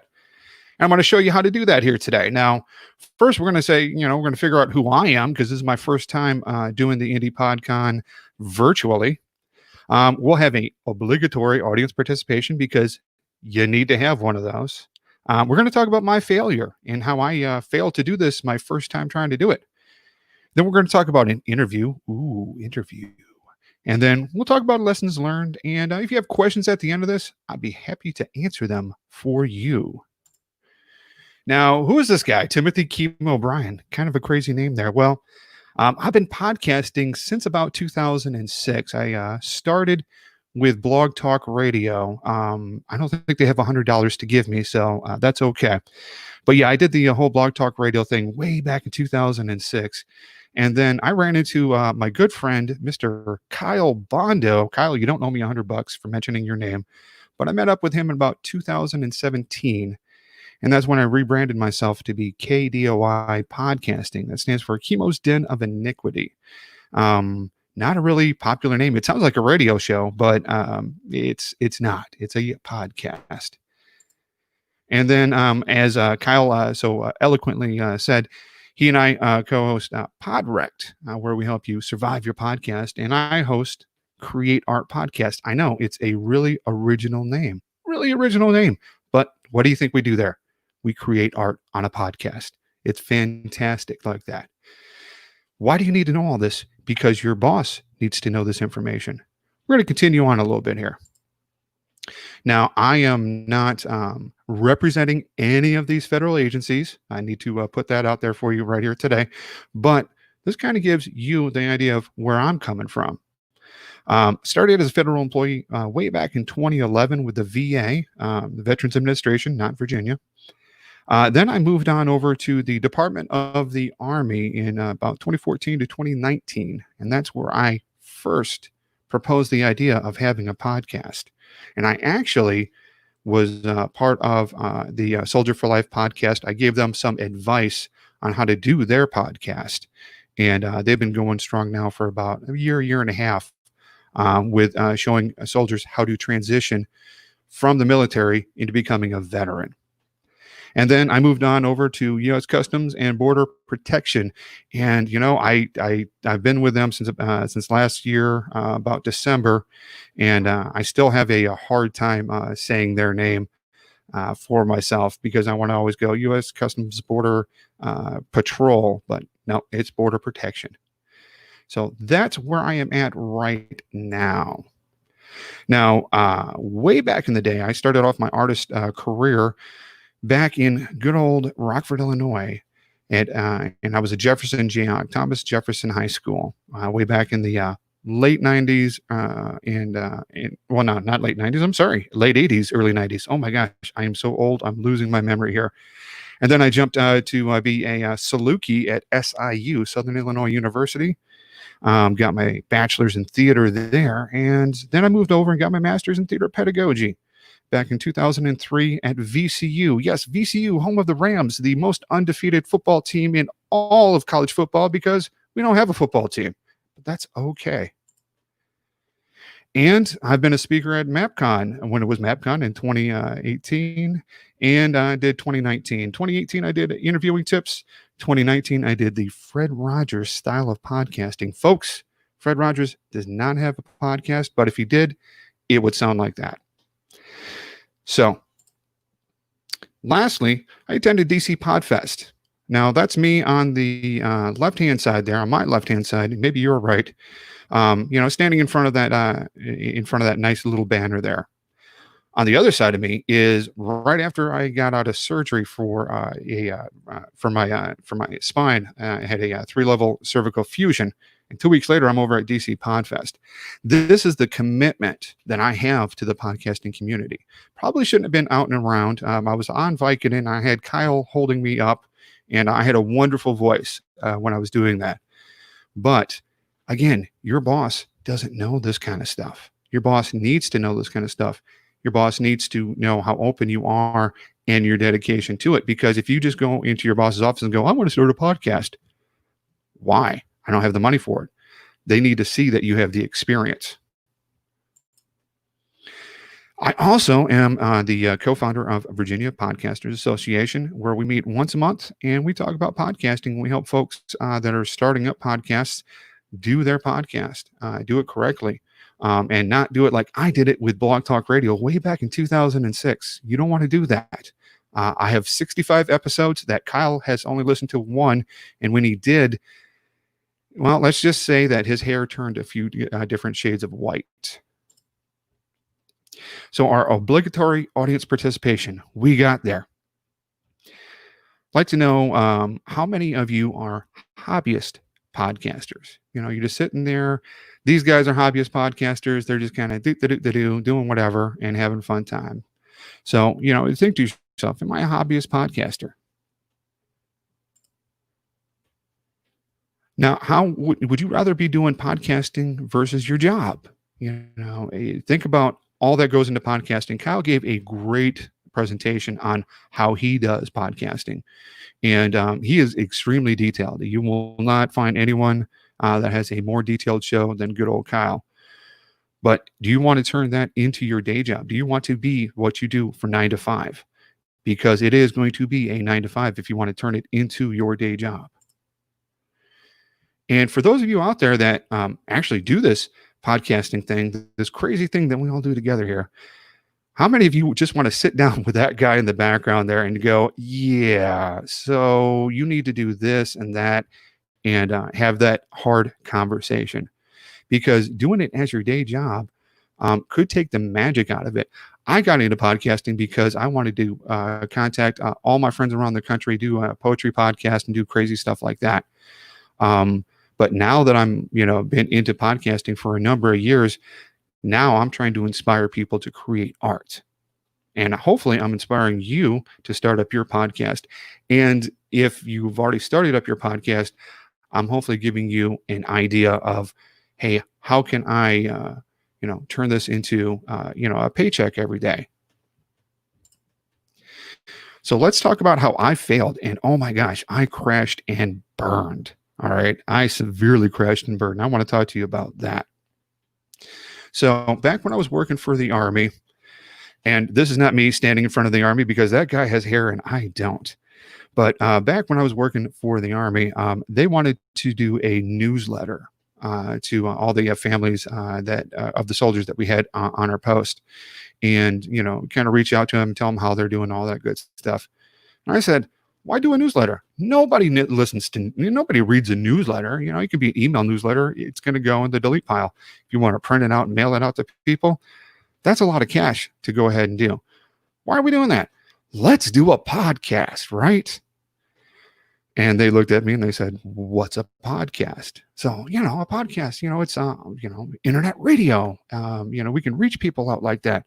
It's going to be great. I run a podcast here. Listen to my podcast, which is an arts podcast, which, if you think about it, Army and arts podcasts, not a whole lot of crossover there, you would think. So, the reaction to it was, actually, this is a guy from the Army that was outside smoking, and that's the reaction I got. They said, yeah, we'll think about it. Yeah, we'll think about it. And they thought about it, and I don't work for the Army anymore. I haven't worked for the Army since December of last year. It was a big no. Why was it a big no? Well, pretty much, I didn't approach them the way that they needed to be approached. So I'm going to teach you how to approach them the way they needed to be approached. So we're going to, hit the Wayback Machine. A year ago, I interviewed for my job with CBP. And one of the questions that they asked me, and it was a tech question that they asked me, is, how do you use technology in your current job? And I told them, I said, well, I'd like to start a podcast. I wanted to start a podcast for the Army so that way we could reach out to the families and all that good stuff. And, this is my whole idea for it. And I give them the whole idea for it. And they were like, They didn't scratch their beards because they were women and they didn't have beards. That's okay. Women can have beards if they want to. My daughters want to have beards. That's just the way it is. But, they scratched their chin and they were like, we're thinking about starting a podcast. And in that interview, I didn't even have the job yet. In the interview is when I started selling the whole idea of having a podcast. I let them know. I said, hey, listen, regardless if you hire me or not, I will help you set up your podcast. Not a problem. It's that whole idea of give.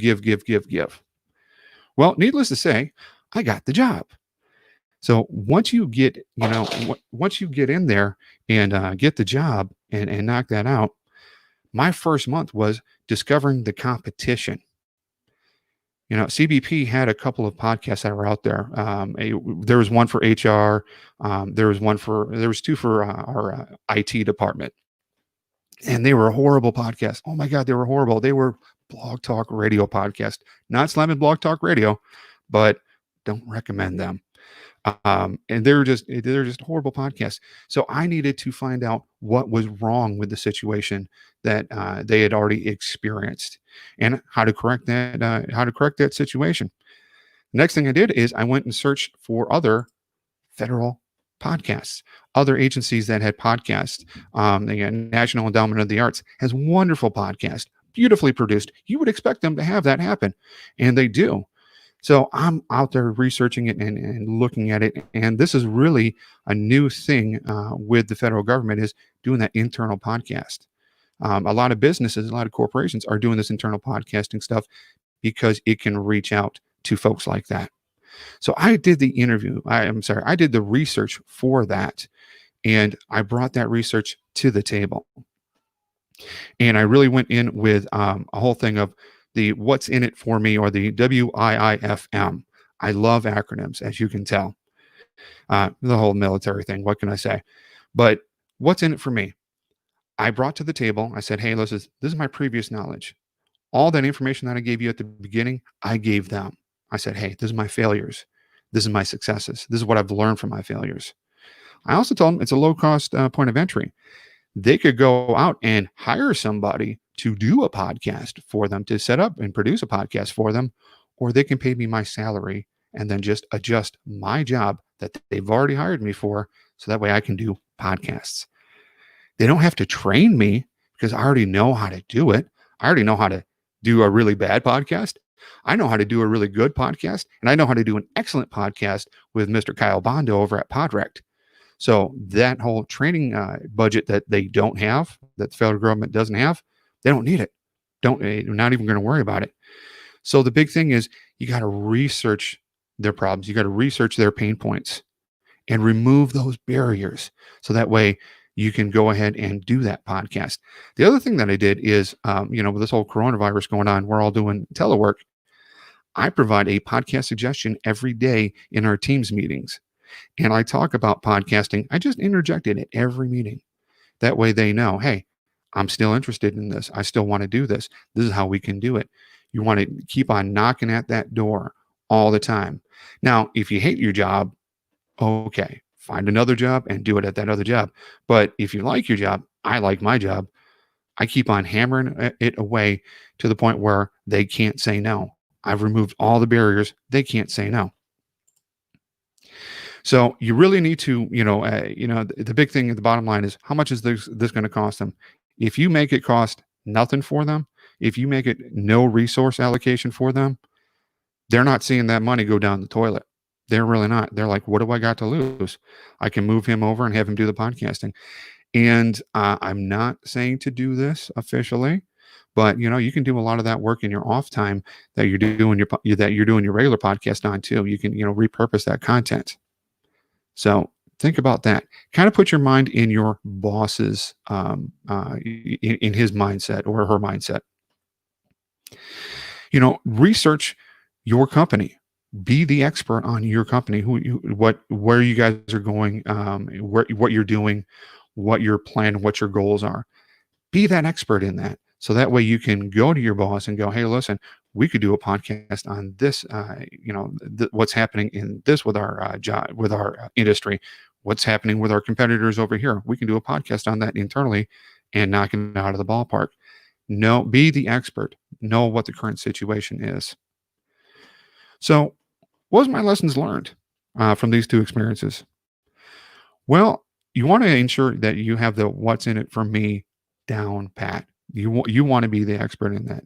They need to know why they need to have a podcast, because your job does need to have a podcast, especially in these days. We're teleworking and we're not even going to the office anymore. They need to have a podcast. Let people know what you know. Write out, you don't have to be annoying with it, but let them know that you're the podcast guy. I'm known at CBP now as, hey, it's Tim, the podcast guy. He also does HR stuff as well, but he does podcasting. So, let them, make it clear to them that you know what you're talking about. Write out a proposal in business language. This I did not steal from Kyle. I did not steal this from Kyle. I swear to God, if you saw Kyle's presentation, you saw all the stuff in his background. But make sure that you write it out in their language. In podcasting, we have a certain language that we talk about and that we talk into. Make sure you're doing it in their language, because they're the ones that are going to be, giving you the thumbs up on if this is going to happen or not. Write out that proposal, do it in their language, and really think about what you're doing with that. And then have the answers to their arguments already thought out for yourself. When you're putting yourself in your boss's shoes there, already think about, what are they going to ask? How much is it going to cost us? It's not going to cost you anything. I got all the equipment right here. How much time is it going to take off of you? Well, if you've, done really good on your podcast, you should have a lot of that already plotted out for yourself and minimized on the time constraint on that.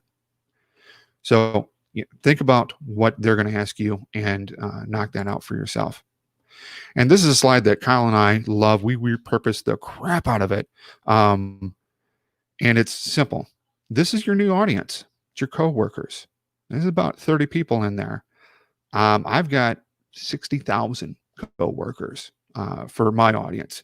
And I'm planning on hitting them for sure to have that podcast, giving them the information that they need. A lot of us are not doing podcasts as our main source of financial security. How about we convince our work that this is what we can do for our job? This is how we can be valuable to our job. And of course, it wouldn't be a good presentation without letting you know where you can get a hold of me. You can get a hold of Kyle over at gagglepod.com. You can get a hold of me at tim@gagglepod.com. You go to our websites and all that kind of good stuff right there. And stop sharing. There we go. And we are good. That is what I have for you here today. Hey, Super Joe, you are outside. You're not outside my house, though. I am not. Well, you don't know that. You might want to go look. I'm going to go look. Wait a minute. No, that was I love what Carrie said. Yes, have the answers ready. So you don't say, okay, I have to look at everything. I have to look up everything. I have to look up everything. You're just creating excuses basically for them to say, yeah, well, clearly he doesn't know. He doesn't have the answers or most of the answers available. So yeah, do the research and put in the time so that you can have the answers, at least most of them, when the time comes. Exactly. And you and I were just chit-chatting the other day when we were messaging each other back and forth. I just got off a call for another department that caught one of my webinars at work that wants to do a podcast. So it's spreading where I work. People know me as the podcast guy. Whoever you are, be that podcast person. Guy, gal, whatever. Be the podcast person that people can go to. And it's going to work out for you. It worked out for me. Yeah. No, I absolutely. I hear it and I agree with it. And if that's what your goal, if you're trying to podcast all day, every day, it's an opportunity for you to open door. Plus, as an HR person, you're already doing all the clearances, so you don't have to go. They don't need to get a podcast person and train that person. Then go back to the HR people and be like, hey, what do we do? Is this okay? Can I say this? Can I say that? It's all right there for you. So thank you so much. I need some super claps in the chat for Tim Bryan. Woo! Oh yeah. Oh yeah. So the reason, and Tim, you're welcome to stay here. The reason I am outside is because I wanted to make that third big announcement, which is while Icon 6 in this September has been pushed to September of 2021, September 9th to the 11th on January, September of 2021. We are going to be hosting a live event here at my house in my backyard with all that space there. We're going to get a tent. Nice. We're going to get some porta potties. We're going to limit it to 50 people that can join, that can come live, and we'll be live streaming the event as well throughout the time of the event. So look for more details on that. The dates for that is going to be, and I thought I had them written down here, but I switched over to my laptop. It's my fault. It's my fault, Joe. I should have had those dates up on my back wall. I'm sorry. My fault entirely. Right? You could have just been like remove the curtain or something. It'll be September 12th with a rain date of September 13th. So if it's pouring out rain, then we're not going to, we're not going to, even under a 10, it's not going to be very much fun. So the 13th will be that day. Hopefully we'll have a decisive, like, hey, it's pouring rain outside and we can't do it at the day before or something like that. So we can move it to the 13th. So that's when you move it. And then the weather shifted and now it's raining on the 13th and we're screwed. So we don't That's know. when the hurricane comes. Yeah, right. Well, yeah. Oh, yeah. I mean, that's definitely so September 12th, we'll have porta potties, we'll have a tent, we'll have tables, we'll have chairs, maximum 50 people. I will definitely be posting when tickets go on sale for that. I do expect it to sell out. We'll also we'll be taking temperatures here at when people arrive, just for an extra layer of protection and thoughtfulness that goes into this. And so as Steve says, like, what's not to like. Steve, Kyle will bring the frisbee. You don't have to bring. I have like 6 frisbees, man. I got Can Jam. Like we're gonna have. It's gonna be one part party, one part conference, and tickets will be on sale probably before the end of the week. I'll be making an announcement, but there'll only be 50 tickets. That's it. Like that's it. And all speakers will be here. Will have to be here for the event. So that's what we're doing. But it will be live streamed. Nice. You'll be able to buy a live stream ticket starting at $25. So if you can't make it, or are unable to make it for whatever reason, you can get a live stream ticket starting at $25. And I'm really looking forward to it. Larry's feeling it. So Tim, I'm gonna kick you out. I need super claps in the chat for Super Tim Bryan. Boom, yeah. Thank you so much for being a part of it and changing your topic up literally the night before. It's much appreciated. It's what I do. It's what I do. It wouldn't be art if you weren't doing it on the fly. All right, Tim. Thank you. All right. So next up we have, because we're now like 3 minutes behind, our next speaker is speaking on the topic of how to book the guest of your dreams. And I have heard a lot of big things coming out of this guy as far as landing guests for not only himself, but other people in our icon community. Everybody give it up for Super Brett Allen. Woo, what's up? How's it going? It's going great. It's a beautiful day out here in South Jersey. It's going to be a beautiful day, September 12th. Yes. I want to try and come to that. That would be awesome to come hang out at your house. Wouldn't it? Yeah. I mean, we got not only that space, but we got a huge patio, and the pool will be closed, obviously, because it'll be cold here by that. Well, cold-ish, but for a pool at that time. But we got plenty of space to enjoy the time, to enjoy ourselves. There's a fire pit over here, and we've done many after parties after MapCon events here. So it's not uncommon to have the community come back and hang out afterwards. Awesome. Where are we sleeping at? On the ground? Well, maybe if you want to bring a tent, I would say you want to get a hotel room. That's probably the idea that you would want to do. So, all right. All right, I'm going to get out of your way, and you're on the clock, sir. Well, thank you, everybody, for having me.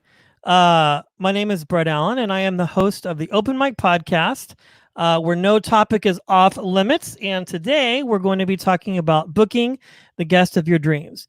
And I want to start out by saying that by no means am I an expert at this at all.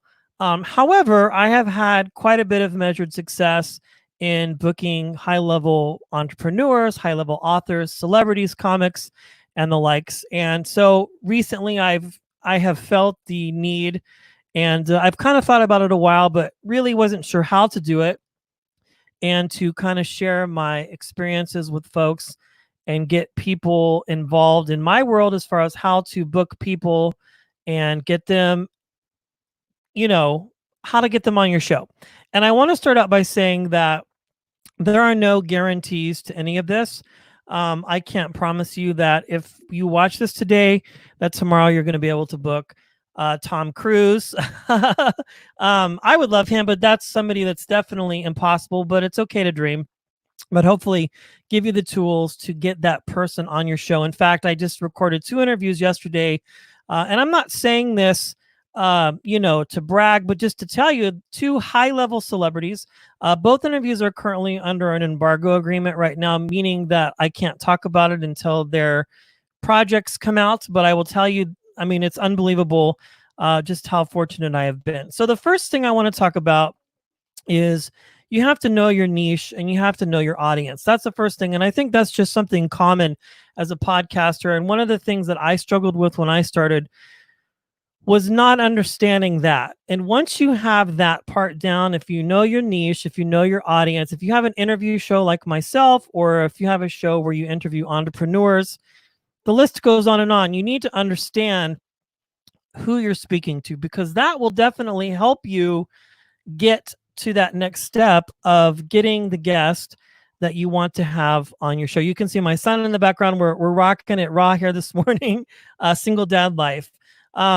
So once you have that down, again, that's common sense, is just kind of understanding who you're trying to get. So if you have an entrepreneur show and you want to get somebody on, like, just for an example, I don't know, Grant Cardone, regardless of your thoughts on him, if that's who you want to get, then you need to understand that, is he going to be able to reach your audience? And also, how am I going to go about getting him? Now, the next step that you have to consider is you know your audience, and you've got to pick your guest. Now, when you're just starting out, it might be a bit challenging perhaps for some of you, or maybe not, to understand how to get those people on your show. And the biggest overarching theme, I kind of go randomly here. I apologize. That's how my mind and my show works if you've listened to it. But the biggest thing is that you have to hone your skills. You have to understand your skill set. You have to practice as an interviewer. Joe Pardo has a great course that he did on my event, Unlocking Your Inner a Host, practicing, understanding how to ask questions, how to listen, how to engage with your guest, how to not compete with your guest, and that sort of thing. And those are all things you need to consider. So let's pick our guest. Let's say you have an entrepreneur show or an interview show. And for me, let's say I want to get Lisa Lampanelli, the retired comedian, which I actually had the privilege of having on my show. So first of all, I decide, how do I get her? Well, I kind of familiarize myself with who this is. And I decide that I want to reach out. Now, I will tell you, if you're just starting out and have not done interviews before and you're kind of beginning, you might run into some challenges with some of these folks, possibly because they may want to see how many people you've talked to, how many episodes you've had, and those things might come into play. But assumably, let's just say this is smooth sailing for all practical purposes and that sort of thing. So I want to get Lisa Lampanelli on my podcast. So what I'm going to do is I'm going to craft an email to Lisa or to her team, and I'm going to say, greetings, this is Brett Allen from the Open Mic Podcast, and I would like to invite Lisa Lampanelli to be on my show. It would be an honor. That's the first thing I'm going to say. I'm going to give her or her team a warm intro or introduction. The next thing I'm going to say, the scope of the interview will be this. I want to talk about her long and iconic career as a comic. I want to talk about why she retired as a comedian. I want to talk about why she decided to be a life coach. I want to talk about lessons learned from her. I want to talk about her experiences. I want to talk about how the industry's changed. I want to talk about maybe why she left the industry and that sort of thing. So I'm putting together the scope of the interview so her or her team will understand what we're going to talk about. Now, that might change because we might decide to talk about other things, but at least we have a clear path as far as, what exactly it is we're going to talk about. The next thing is we're going to talk about demographics and stats. Now, this is something that is a little bit, sometimes can be elusive, in the podcasting community, and there are ways to measure these things. If whoever your host is, I use, I don't know if I can say the name because I don't want to advertise them, but it rhymes with Dimple Smash. And I can break down all my stats. And so I put on my pitch letter how many people listen, how many, what my audience looks like. I put all of those things, how many downloads I get per episode. All of that is in my pitch letter. The next thing I'm going to put is all the other guests that I've had before. So if you're just starting out and you've got 5 or 6 people that you've talked to, maybe it's your neighbor, your grandmother, I don't know. You're going to list those people just to let them know that you've had experience interviewing people and that you have a little bit of panache in your arsenal so you can talk to people. And you're going to list that on there as well. Now, I want to pause here for a second, because if you're at this point, when I approached Lisa, I had a pretty good amount of people that I'd had on my show, some fairly mid-level people. I was fortunate enough to connect with several publicists and have a publicist at the time that actually reps me. So I had a little bit of grease for the wheels there. But again, I'll tell you, I've seen it happen before. You don't necessarily need to have that per se. So anyway, I list the people that I've had before, and I'd interviewed some comics. They weren't necessarily large name people, but they were comics. And so I had experience on how to talk to them and how to ask them questions and all of those types of things. So I put that down on my pitch letter. The other thing that I have is a one sheet. And there are a lot of people in our Icon community who can help you with the one sheet. I had, again, the publicist that reps me. She had it put together for me. And so on that one sheet that I add to the pitch letter, I put all my stats on there, where my show can be listened to, how many downloads. Although that does change per episode, I put an average of how many downloads that I have per episode. I put where the show can be heard. I list every single platform that my show is on. And I understand that most of these are podcatchers and some of them kind of just, wind up all over the place. But again, I think it's a total with where everything lands about 18 different places. If you count Pandora, Luminary, on and on and on. And all this is important information. And the reason I've put it, how many downloads? The question is, how many downloads do the agents look for? Well, it depends. To be honest with you, it just really depends. Most of the time they're looking at, average audience size. It can be as low as 500, 400, 300. Sometimes it doesn't even really matter necessarily. But sometimes they do ask about it. They might want to ask how many unique visitors monthly your website has. I've been asked that before. And because I've been asked all these questions so many times, I put together a one sheet so I can just send that to them. They can look at it. When I was booking Zane Lamprey from Podcast One, the Podcast One, person wanted to know certain numbers. And so I had to print them out and give them to him. And at the time, they were quite low, but it didn't really matter. So anyway, I digress. Now, the other thing I want to talk about is, let's say that you can't get Lisa, or you can't get Evan Carmichael, or you can't get, Tim Gunn, whatever the case might be. Go for the next person that is in that similar field. That's a great way to start, and that's how I started. Oftentimes when I'm trying to get a guest on my show, sometimes they may say this person is not available at the time. However, this person who worked on the same project is available. Always go for the second pitch. If they pitch you somebody else that's not available, take it. I promise you, because you're building credibility with the publicist, and you're also building credibility with the agencies. So they know, well, this person took him. So when Henry Winkler becomes available, let's give Brett Henry. So the point is that you just go with the flow. The other thing is that when it comes to getting guest types, there are plenty of guest groups available out there. Again, I don't want to single any one particular out. There are tons of groups. I think all of us in the Icon community know of a couple who have podcasting groups where you can book a guest. I participate in a couple of those. I pay a monthly fee. And again, that's where you can farm for guests who might be in the similar field that you're trying to get. If you're trying to get a comic, let's say you're trying to get, I don't know, Joe Rogan, but obviously Joe Rogan is a big stretch. But there are people maybe who work with him or who are under him or who are in the same field. You can get that person, right? Again, you're building credibility with the agency. You're building credibility with the agent. The next thing is, of course, I mentioned this earlier, take the second pitch. If they pitch you somebody additionally, take it. If there's a new show on Netflix and you are trying to get the star of that Netflix show, that Netflix star might be hard to get.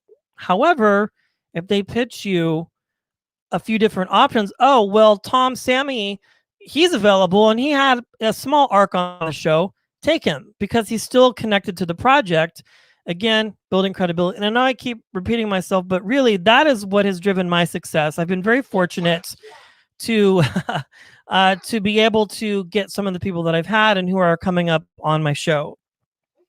The next thing that I want to talk about is you're going to close. So you've got the intro, you've got the scope of the interview, you have your stats and your one sheet attached to your pitch. You also have, your previous guest list, whether big or small, it doesn't matter. Download numbers don't matter. Just I put the information out there immediately. I get the hard stats. I print them from my podcast server, and I put them on there so people can see them right away, because 9 times out of 10, they're going to ask for it. And they may not be concerned necessarily about it, but they're going to ask. The last thing is, if you want to get these people and you're just running into a brick wall, start interviewing people that you just know locally, who might be entrepreneurs or who might be local celebrities or who might be local comics. That's how I started, and I built my list. And I will tell you that the last thing is networking, joining these groups, connecting with people, building relationships with other podcasters, getting to know people, and that will help you get there. And again, to just kind of share one last story as I wrap up, a year or so ago, I was trying to get a certain guest on my show, and I had little to no experience. However, I connected with this publicist who now reps me, and we became really good friends. And over time, I went from getting smaller, bigger to some huge name celebrities on my show. And I don't do it for status. I don't do it for recognition. I do it because that's what my show's about. Those are the people that I find the most interesting.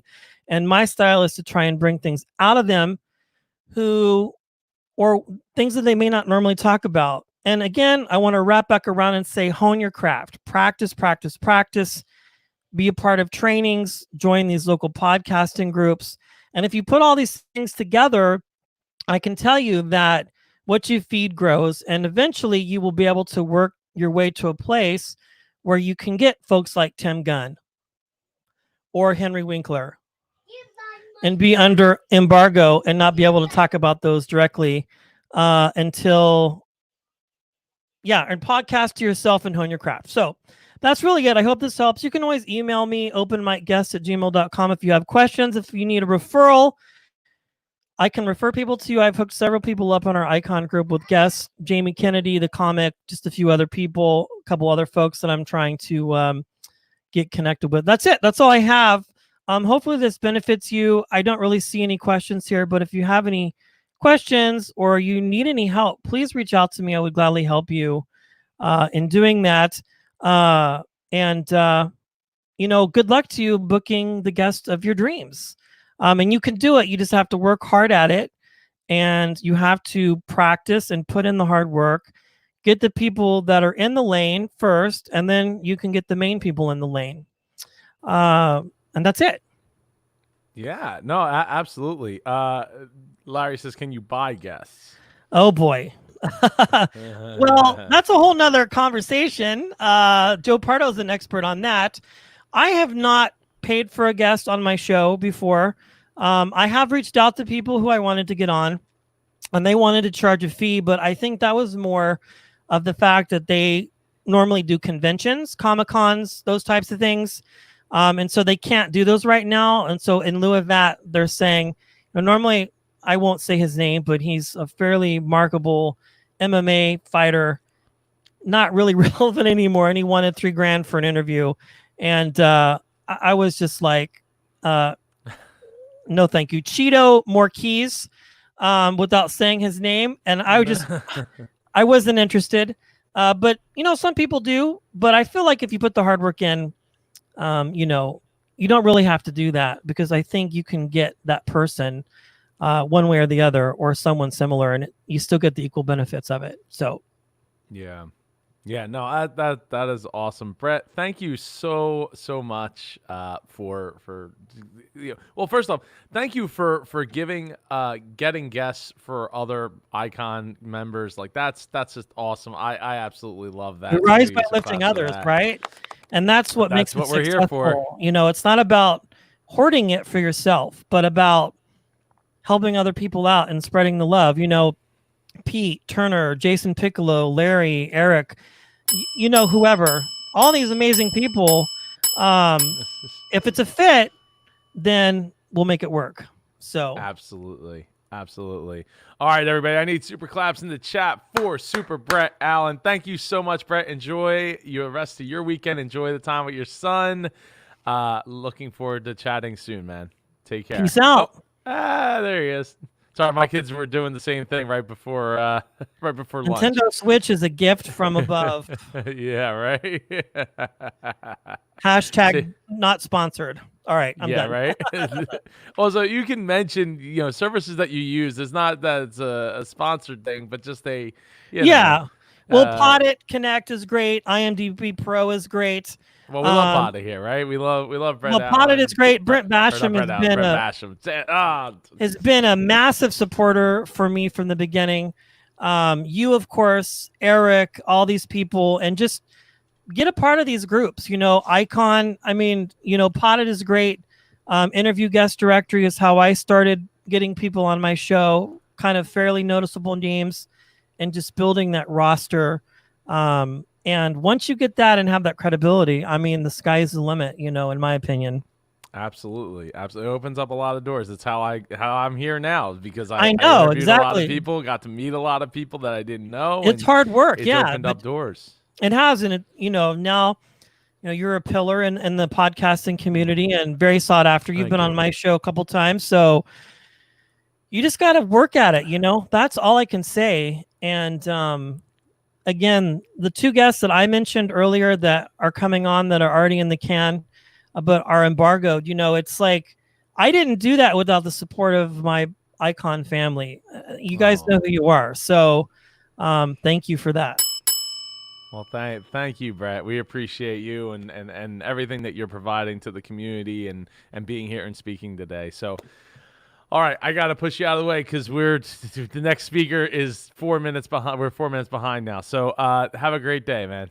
Talk to you soon. All right. Our next speaker is talking on the topic of 1 + 1 = podcast, simplifying the equation of podcasting success. You know him, you love him. It's Super Larry Roberts. Woo! What's going on, Robert? Everybody. I tell you, I had to go through with it, man. I had to wear the scarf and the glasses, and of course, just to round out the outfit, I had to put on the Kango. So. Oh man, well, I'm not cool enough to wear a scarf. I'll tell you that. You are slick looking, brother. Good job. For anyone who doesn't realize, we've been scrolling all day. Larry and I are running a Launch Your Podcast in 4 weeks. Just 4 weeks. We will help you get everything you need to get rolling and get that podcast going. I'm loving the super claps in the chat, by the way. And we just walk you through step by step, hour by hour, and get everything in line for you to have a successful launch and then prevent you from pod fading. That Shout out to Kyle and Tim. We don't need no pod wrecked people in our class, right? So if you're serious about it and you seriously want to take it to the next level and actually get started with an actual actionable plan. I like that. I need like another A, so it'd be like a triple A. Yeah. Then you absolutely need to go to superjoepardo.com/launch. And Larry, I'm gonna get out of your way, and you're on the clock. If you got your slides, I have my slides. I'm ready to rock. All right. Let's do it. All right, I'm out of the way, man. You're on the clock. 18 minutes. So what's happening, everybody? Once again, I want to welcome you to my particular session. And what we're going to be talking about today, 1+1 = podcast is something that I built a couple of years ago, actually. And I was going through it going, what would be the most applicable chapter of 1+1 = podcast to share with everyone? And I'll tell you, one of the things that gets me most when I started podcasting, especially, was I made all these mistakes and I didn't even know I was making them. And then when I realized I was making them, I was like, oh my God, I made all these mistakes. How do I overcome that? So we're going to talk about that today as we progress through the next 18 minutes. We got to get after it quick,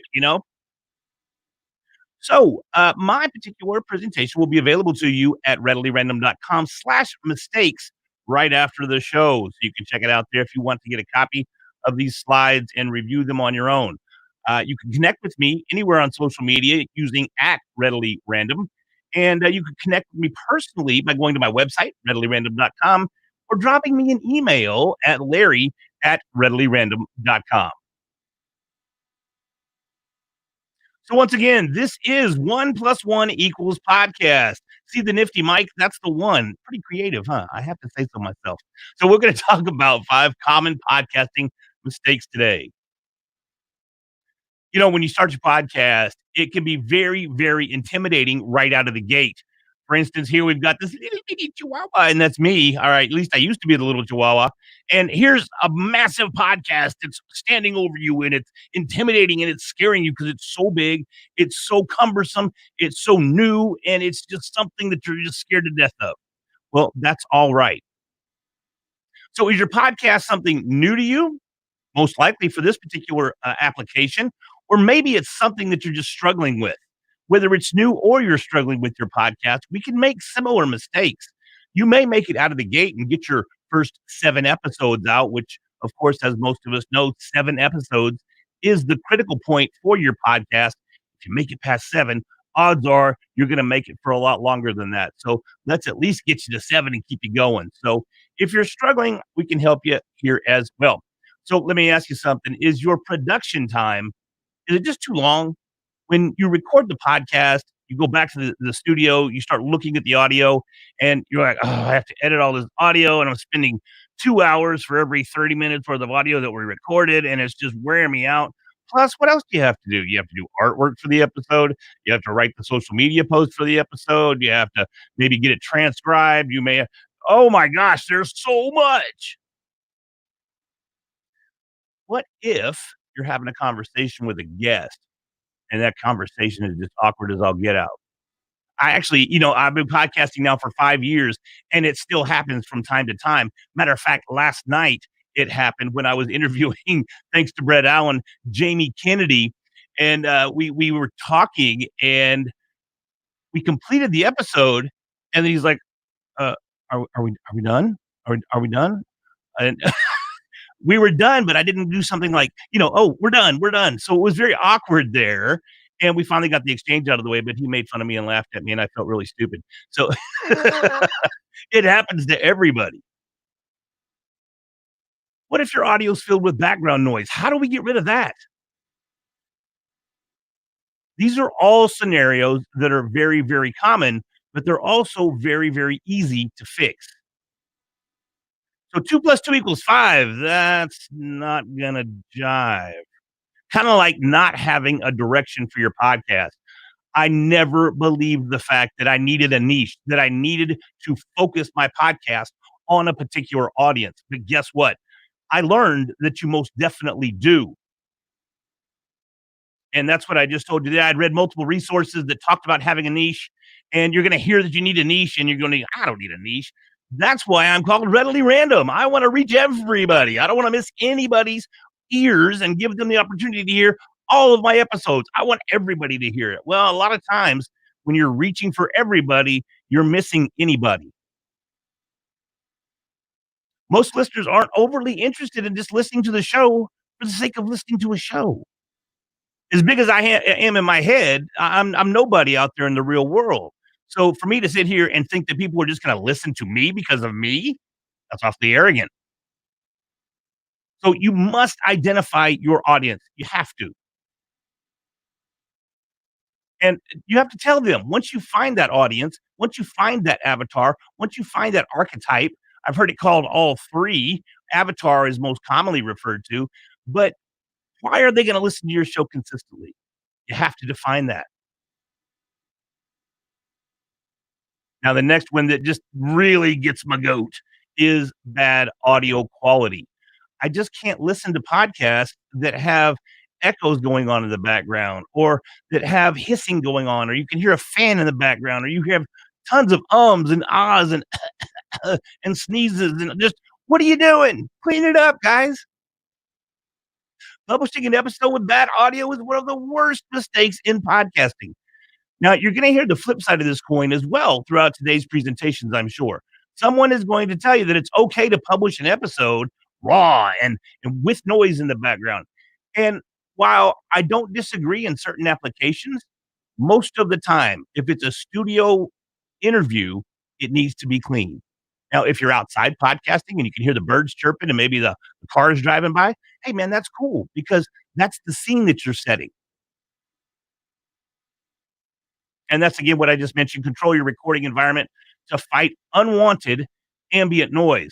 Now, a lot of times, ambient noise can be anything from hissing, again, a fan, or really just what we consider the decibel level of the room. And believe it or not, your room is making some noise whether you're talking or not. You're hearing life go on around you. You're hearing the air conditioner go on and off. You're hearing maybe the partner in the kitchen cooking dinner. You're hearing all those things and you don't even realize it. Well, those same things can creep into your recordings and give you some really, really bad audio quality. Now, again, there's always going to be stuff that's beyond your control. You can't control the air conditioner.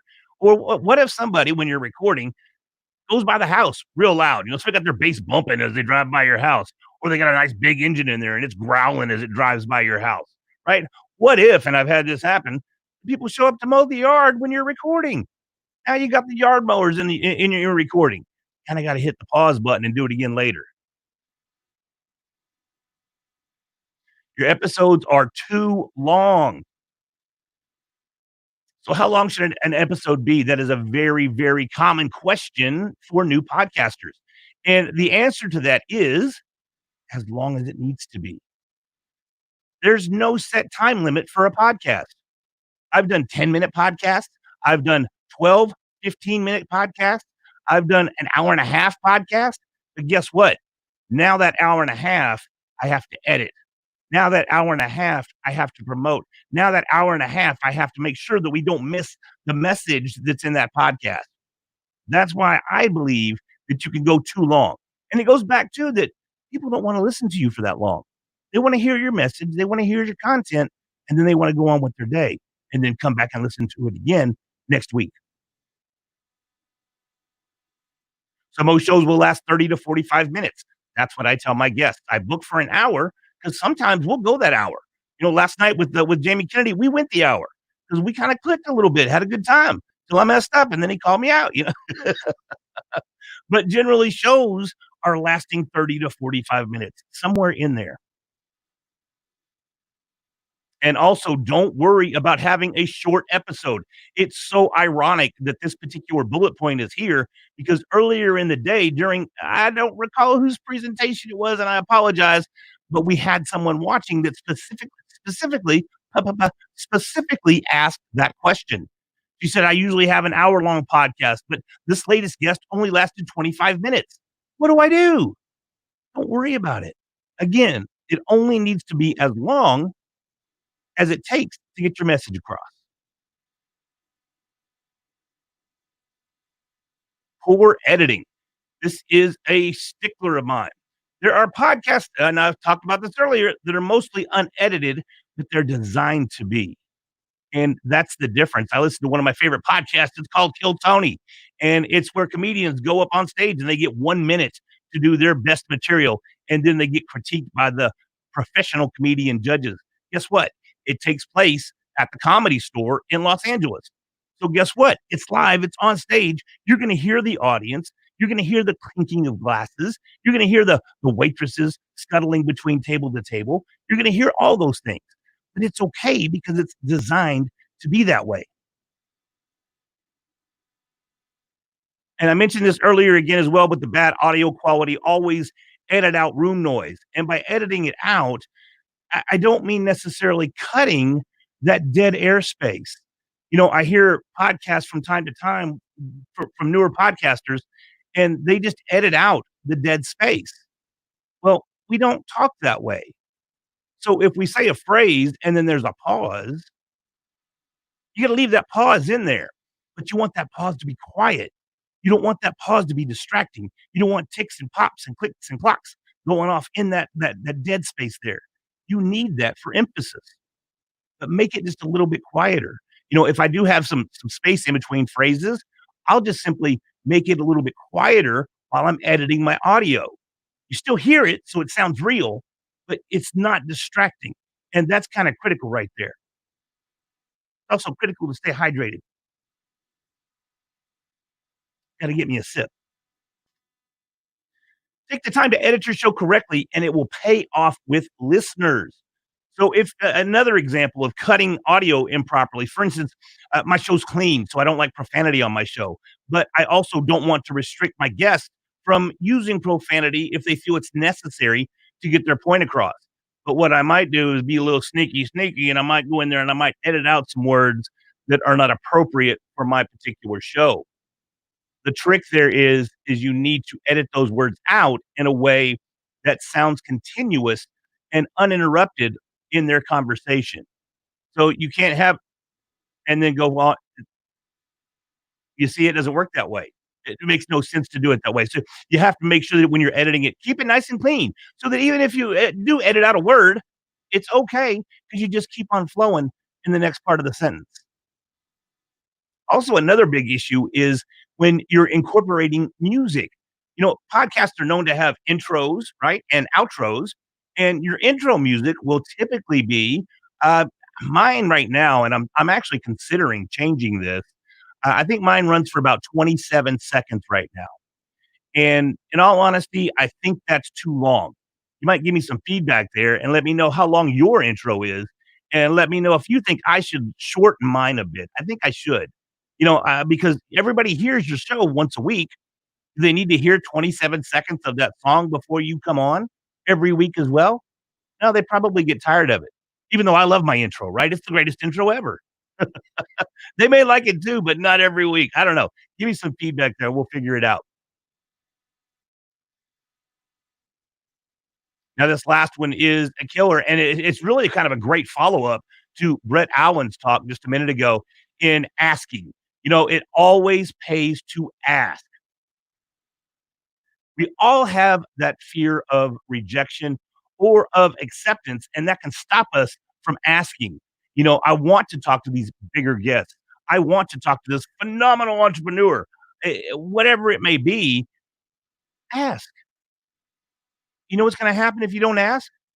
Nothing. Nothing's going to happen if you don't ask. But if you do ask, you've got the potential at least to get a yes. Now, I've been turned down by quite a few of the larger guests. I've reached out to Jocko. I've reached out to, who else did I reach out to? John Lee Dumas. I've reached out to those guys, and they were like, nah, we're not really going to do that right now. Thanks for asking, though. You know, so I'm like, does that leave me sitting here thinking my show's not worthy of these guests? Do I start questioning my podcasting ability because they turned me down? No, I just keep on keeping on, and I ask again down the road. I just keep asking. Ask yourself, do you deserve to have a high-ranking podcast? Do you deserve to have that guest?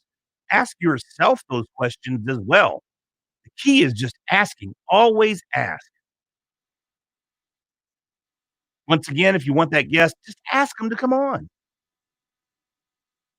Don't miss out on an awesome opportunity because you're afraid to ask. I'll be honest with you. 2 years ago, I wanted to speak at Podcast Movement, but guess what? I was afraid to ask. I saw all these cat daddy podcasters out there, and they're getting on stage and they're sharing their knowledge with us. And I'm thinking, I can't do that. I can't share that stage with these awesome podcasters. Who am I to do that? But now I've applied. I applied for this year's Podcast Movement. Guess what? It's supposed to be in Dallas. If it is in Dallas, that's awesome. It's just down the street from the crib. I love it. Is it going to happen? I don't know. The Rona might have messed it up. But the thing is, I'm getting off base here. I asked. I put in my speaking application with Podcast Movement, and I did it twice in 2 different categories in 2 different formats. So if I get turned down twice, oh my gosh, it's going to sting a bit. But I'm not going to quit podcasting. Guess what I'll do? I'll come back next year with a better resume, and I'll present that to Podcast Movement. I'll present that to Podfest. I'll present that to Indie PodCon.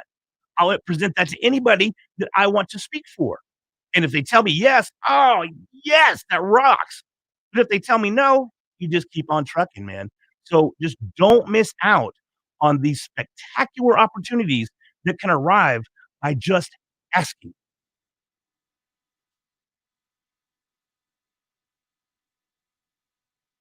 So that rounds out the presentation for today. I really had to compact it. We're tight on time because we have so many phenomenal speakers out there that we got to get just a little bit of time in for everybody. And I love that. That's phenomenal. But once again, I want to reiterate that this slide deck will be available at readilyrandom.com/mistakes. You can reach me at readilyrandom on Facebook, on Twitter, on TikTok, on everything. Just find me out there and connect with me if you would, please. Also, reach out to me via email, Larry@readilyrandom.com, with any questions that you may have. And also remember, while I probably won't wear the glasses and the scarf, Joe Pardo and I are going to be presenting a 4-week course on starting your podcast. It is going to be phenomenal, and I can't wait. I can't wait either, there, sir. I'm looking forward to it. It's gonna be a really great time. Oh, what was that? That was my time. Is your timer? Oh, okay, cool. All over, it's like, hey, Larry, stop it. Shut up, Larry. Well, I didn't want to have to cut you off there. Like, that's not fun. But yeah, no, you absolutely. If you're looking to start your podcast, you want to launch in 4 weeks. And we're starting July 14th, I believe, is the date. So do I need to? Yeah, you got to rip them off. Take off the glass. Oh, I got rid of I forgot the sunglasses. You're giving them the eye. Okay. Well, we have a good cop, bad cop thing going on here. So, yeah. Can you guess who's going to be the good cop? Not the one you think. All right. Well, Super Larry, I really appreciate it. I'm looking forward to running the class with you starting July 14th. If you want to join us, go to superjoepardo.com/launch and go check it out. It's going to be a really great time. You will have, if you don't have a podcast yet, you will after by the end of 4 weeks after July 14th. Math is power, people. Larry, have a great rest of your Saturday and weekend. And I'm supposed to talk to you at 5 o'clock. So I'll see you. I'll see you in like 2 hours, man. See you at 5, bro. 3 hours. 3 hours. All right. Math, see you later, man. Super claps in the chat for Super Larry Roberts. Larry Roberts brought it. Yes, he did, Carrie. Thank you so much, Larry. All right, so Carrie, Larry, it's all rhyming today. All right. Say thanks. Say thanks by donating over at indiepodcasters.com/donate. It seems like the donate button isn't in full effect today. Last time I checked, it was still at $30. I would love to see it at least at $150 added to our $1,187 total that we've done over this now 6 events. So at this time, if you missed it, we're doing Icon 6 is happening in my backyard. There's 50 tickets that will be available, and look for more announcements in the next week or within the next week or so. It will be September 12th, the rain day. On September 13th, there'll be a tent and tables, chairs, porta potty. It's gonna be one part like hangout, one part party, one part podcasting related stuff. And if you can't make it, you absolutely can you can absolutely live stream it. Tickets will be on sale for that starting at like $25. All right, everybody, I need to get our next speaker up on here because we are now 5 minutes behind, and that is just not okay with me. Our next speaker is speaking on the topic of preparing for an interview-based show. Whew. There has been so many tips. If you're trying to run an interview-based show, this has been that day. You've just gotten so much thrown at you, and a lot of it is all echoing in the same chamber. I would, it's all very much jointed together. Everybody, I need super claps in the chat for Super Jason Piccolo. Woo! What's going on, Jason? How you doing? I cannot hear you. Your mic is turned on. I should probably turn the mic on. on. It was blue. It Interview, looked like it was blue. Interview Prep 101 is turn your mic on. Turn it on. Yeah. Yes, turn it on. All right, Jason, I'm going to jump out of your way, and you're on the clock for 18 minutes. Sounds great. Thanks, brother. Hey, everybody. I am the host of the Protectors podcast. I think I've had about 140 plus guests right now. Every kind of guest you can imagine, from actors to New York Times bestsellers to just everyday human beings that have a great story. And in the beginning, I have a ton of lessons learned for prepping for that first interview on to, prepping for the interviews I do now. First off is get yourself a notebook. Every time you prep for anything, you need to take notes. I don't know if you're using a digital notebook, you're using a paper notebook, but take notes. Always record your lessons learned. The first thing is, who is your guest? Why do you want them on the show? Is their message what you need for your show? Or are you just doing it for vanity? If you're going to book a guest, make sure you're doing it for the right reasons. There's a problem if you have a guest on there and only one that cares about that guest is you, because you're going to lose audience that way. The other thing too is the next thing is, once you've identified your guest, now you have to figure out, hey, how am I going to get in contact with them? Do your research, find out the right person to contact. As the other hosts have said, they've lost out on tons of great guests just because they sent email to the wrong place. So for prepping for the interview, make sure you have good contacts. So I interview people who have a lot of times have a great social media presence. Now, social media is great for me because I could just go on to their Instagram page, their Facebook page. Maybe they have a Wikipedia page. Anywhere I could pull information and develop my line of questioning. But what if you don't have a guest that's on social media? What if they don't have a Wikipedia page? What do you do next?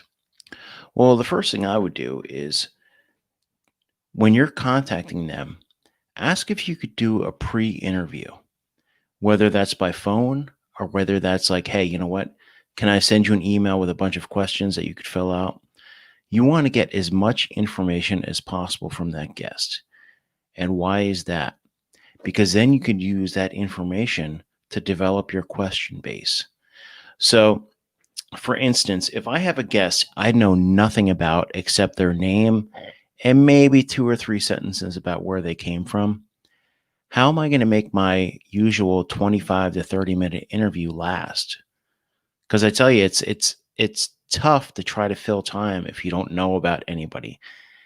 And a quick backstory is, this happened to me in the beginning. So my background is law enforcement, 20 plus years law enforcement, federal type. And I've always been kind of grasping on interview and interrogation techniques. So in my first 10 or 15 interviews, I would just basically go into it with no notes, no questions prepared, and just essentially interrogate my guest.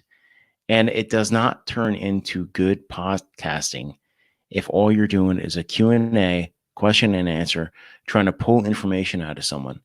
It's like they're like, well, I'm wasting their time, and my audience isn't going to want to hear that. They want to hear conversation. They want to know what's going on.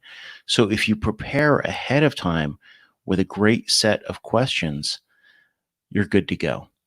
Yeah, you're going to stumble here and there, but you have to prepare. So find out everything you can. Now, that brings me on to scheduling, because that is part of the interview prep. And I use a program called Calendly. And what that does is it allows me to ask questions. When I provide my calendar to the guests, the prospective guests, in there, I could ask them questions. One is, hey, I always ask, provide me a 2 to 3 sentence bio. Provide me with a headshot. You're getting all this information up front. But it also allows you the opportunity to ask those other questions. You could say, hey, are you available for a pre-show discussion? I had someone who was an absolute amazing guest. I had no idea what I was going to talk to them about. But when we did the pre-show discussion, just a regular telephone call, I'd rather do that than a Skype or anything else, just a nice phone call. People still use phones nowadays. We ended up, what we planned on talking for about 10 minutes, we ended up talking for an hour. And the whole time I had my notebook out and I was taking notes. Because when we came to our interview, it turned out incredible. And my typical 25, 30-minute interview ended up going for 40, 45 minutes because it was just everything I always wanted it to be. And then I could cut it down if I need to. So now you've scheduled them, you know their background, you're developing your question set. I don't know about you, but I hate gotcha questions. I want to know kind of what you're going to ask me ahead of time, or just kind of like a basic overview. So you could either do this by an email ahead of time, or you could just kind of right before the show, have them meet up with you a few minutes early if you're going live, or if you're recording it before you start. What you want to do is you want to discuss your game plan. And that's what I just whip out my notebook and I say, okay, here's what I'm going to talk to you today about. Your background, what are you promoting, everything. You want to have that down, because 9 times out of 10, when you're interviewing people that are well-known or whatever, they're promoting something. If not, they're probably not going to be doing your podcast. So make sure that you know what you're going to say ahead of time. But then if there's a question that you're going to ask them, you think it's going to be a gotcha question, throw it out there beforehand, because you don't want, the community is small enough to where if you do a bad interview with someone, somebody else is going to know about it. Okay, here is interview prep lessons learned. Now, your question base is you. It's based on your show. There's a million different podcast shows out there, but there are little things you need to do ahead of time. And that is make sure you are technically ready. Hey, you know what? When Joe and I first jumped on today, I didn't have my mic on. Now, your guests, how are they going to connect to you?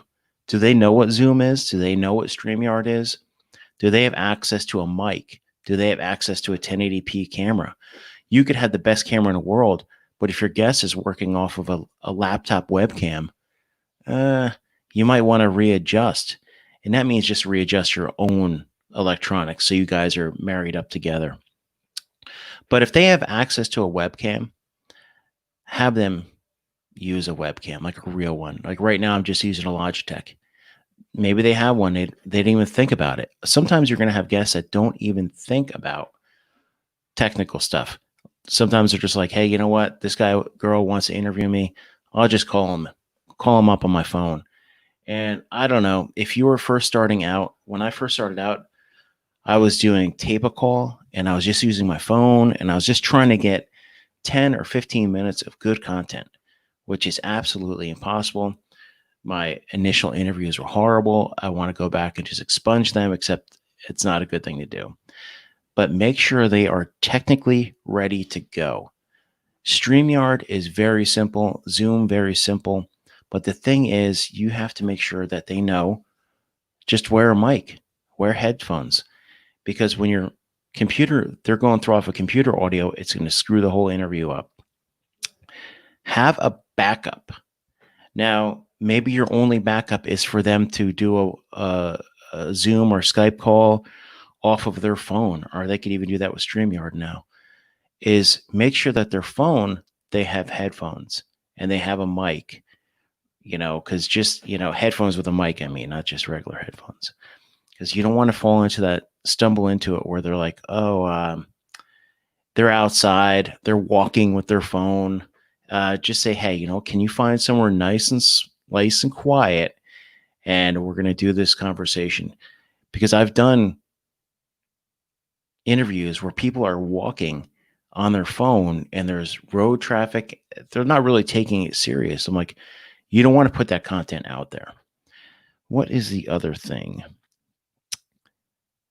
Things in place in case you get cut off. This is all part of the old interview prep. What happens? This has happened to me twice.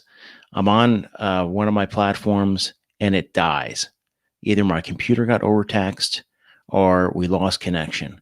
And I couldn't figure out, I couldn't get my program to work. I happened to know that they had a Skype. So I said, hey, can you come here on Skype? But these were two technically savvy guests. So I was able to adjust. And if you've scheduled a guest 3 or 4 weeks out and you get cut off, how are you going to recover unless you have another backup?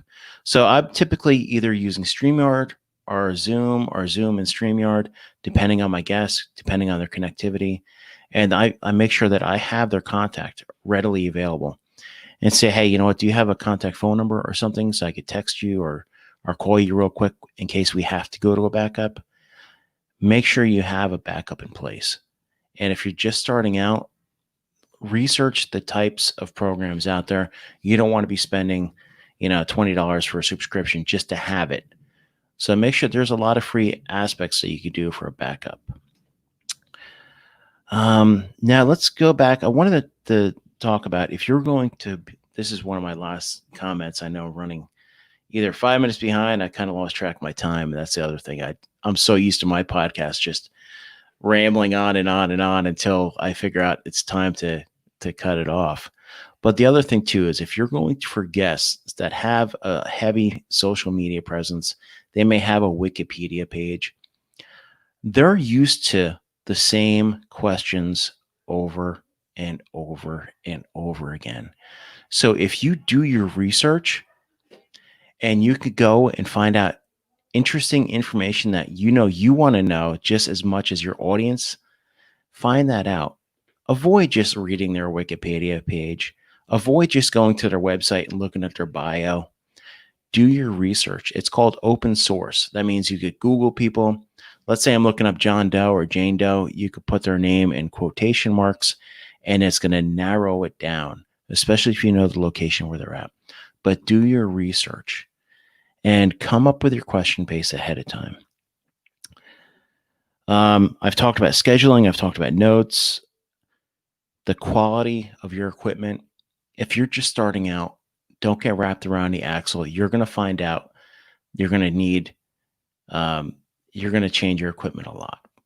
But overall, I think that's all I got for you guys and girls. If you have any questions, shoot it out.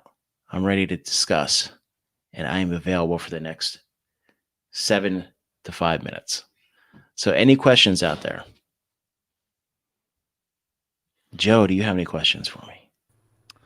I think you're bringing up a really good point about how to go about doing the thing when the thing don't work the way you're supposed to. Because things find a way, right? Murphy's Law is a thing, and just, I mean, that's one of the reasons. Like, I'll take it into podcasting as a whole, right? Like, and I know Dave Jackson's coming on later, and I've seen him post. Are you follow Dave at all? I'm sure I do. I try to follow as many. I follow as many people as I can. I love information gathering. Well, he does the podcasting school of podcasting. So I mean, he's a pretty big Hall of Fame, blah blah blah. But anyway, point being is he posts about he's like, because he also works for Libsyn now, and he runs helps run the tech support. So he gets all these things. It's like these podcasting coaches that like, we can set you up and blah, blah, blah, blah, blah. But the thing is like, they don't actually understand what they're selling. They're just like, and they might understand like, okay, I did it, or I paid somebody, I learned, or I did it myself, I learned, and then I'm taking that to the I'm taking it to market, right? And cool. But the fact that matters is things don't always work out the way you're supposed to. Like, and especially when it's not you. Like, I hate computers. Like, I'm an IT guy, at heart, and I hate computers because they work fine for me 99% of the time. When it comes to somebody else, it don't work. It don't work that way. I don't see what you're saying. It should be there. No, it doesn't work. So, but you having a backup plan, and I think a backup plan that doesn't cost you a ton of money. Yes. I know. For me, I used to, and I still pay for it actually, is a Skype phone number. So that I could call out on, because it's like $30 and $30, like $30 for in and $30 for out. And I think I used to pay for both, but then I was like, nah, I'll just call them. I'll get their number and they'll call them. And so I've done a handful of interviews that way, because sometimes there's like bigger guests that like are older and they're just like, I got my phone and like, I'll be sitting by my phone waiting for you. And that's all you got. So it's like, hey, you just roll with what you got and use technology. Yeah, absolutely. But yeah, you got to be able to prepare for like when things aren't gonna go right? What happens if this microphone dies right now, right? If this just stops working for some reason, what am I gonna do? Well, I got my MacBook right next to me.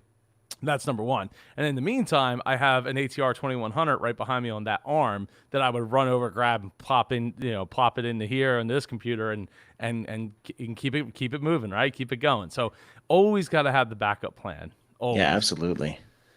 Well, Jason, thank you so much. Raph says, happened to me all day, no calls. Then 10 minutes into a recording, a beep of incoming call. Funny is that I left it in the final cut, and I get people writing me that they checked their phone during the listen, so they think I was being playful. Yeah, well, sometimes it's hard, right? Because we are, as was stated earlier, we're making art, right? We're making art, so like everything should be intentional. So if you want clanking in the background because you're at a diner recording, then that's part of the art picture, So yeah. Oh, absolutely. One final thing too is if you're using StreamYard and you have access to banners, preload your banners.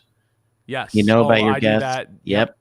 That's an easy, greasy one right there. I love it. Yes, I do that. It's part of my checklist to put on the conference is go through my banners and make sure they're all updated and all that. Well, Jason, thank you so much. I hope you enjoy the rest of your day and the rest of your weekend. I'll talk to you soon. All right. Thanks, everybody. Thank you. Super claps in the chat for Super Jason Piccolo.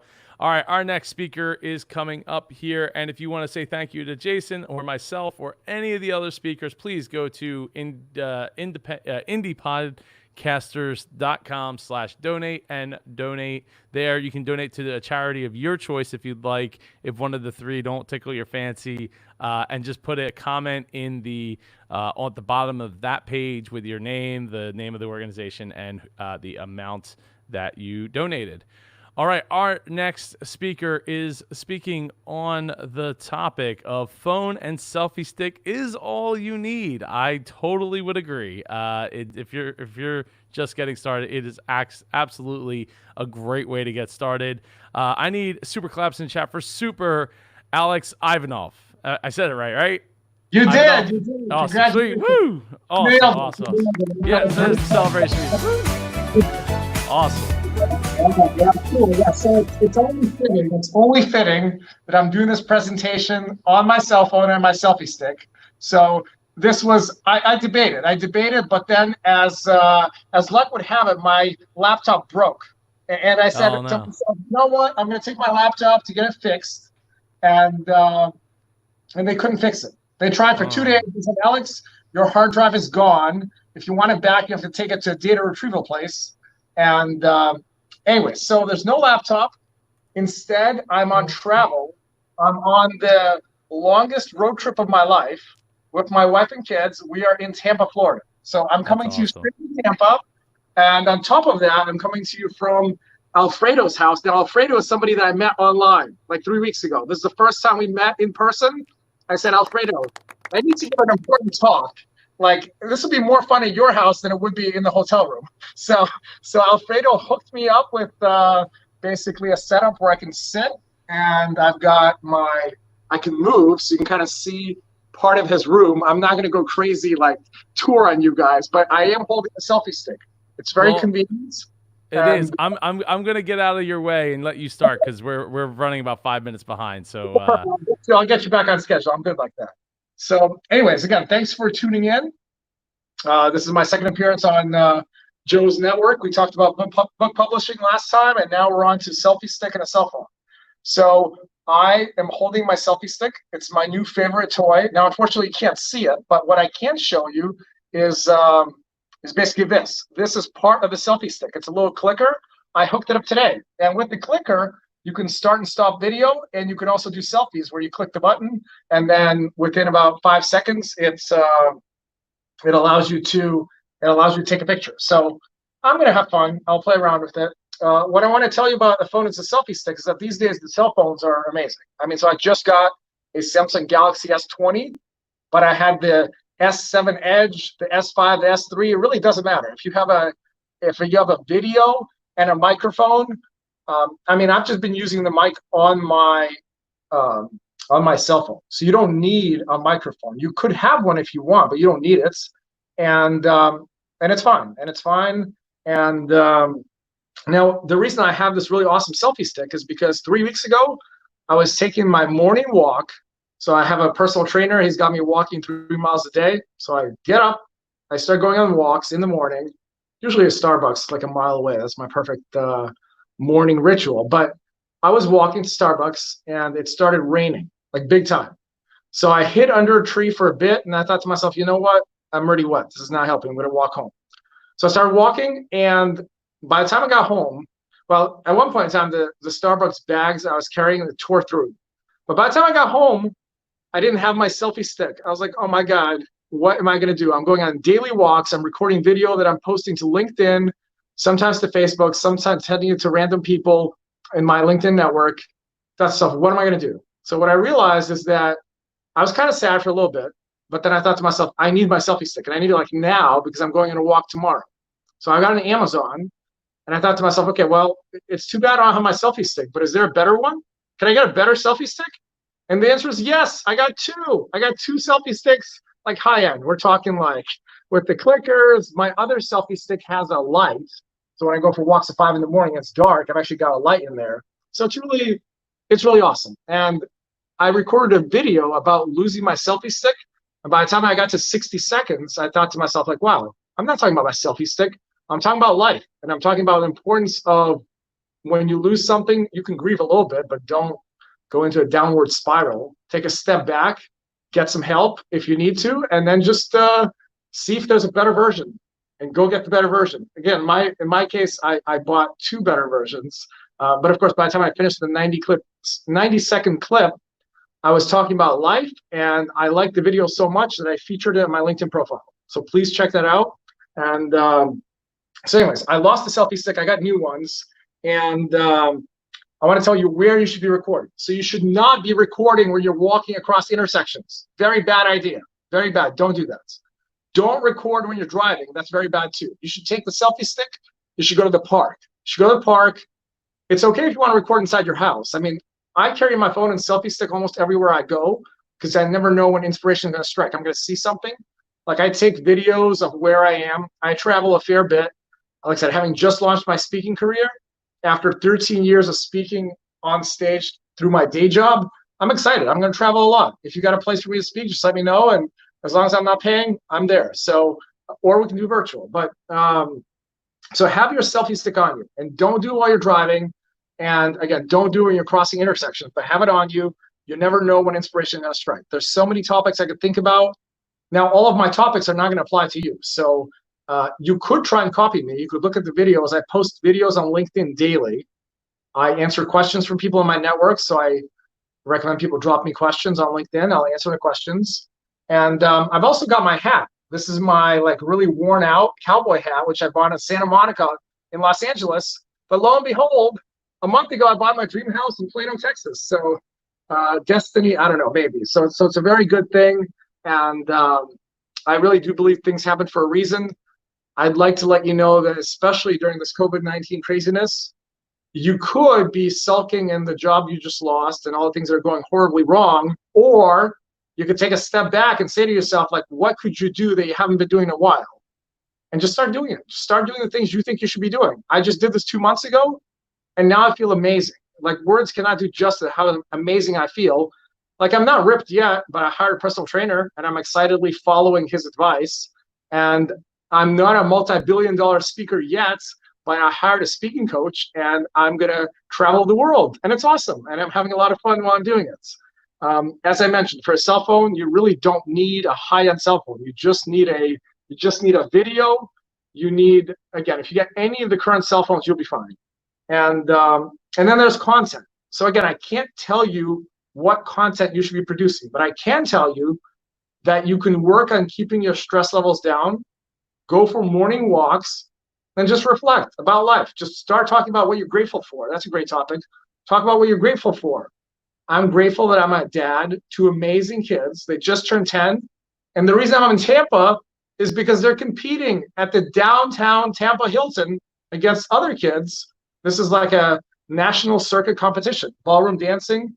We got cha-cha, samba, rumba, jive, and paso doble, and I've got about 50 videos on YouTube. So if anybody wants to watch kids, hit me up. I created a website for them. So I'm a happy dad and agent for my kids. And yeah, so again, I can't really tell you what your content is going to be, but I can say that go out and buy a good selfie stick. I can give Joe the link to this one, $20. I highly recommend it. It's got the clicker, it's got everything, it's got a tripod, it's awesome. And again, don't do this driving, and do this at the park. And as far as cell phone, you don't need a high end, you don't need an extra microphone to use your cell phone. And content, I can't tell you what you should post about, but I can tell you it should be like from the heart. Just speak from the heart. And you can record videos, like you can record videos to your cell phone and not post them. Like just record a whole bunch of videos until you feel like, I mean, I post everything off the cuff, but that's because I've been speaking for 13 years and I've been recording videos for 8. We're talking like 500 videos. I'm very comfortable in front of the camera. So I think that's mainly the message that I had. Joe, I don't know, how much time do I got? Joe, who's multitasking off in another room, busy welcoming the next guest. I guess I'm going to keep going then. Nobody's cutting me off then. So sorry about that. That's okay. That's okay. So next time you can not disappear. That's just a homework assignment for speaking gig number 3. Yeah. So I was over here steaming these new sound panels that we made for the sound treatment of the studio, and I was trying to get it on the hook, and then it kept falling, and I'm like, well, I'm not going to leave a boiling water on the ground kind of thing going on. So how much time do I have? Like, I mean, you have about 10 minutes if you want to keep us on track. 7. So when it comes to, well, I mean, when it comes to recording from a cell phone, like a lot of times I would recommend getting some kind of headphones with a built-in mic, and especially if you can clip it to like your the collar of your shirt, so it's not like rubbing up against your shirt like that. That generally will produce way better audio quality, especially if there's a lot of noise going on around you. The cell phone mics can only do so much to cancel that and get your voice in there. I will say that what I don't have within arm's reach, but I have it somewhere here, is my Trailabs Z2 wireless headset.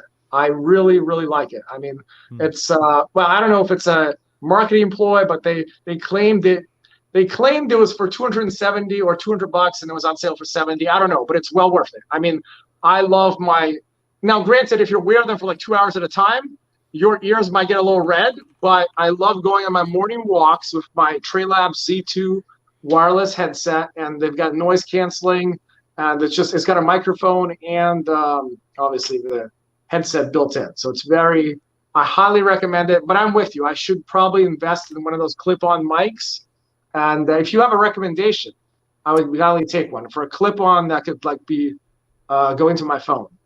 Yeah, as long as you have a headphone jack. I mean, there's the Rode Lav Plus mic, and I think it's like the Rode Lav LAV not Plus mic. I forget what the yeah, I have those. So I got the Galaxy. It's got the weird. It's got the weird.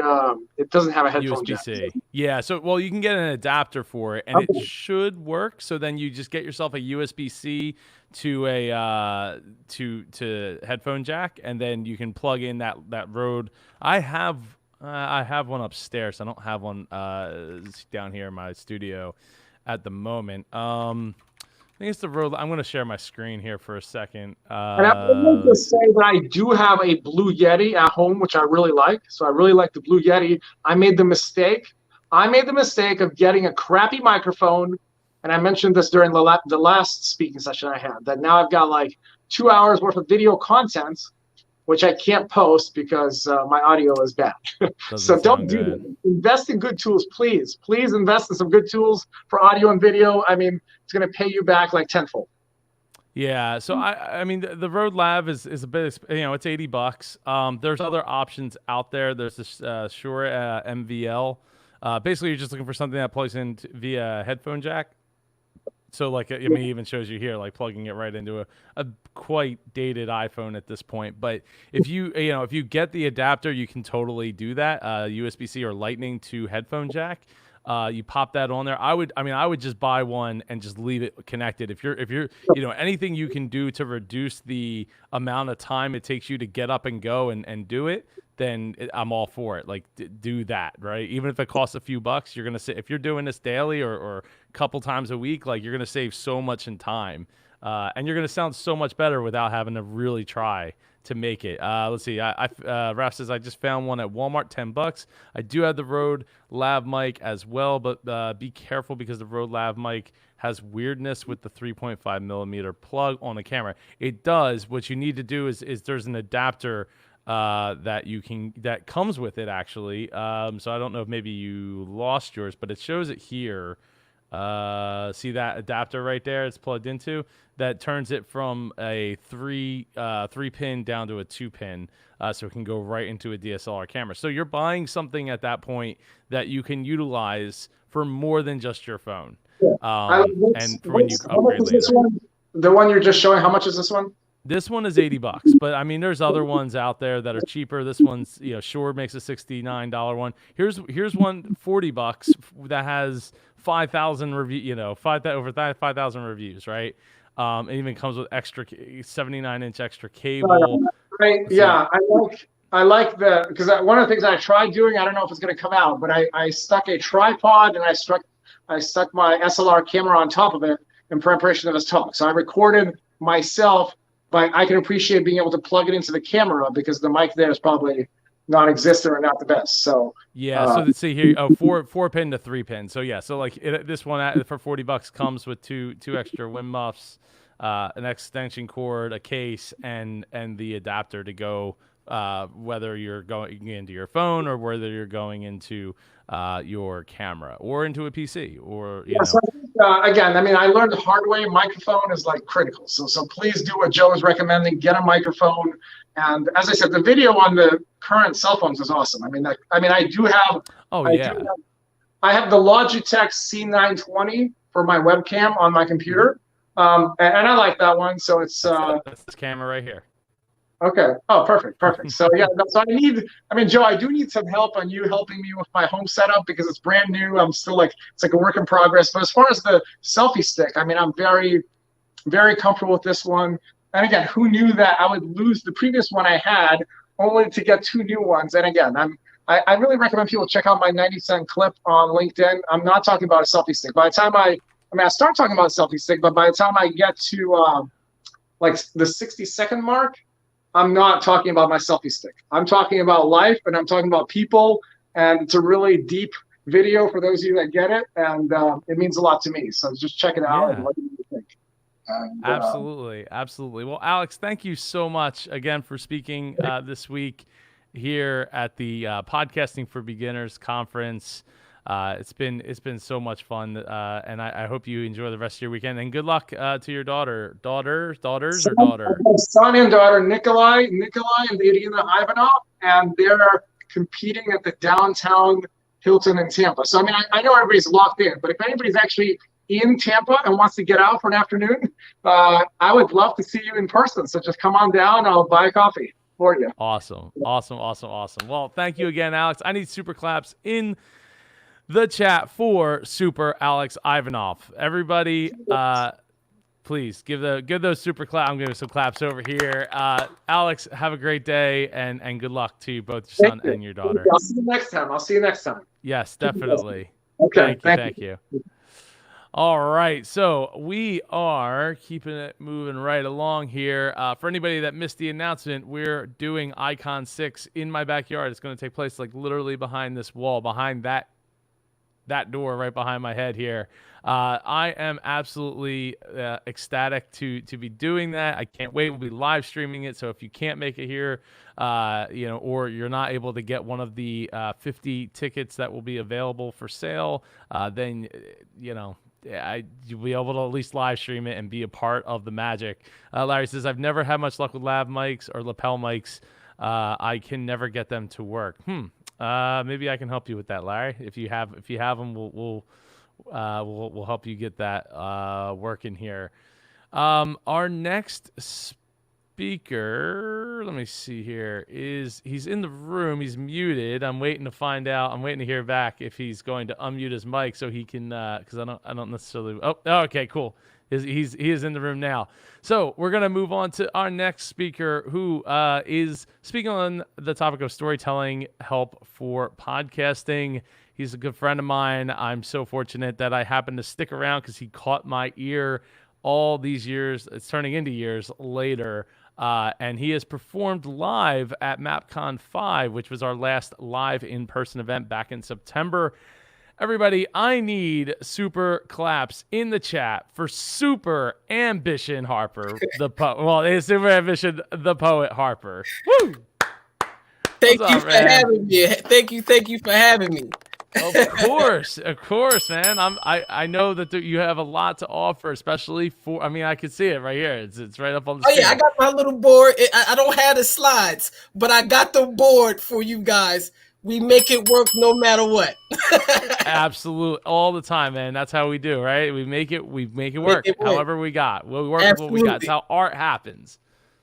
That's absolutely. And when I teach my poetry, I always use the whiteboard when I go live. I know you see me do it a little time, but I always use the whiteboard. Just to answer your question, Brent, the tickets will go on sale for the backyard throwdown. I don't know. That's an interesting way of saying that. They will go on sale probably by the end of this week. I have to figure out a couple of last minute things, but it's September 12th, rain date September 13th. So get it on your calendar.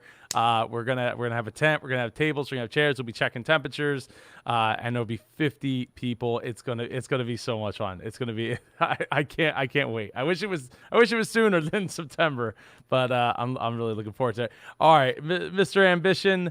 Mr. Super Ambition, I'm gonna get out of your way. You are on the clock for 18 minutes. All right, let me do my timer too. All right. Hey guys, my name is Ambition the Poet. What I do is poetry, but I brand myself as Foster Care the Poet, as a foster care poet. And what I'm gonna do is talk to you guys about storytelling for podcasting. And usually I'm not usually on camera when I teach, so you're gonna see most of the whiteboard most of the time. So about myself is that I'm a poet, but I wanted to brand myself as a foster care poet. As I went around the artist world, I didn't really see anybody speaking about foster care. And so I had to get with gurus, people who really know how to storytell better than I did, and help me understand what storytelling is, what marketing is, and what it is like to constantly pound on telling your story to the world. So one of my examples here, you'll see up here is, first, I'm a foster child. So constantly I was telling people about who I am. What am I doing to everyday Americans, telling them who I am, why am I a foster child, my story consistently. Then they told me to come out with books. In the book, I started to write about my story, so that way I can end up marketing and telling people about my story and selling it and putting it into written form. I also started to reach out to press to also tell my story, which is, podcasts, media of different sorts, and then, of course, events. Now, that's what I did personally. But for your podcast, you need to take these strategies and put it on your podcast. Now, how do you do that? Well, number one, you would probably be passionate about the topic. Now, some of you guys have different things that you talk about on your podcast. So the one thing I will say is that please care about the topic that you're going to talk about. People can hear it through your voice if you are interested about what you care about. I did hear someone earlier say, definitely make sure you care about the topic and that the people that you have on are interesting, because if not, that could be a bad episode. I also want to tell people to take your time with the topics. And oftentimes in podcasts, you'll see someone talk to an influencer about clothing or about politics. They will only do one episode, but I believe different. I believe that we should do more than one episode. Now, I'm a Christian, and so if you know certain pastors like T.D. Jakes, Steve Furtick, they do something called series. Now, series is interesting. Series is a way of making sure you talk about the same topic, but over a certain length of time, right? So instead of just doing one episode with one person, you can tell the story with 3 different vantage points. So if I'm a foster child, right, I have foster care guests on. One of the episodes may be a foster child. The second episode would be a social worker. Then the third episode would be, let's say, a politician who's from, let's say, the health and human service sector of that particular state, right? A politician who can actually get laws done on that particular, in foster care. So even though it's the same story, but I'm using and interviewing 3 different people on the particular podcast. So you can tell a story in different views, different ways with 3 different guests. So that way you don't have to keep trying your best to find a new story to tell. Take your time telling one story through what I call a series. Then you're going to talk to the influencers. The influencers are, of course, an important person who is in that community that you're telling the story about. Influencers are not just people who have a big following either. Sometimes influencers have power. Now, I'm giving you game right here, but they say I should get paid for stuff like this. Now, understand, there are people who are influencers. They're your popular people. They're your celebrities. That's cute. But sometimes you want to interview people of power on your podcast. Those are the people who make the laws. These are the people who have actually owned companies when you also telling that story. So if it was your storytelling about, of course, politics, you may get some people who are ahead of a nonprofit on that particular story, but then your next episode may be on the same story, but it may be a politician who could actually get laws passed on that same story. When you just talk to an influencer who had a nonprofit, you talk to an influencer who is a politician, and you may have talked to an influencer who does different things in the community, maybe a community leader, just a different type of person to also talk about that story. Now, when you're talking about the press, I said something last time about the MapCon. Press is very important when you're also telling the story. Podcasters, you do not have to rely just on interviews. You can use news stories, right? So if you want to talk about, let's say, politics and something is going on, I know the protesting is big. On your podcast, you could share a news outlet, right? On your podcast, you could talk about what it's like to speak to someone in a local newspaper. Sometimes you could do, let's get here. We could put local, and then you could put national. So even though you're telling the story, you can do an in and out. Now, this is very important. A lot of people want to go after the big names, but it's very important because I believe, and one of the politics people on TV always says that all politics are local. And I believe in that because sometimes we're trying to go after local, national stories when we should start with local storytelling first and then connect it with national stories. Entertainment. So what I do on my page is I'm constantly making sure that I'm telling my story, right? Now, my story is either foster care or my story is also poetry. And so I put Sonic here for those that know about Sonic. Let me just get in this camera real fast. I was a Sega person first, and then I kind of went to Nintendo, but we can have that debate later of which one was better back in the day. Sonic was interesting. I was minding my business, guys, and I was watching Sonic. And Sonic in this particular episode was sharing a poem to this girl that he liked. And so I said, you know what? I'm going to copy this clip and I'm going to put it on my page. Now, most people who are poets would never do this because they're not thinking outside of their own storytelling. Sonic is now doing poetry. Now, I do poetry. And my caption read, if you go on my page, it says, even in my childhood, Sonic cartoon characters also did poetry.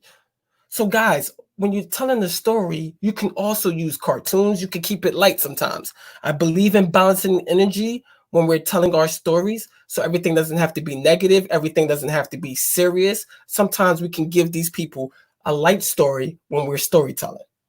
The next thing I have here is books and authors. So when we want to tell a story, we have to also think about the authors that's in our area. We can also use the authors that are not in our area, that's national authors. Usually the authors are easy to talk to. Some of them do have fees, but they tell stories. So the person themselves have their own stories and they have a book that's telling the story. So this is like an author for me, when you want to go to storytelling, is a twofer, right? The person is the author, what did they write about? And then you can also talk to them about their story and how they became an author. And that's being used to reinforce the story, okay? Now over here, I got this thing called recruiting strategy.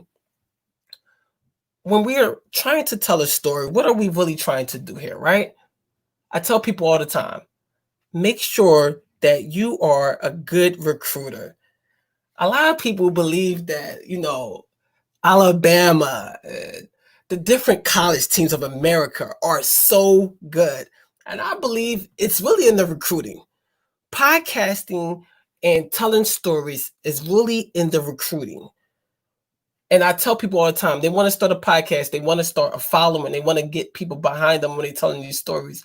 But are the people interesting? Are you really doing your research? And we're going to talk about research later. But are you really recruiting the right people that you want to tell the story? I see people on there, even in the protests, you'll see people will get a certain person to tell the story, and the person is radical, or they're not polished.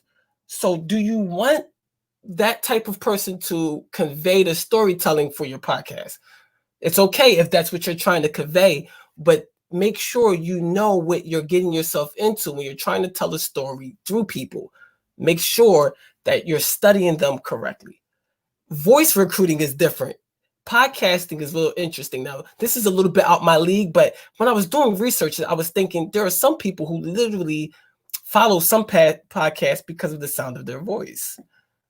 People love the sound of people's voices. A lot of people think that music and following, sometimes it's not about the music. Some people love the sound of one's voice.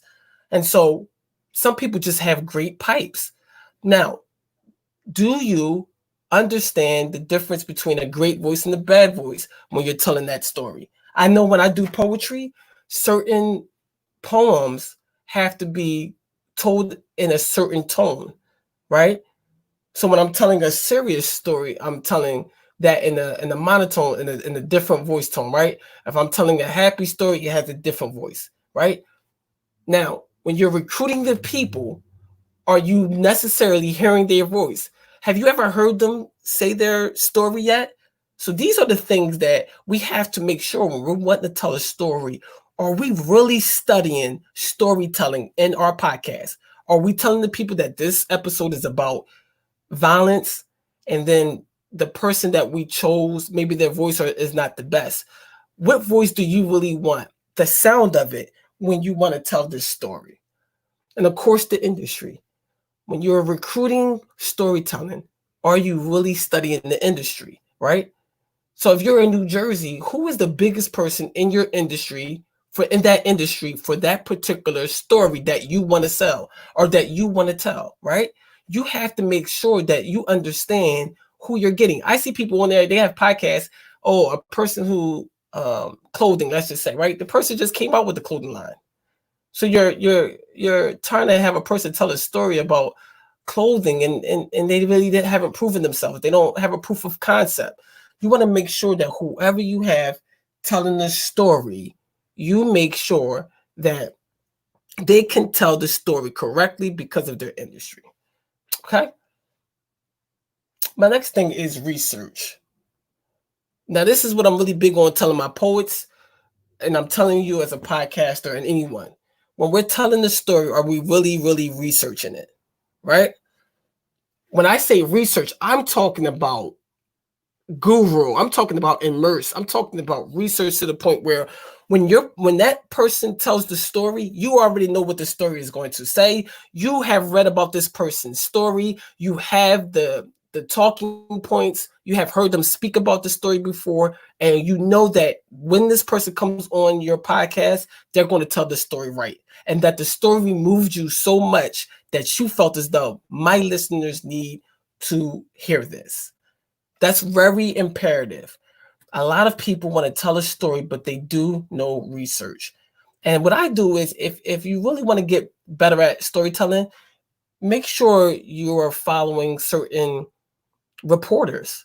Reporters have to do this. Journalists have to do this. They research their topics sometimes a lot before they even go out and get that interview. Right? They know where the person is going to be at. Like someone said earlier, they know where they're going to make their moves at. They're going to be there. The next thing is location.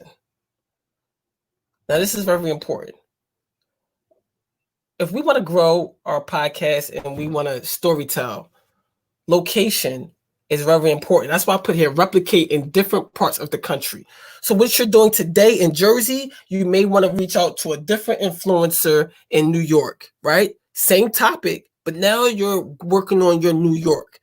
You're working on your New York storytelling, right? Okay, so you worked on politics in New Jersey about a particular subject, but did you go to New York yet? Did you go to Delaware? I see a lot of people storytelling, trying to have their podcast, have their people on, and they're all from the same area. The poets are still, some poets I know, they want to have a brand grow. They want to scale it, but they keep talking to the same people in the same neighborhoods. If you're going to storytell and you want to do it on a massive scale, you have to do this in different parts of the country. So make sure when you have your storytelling person on and you're trying to convey a story, that the person location is in your mind, right? Do I know anybody in Texas that I can reach out to? Maybe I need to reach out to that Texas author to tell this story. Maybe I should reach out to this person in California. So your podcast can grow at the same time you're conveying a story. That is very important. Getting down to the end, closing, we want to relate to the people. Now, one of my poets I love, she's on right now. This is Nikki D, the poet. I tell her all the time. When we're telling a story, do we relate to the people? Because we do, and I think the one person said this earlier, are we doing this podcast for ourselves or are we doing this for the people? And this is a constant battle you're going to have with yourself. Do the story relate to the people? Because podcast does not grow when you love your own podcast. Podcasts grow when other people love the stories that you're conveying. So we want to make sure that the people can relate to the stories that we're giving them. Constantly going over our numbers, getting into it. Do the people relate? In all different parts of the country, people relate to different things. And that's why I always tell people politics is local, right? And so in your town, protesting may be big, but in somebody else's town, gun rights may be big, right? So we want to strategically locate different things, different stories for different people, and make sure that we relate to the people in that area and then to our audience. Okay? And last but not least, obsession. When we're doing our stories, when we're doing whatever it is that we love, we have to be obsessed. And that means, like you said, the one guy said, are you going to podcasts?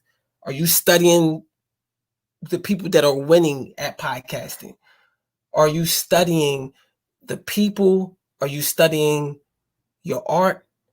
And Joe is right. I like this about Joe.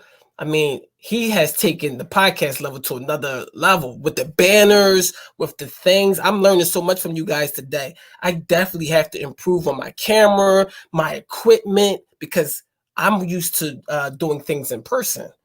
So when the pandemic took over, Now I have to revamp my life to teach, to get better equipment, to get audio instead of talking through the computer audio like he said. I need to get a mic. I need to be obsessed with teaching poetry now, but in the virtual sense. Okay? You need to be obsessed to win. This is very important. I'm talking about everything. Equipment. Do you know the best equipment? Do you know the audio? Do you know where you're going? Do you know what podcast? What does podcast even mean? How was it created? Who's the leader in the podcast? What is the conferences? Every single thing relating to podcasts. I want you to be obsessed with it so you can grow your brand and make sure that you are essential in completing your strategies. All right? Well, my name is Ambition the Poet, and I know ambition is inside of you. So make sure that you spark it and that you go after what you believe in. And then thank you, Joe, for having me. I'm so grateful to be on this platform. I hope you guys enjoyed it. That was awesome. That was so powerful and so important for so many people. Because podcasting is another form of content creation, right? And it's just so important to like remember that there's so many different pieces to it that there's something that people can bring in from every different corner. It's all art, right? Everything we have around us can be used as art. From my background, like. Well, I don't have a door. I had a door here. If anyone's noticed, like I had a door there. I got rid of that door because Dom's trying to kill himself with the darn door, and sliding it back and forth and trying to ride it and all that. So it's like, all right, the door's got to go. We're gonna get a real door, and I've been working on that a little bit here and there today, trying to get the door all frame all ready to put a door in. So. Ambition, thank you so much. I definitely want to have you speak again. Hopefully you can speak at our back. I haven't come up with the official name, but I'm thinking like live from the backyard. It's in the running. The backyard throwdown sounded a little too violent I'm there. When I heard you say that you was doing it in your backyard, I'm like, yes, I'm there. Awesome. Absolutely looking forward to it. Ambition, I hope you have a great rest of your day. I need super claps in the chat for Super. Thank y'all so much. Ambition the Poet. Thank you. All right. Our next speaker is speaking on the topic of the simple, easy money making plan to get started. Everyone, I need super claps in the chat for Super Tim Gillette. Woo! What is going on? Hey, Tim. it's me. Oh my God. Yes, it is. It is Tim. It's not Tom I didn't know I was Petty. up already. Oh, okay. It's Tim Gillette. It's Tim Gillette. Hey, everybody, man. How you doing, Joe? I'm doing great. I'm great. We're getting through this. We got two more hours to go. We're sort of on track. We're within 3 minutes. I have a little bit of wiggle room at the end. I got all my announcements out. We're doing a backyard thing here, live from the backyard. Yeah, I know. Are you going to call this Icons in the Backyard or Backyard Icons? Backyard icons in the backyard. The icons in the back, right? Like, yeah. Icons out back. Anyway, I haven't given enough thought to this yet, but I'm looking forward to your date. I have to be that the night before. I'm speaking here in Dallas. I'm like, I'd love to do it as a road trip. I'm like, man, how am I going to? I'm still got to figure out how I'm going to do this if I'm going to make it. Oh man, that's all right. Oh, and then I have to be the opposite side of the country on the 14th, and I'm like, well, I hope the airlines are open by then. Well, they are open. You can fly, and actually, right now, flying seems like a pretty safe I might. We'll see. I'll probably work it out. I want to be there, guys. I really want to be, because that's an adventure to do this way. Background icons. That's oh man. All right. I'm gonna jump out of your way because we are 4 minutes behind, sir. Right. You're on the clock, Tim. Oh, and for anyone who doesn't know, we are Tim and I are doing our first ever host your own virtual conference. So if you want to learn how to do what we're doing, what I do, what he does, you absolutely should go check out superjoepardo.com/mastermind. I'm gonna get out of your way. You're on the clock. All right, my friends. Hey, guys, I had this whole plan right now. See, I had these papers to show you. I had a plan on how to help teach you how to make money. And I realized after watching it, everybody else's teach this already, so I'm not going to. I made up a new plan. So I've got it here because number one thing about making money online is something that my good friend Larry Broughton taught me. No successful plan survives contact with the enemy. None. They won't. And then everybody here who's coming in here going, man, how do I make money? And that is the number one question I get asked about blogging. Again, today we're talking about podcasting. Same thing, we're creating content. But no plan survives contact with the enemy. So I thought about that and I thought, man, how can I help you and make it really simple and really quick and give you some things to think about in making money? And I wanted to actually do it this way. I've got 7 rules that I kind of follow on almost everything I do. And I thought, why not apply them to making money online with podcasting? Because they kind of fit. So I'm going to give them to you guys. There's just 7 rules. I can make this really quick today. Number 1, you got to be there to help others get what they want. You know, Zig Ziglar said it many, many years ago, and you know that I'm very, very, very loyal to Zig because of the fact of how I started in this. You can get what you want if you help enough other people get what they want. Guys, in order to make money online, you got to be helping other people. I don't care if it's creating content that they need to hear, creating a story that motivates them, or actually telling or introducing your audience to people who can actually help them. You've got to be that. You've got to be out with them in mind. It's about them, not you. It's about what you can help them get, not how you can get your Mercedes and Cadillac.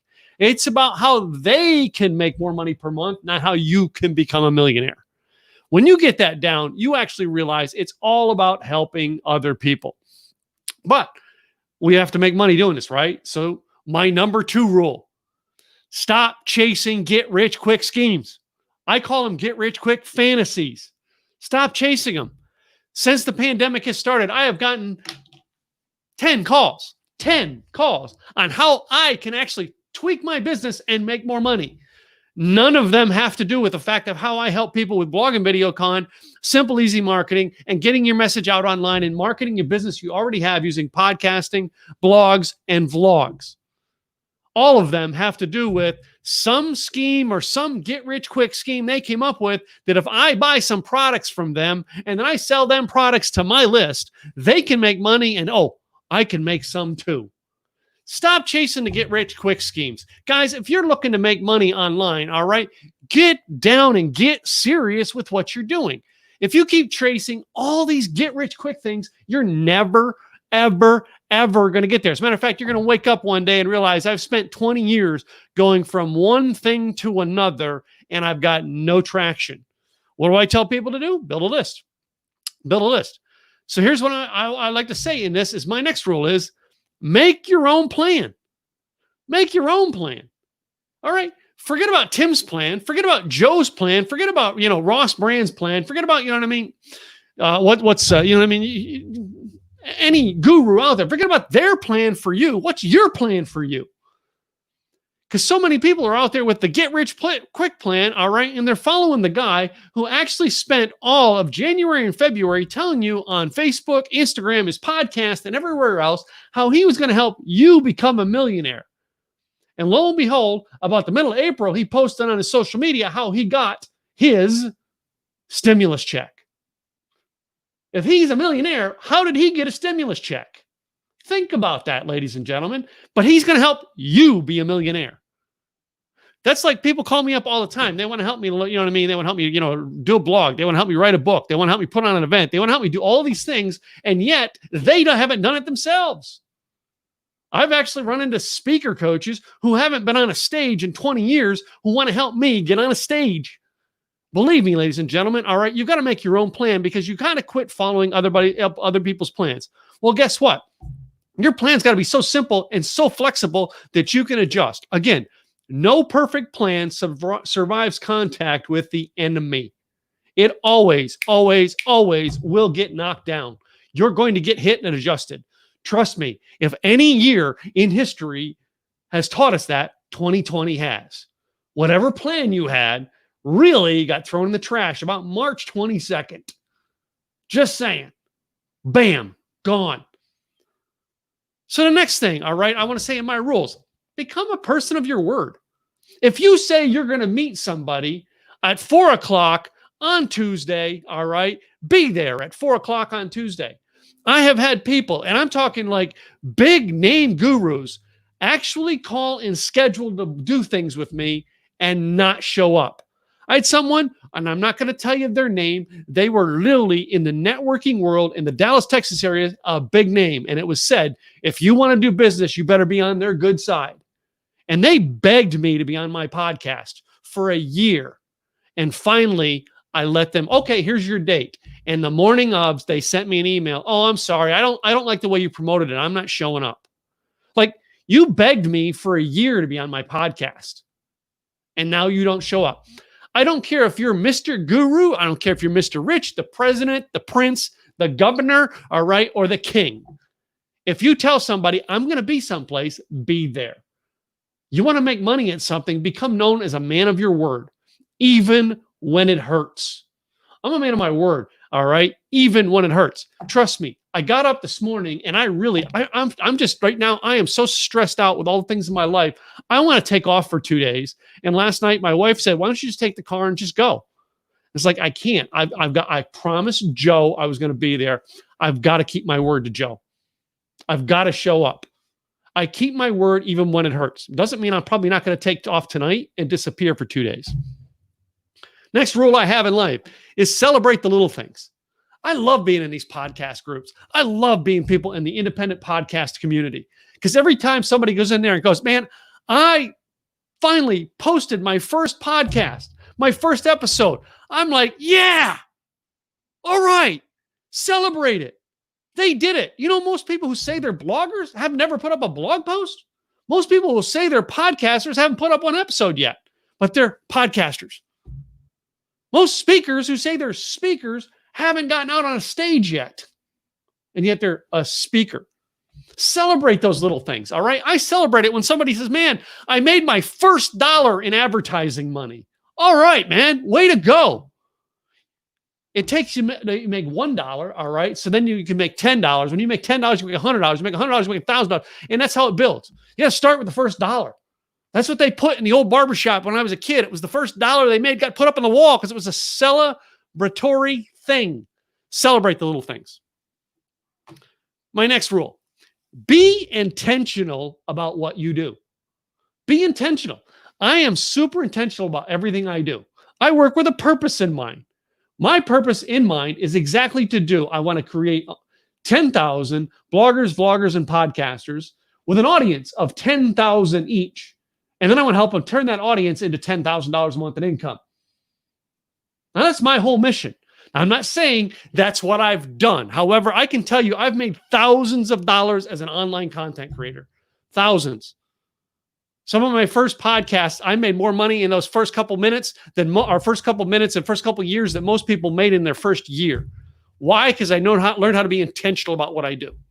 My first live event I ever did, I made $5,000. Again, my results are not typical. All right. I got to say that. All right. I got to give that disclaimer out there. I have put on events where I've made $20,000. I've put on events where it's cost me $10,000. I put on events, my virtual events. The last 2 virtual events I did, I made several $1,000s for putting on those events. I've learned how to do it. I'm intentional. And that means what I mean by being intentional is I'm either making a profit or I'm learning a lesson. Intention is I know what I'm doing, so I'm either going to make a profit or I'm going to learn a lesson. Doesn't mean because you failed. It means I'm either going to make a profit or I'm going to learn a lesson. And that's how you got to do. Be intentional. Be intentional about what you're doing online. Know that, hey, I'm doing a podcast to build my audience. I'm doing a podcast to get people to come in my building or my business. I'm doing a podcast because I want to build a community. I'm doing a podcast because this charitable donation matters to me and I want to raise money for it. Be intentional about what you are doing. It's a rule for making money, one of Tim's rules. Number 7 rule, get help. Get help. So many people out there I see, and I've actually had tons and tons of interviews with people, and I have tons of interviews with people who said they want to talk with me because they want help. And then they don't get the help. I watch them go from me to the next person to the next person. In February, I'm at an event with another great friend of mine when we were still going to live events. And sitting there at this event at dinner, and one of the people who actually was at that event was because they found that person at my event.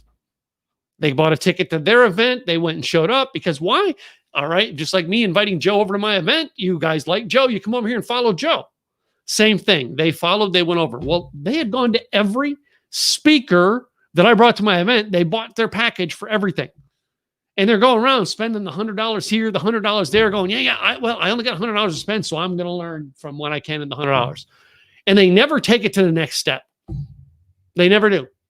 And they basically, this person sat with me and they said, well, I'm confused. I mean, do I start my podcast? Do I start speaking? Do I put up a blog? Should I start doing a video series? All right. Should I start going to live? What should I do? And I'm like, you need to pick one person. I don't care if it's Tim Gillette, Joe Pardo, Larry Roberts. All right. Tony Robbins. I don't care who it is. Pick one and join. All right. Get help. Consultant, coach, and mentor. All right. Are not curse words. We're here to help take you to the next level. Why am I tuned into people like Ross Brand? All right. Or tuned into the guy who's going to follow me after this, Dave Jackson. Why? Because they're a step up from where I am. So I want to get help from them. And if Dave Jackson comes up with some new podcasting course that he's teaching, and I look at it and I go, I need to learn that. Dave can be charging $97 or $597. If I need to learn it, I'm paying it. I'm investing in me. I'm getting the help I need for what I want to learn. If you want to actually go out and do something, start actually doing that. Get help from people who actually are doing it. All right. Stop sitting there and go, man, I only got $1 in my bank account. I don't know if I can. At one point in time, guys, I was $45,000 in credit card debt, trying to figure this out, going from one to the other. And I've had many of my clients do the same thing. They jump from one person to another person trying to get help, and they're trying to do it the cheapest way possible. Here's what I've learned by watching today and why I threw the notes out. Number one, get a good microphone. Got me a good microphone. Get a good camera. Got me a good camera.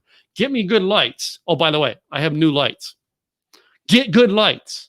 All right. It's like I've got all this stuff that I keep investing little by little to build and build and build and build my business. All right. I'm not in this thing, all right, to trying to figure it out. I'm in here to invest and build it. If I want to make money, I'm going to tap into somebody who's making money doing this. All right. I want to be successful. I want to tap into somebody who's being successful. I'm going to get help. Our process has always been with Simple Easy. We tell everybody Simple Easy is what assets do you have? Find a system to make those assets work for you. Invest in tomorrow and be disciplined about doing it. Ladies and gentlemen, that's the biggest thing I can tell you. You want to actually learn how to make money doing things, all right? Follow these 7 rules of Tim Gillette, but also do things like sign up for affiliate programs. Learn who your audience is and sign up for affiliate programs. Speak to your audience, the ones that actually need your help. In other words, I teach online marketing. I really don't go speak at a lot of love fests. Just not my cup of tea. It's not what I teach people doing. I always go help the people who are looking for my help, not going to the random things. All right. Plug into communities, all right, where you are well loved and received. See if there's people in those communities that actually can help you or that you can help them. Again, I'm in this community because I get tons of help in this community. Also in this community because I thought, man, Joe Pardo is a great guy to be connected to. Through it, I'm actually connected to people like Steve Green, Larry Roberts, all right, Brett Allen, all right. There's people in here that I did not know before I knew Joe Pardo. And I get tapped into this community, and now I become students of theirs. In some cases, the students of theirs is they're not exactly teaching what I need to learn, but they're teaching, and I'm listening because I'm attentive to the thing. Steve Green, great example, all right. I could sit and listen to Steve Green. Why? He's teaching stuff that I need to learn. Am I into the education business? Well, kind of, but not the same education business Steve's into. Doesn't mean I can't learn from Steve, so I join communities to help do it. If you want to make money, the biggest thing that I want to tell you guys on here is be intentional about what you do. That was my number 5 or 6 was be intentional. When you be intentional about what you do, you start plugging into the communities that you know that need you, the people who need your help, and the people who can help you. If you right now are looking for, how do I actually get through this thing? How do I create a podcast? Great. I think Joe's actually connected with some people putting on a podcast. I'm in, McKinsey Bean's Facebook group on blogging. And every time someone comes in there and asks a question, now McKinsey's never reached out to me. She probably doesn't even know who I am, and I don't care. I'm in her group and I answer questions to help people in her community. And when someone says, hey, I need to learn how to do Pinterest, Mackenzie Bean is an expert at teaching people how to do Pinterest. So I go in and chime, you're in the right group. You need to take Mackenzie Bean's course on how to create stuff on Pinterest. If I'm in this group and someone says, I need to learn how to do podcasting, by all means, Joe Pardo is connected with Larry Roberts on how to do podcasting.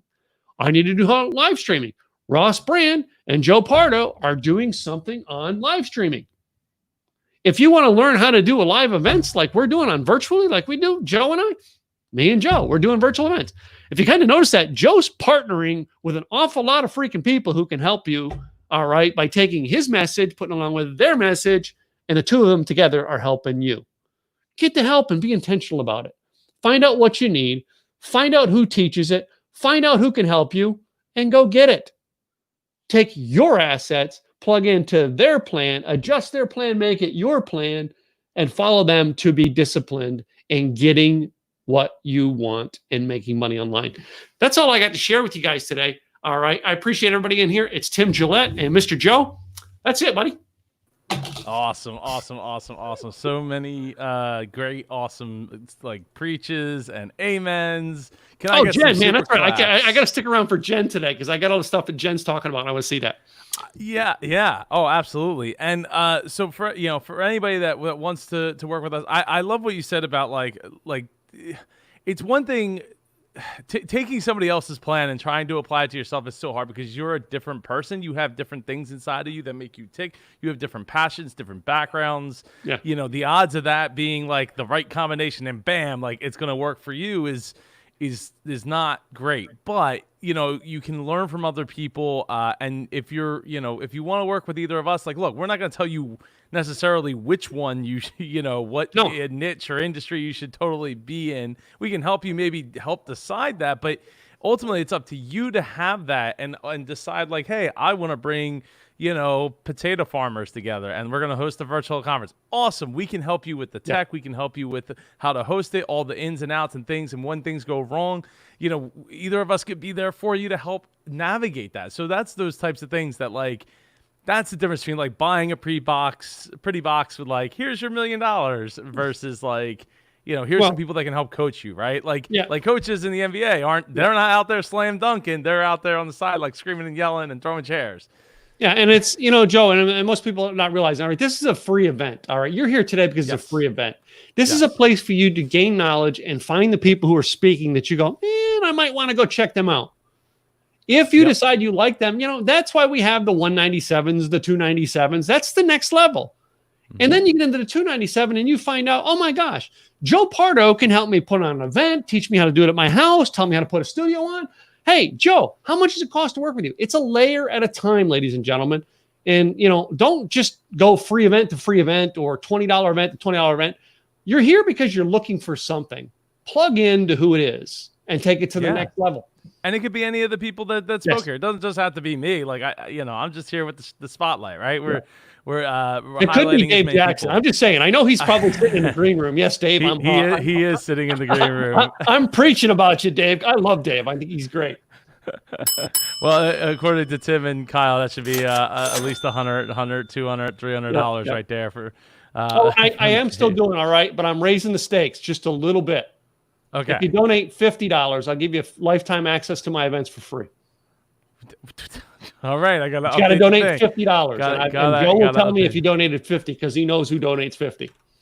Yes, yes, I do. So all right, so you go to indiepodcon.com/donate and you will get lifetime access to all of Tim's virtual, but I'm gonna up it. You also will get a free ticket to my next blog and video con, which is in person. That's a $300 ticket. I bet it is. All right, Tim, I'm pressed for time, so I have to let you go. All right, thank you so much. Please go relax, take some time off, and we'll talk in like 2 to 3 days. And please go take some self-care time, please. Yep. All right. I need super claps in the chat for Super Tim Gillette. Woo! Oh no, that was he just broke the window on his way out. Wrong button. All right, so. Next up, I have the absolute pleasure of introducing our speaker who's speaking on the topic of how to know, not guess, who you are talking to. You know him, you love him, I love him. I'm honored to have him here.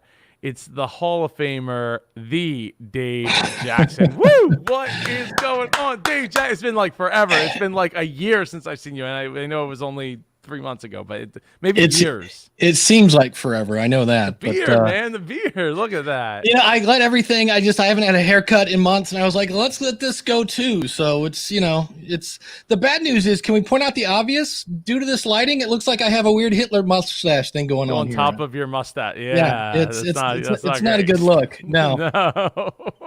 But yeah, so I got some fun-filled slides to share here. Awesome. So if you can throw those on there. I'll throw them up. Dave, I'm going to put you on the clock. You have 18 minutes, sir. Beautiful. I'll see you then. All right, man. Thanks, man. Super Joe Pardo, the one, the only. Don't be fooled by cheap imitations. So yeah, we're going to talk today. So many people are worried about looking stupid. And this is how you can start a podcast and not have to worry about looking stupid, I guess we should say. So, this is stew. And you're like, this is a weird way to start a podcast. What this is, my mom made great stew. So let's say I found her recipe. I'm super excited. I'm like, oh my gosh, stew. So I tell all my friends, everybody, Thursday night, Dave's house, come here. You will not believe this. And I get super excited and I run. I tell everybody. And everybody shows up. And like the first 3 people walk in and go, oh man, that smells like heaven. And then one person walks in and goes, oh, is that gluten-free? And I go, what's gluten? I don't know. And so, okay, so they're out. Then the next person walks in and says, hey, is that like Amazing Burger or that, the fake beef stuff? And I'm like, no, that's actual, like, I got the best stuff. That's Angus beef. And they're like, oh, I'm a vegetarian. And you're like, Dave, what does this have to do with podcasting? It has to do with the fact that not everybody is going to be your audience. And I could have found something that was vegan friendly and gluten free, but in theory, the stew people really, really wanted stew. And the gluten people probably would have really, really loved it had it been gluten free, but you can't make something for everybody. So keep that in mind, that it just doesn't work that way. And you have to be okay with the fact that not everybody's going to love your podcast. But what you do have is you have your listeners' attention. That's what you want. And then down in the bottom left-hand corner, we got people, they're watching cat videos. They're talking French toast recipes. That's what they have certain things that will hold their attention. And then in the upper right-hand corner, now right now I have a money bag, but there are so many reasons you could start a podcast. Could be, I want to be seen as an expert. I want to get the message out because I can't get on TV or radio or in a magazine or in the newspaper, whatever that is. You have your goal, and that's what you're trying to get to. Starting a podcast is not hard. I could fart into my phone right now and have it in iTunes in about 3 days. It's not hard to start a podcast. Starting a good podcast is hard because you have to figure out this. What can I talk about that's going to advance me towards my goal and also hold the attention of my audience? And the key to that is knowing what your audience wants. Because, and I realize, again, we all don't want to look stupid. That's probably one of the biggest things when I talk to different people. They're like, I don't know. I'm worried about, I'm worried about the trolls and things. It's not really anything to worry about. So we're going to talk about that. So this is Twitter. And I was amazed. I didn't realize this. They've changed some things. If you go to your Twitter account and click on the more button, there's this thing called analytics. And what I loved about this was, number one, it shows me my top tweet there in the upper left-hand corner. In the bottom left-hand corner, my top follower. So how do you build your audience? One follower at a time. So I could go look at Jeff and see what Jeff's up to. Maybe he's got a podcast that I could help or whatever. You've got your top mention. These are people you can network with, but more importantly, you can see what they're retweeting. And I realize that some of that's probably automated, but you can get an idea of what your audience is talking about. Because if you're like, I don't know these people. I can't even see them. I can't even get within 6 feet of them. This is a way you can start to understand what they're into. And then if you go into Twitter, if you're like, well, I really would love to find some people who are interested in whatever your topic is.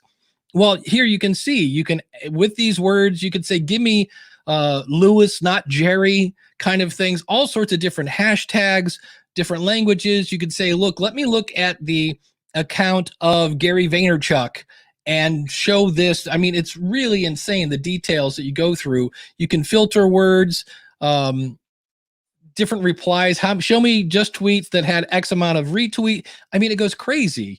And this, you can find this. It's not really in the Twitter dashboard. I just Googled it, and it's at twittersearch.com/search-advanced. So if you're really trying to find your audience so you can see what they're talking about, that's a way to do that. I know Joe's got a background in trucking. So do I. My dad was a trucker. And why not use one of the biggest websites on the planet? And that, of course, is Amazon.com. And there are a couple ways you can use Amazon. Again, the idea here is I don't want to have to guess what my audience wants to hear and what they don't want to hear. So what I did was I went to Amazon, I typed in the word trucking, and I pulled up a couple books. And I'm not looking at 5-star reviews because, you know, as we know in Apple Podcasts, 5-star reviews are almost worthless because there's usually like great podcast, love the host, no specifics. And so I didn't look at 5-star reviews. I did look at 1-star reviews because 1-star reviews are usually like, this sucks. And you're like, okay, why? I'm looking for why. So here, the top one here, just basics, no info on obtaining licenses or where to go for help with all the paperwork. So this is where you go, oh, that's a specific, maybe that's an episode that you could get into. You know, at the bottom, very basic information. So you're like, okay, so here's another one. This was with 4-star reviews. Now here again, the top, not very helpful, great book for any business, very good read. But the one in the middle here, very informative and practical tips and strategies for obtaining your own authority. So we know what that person was looking for. There could have been templates to make this read even better. And when you see that and you go, everybody says I should start an email list. What can I use as like some sort of lead magnet? I don't know. What about templates for paperwork? You know, they're telling you right now, this is what I was looking for and I didn't get it. At the bottom there should have more information about the structure of a business plan. So this is your target audience if you're into trucking, saying, this is what I'm looking for. This was not bad. I'm glad they did this, but I needed more of this. So that's just some quick examples of using Amazon. You could also obviously look at their table of contents because in theory, I don't know who this author was, but I'm assuming they wanted this book to sell.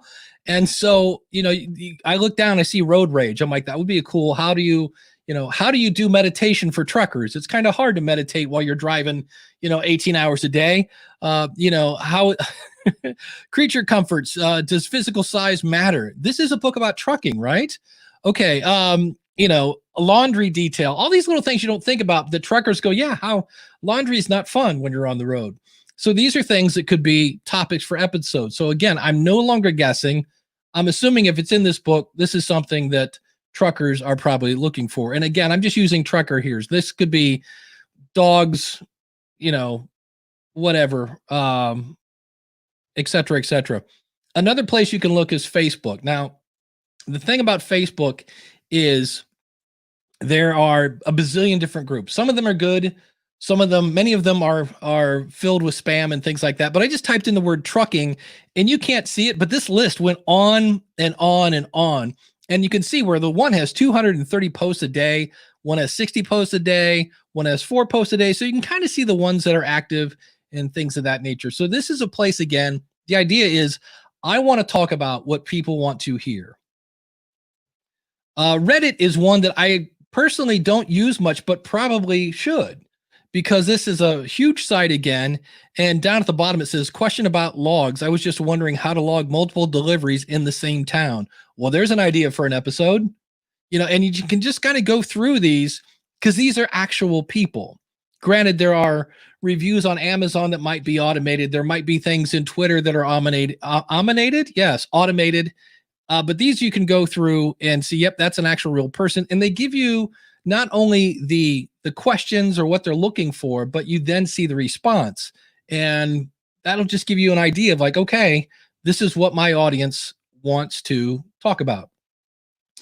This is one, just if we want to go back in the day, I went to Google and typed in trucking forum, because before there was Facebook, there were forums. And sure enough, there's still a bunch of forums out there. So depending on, where you're looking, if you still haven't found enough ideas, just type in whatever your subject is /forum, and you might find some more stuff. Or here's a novel idea. You can actually go to where your audience is. Now, I realize right now we have this lovely COVID situation going about, but you can actually do that. I just got a bunch of business cards made. I'm starting a podcast about Akron, Ohio, because that's where I live. And every Friday, even now, they're having these weird little get-togethers. And so if nothing else, I might go down there and just randomly put out business cards, just litter basically with business cards that say akronpodcast.com on them. Or maybe I'll grab a big stick and tape them to the end. Here, have a business card. But you want to go where your audience is. That's really the bottom line. If you think about it, even though I'm going to Twitter and I'm going to Amazon and I'm going to Facebook, I'm going where my audience is. So if that's a physical place and it's legal, see if you can go there and just start talking to people. And I realize for some of us especially, that is really hard to come out of your shell. I once went to a mall. I was going to just do a random kind of survey of how many people listen to podcasts. I was there for about an hour and talked to 2 people because of the rest of the time I just felt, well, okay, I'll talk to the next. So I was kind of shy, a little introverted on that. But when in doubt, go to where your audience is if you can. And what you want to do when you're at these places, when you're in Facebook and you're in Reddit and things, you're really there to listen. And later when you have your podcast, you can, go back there again and maybe answer questions and say things like, oh, we answered this in episode 4 of my podcast, and let them know you have a podcast. But I would not recommend going into a group and just saying, hi, glad to meet everybody. Go listen to my podcast, because they don't know who you are. So why would they listen to your podcast? But if you come in and start answering a couple of questions and then say, oh yeah, we answered this on episode 10. And also you got to be real careful. Look at most groups have a thing about self-promotion, and that's pretty much self-promotion. Even though you're answering the question, talk with the administrators, because it's no fun to get banned by an administrator, and you don't want to be that person, the spamming person that every question is, oh, go listen to my podcast. They're going to be like, oh, here's that guy again. So you're really there to listen, because again, the idea here is I need to understand who my audience is, and this is a way to do that. Now, like I said, the other thing, what if you go, Dave, I don't know, I'm just not getting much. There is something else you can do, and that is, and I know it's crazy, it's like, wait, you're nuts. You can ask. And it's especially if you don't have an audience, it gets kind of tough. If you're just starting off from ground zero, it gets kind of tough, but you could still, it's super easy to make a survey. So the one I used, and I realize that you might be saying, Dave, I'm not going out in the world to talk to people. That's just not my thing. You got to come out of your shell. And so many people worry about trolls, and almost everybody I talk about in podcasting, really, we don't have a troll problem. We don't have people that say negative things, because if they don't like your show, they just basically kind of do, and you're out, you listen, and they don't listen to you. So don't worry about it.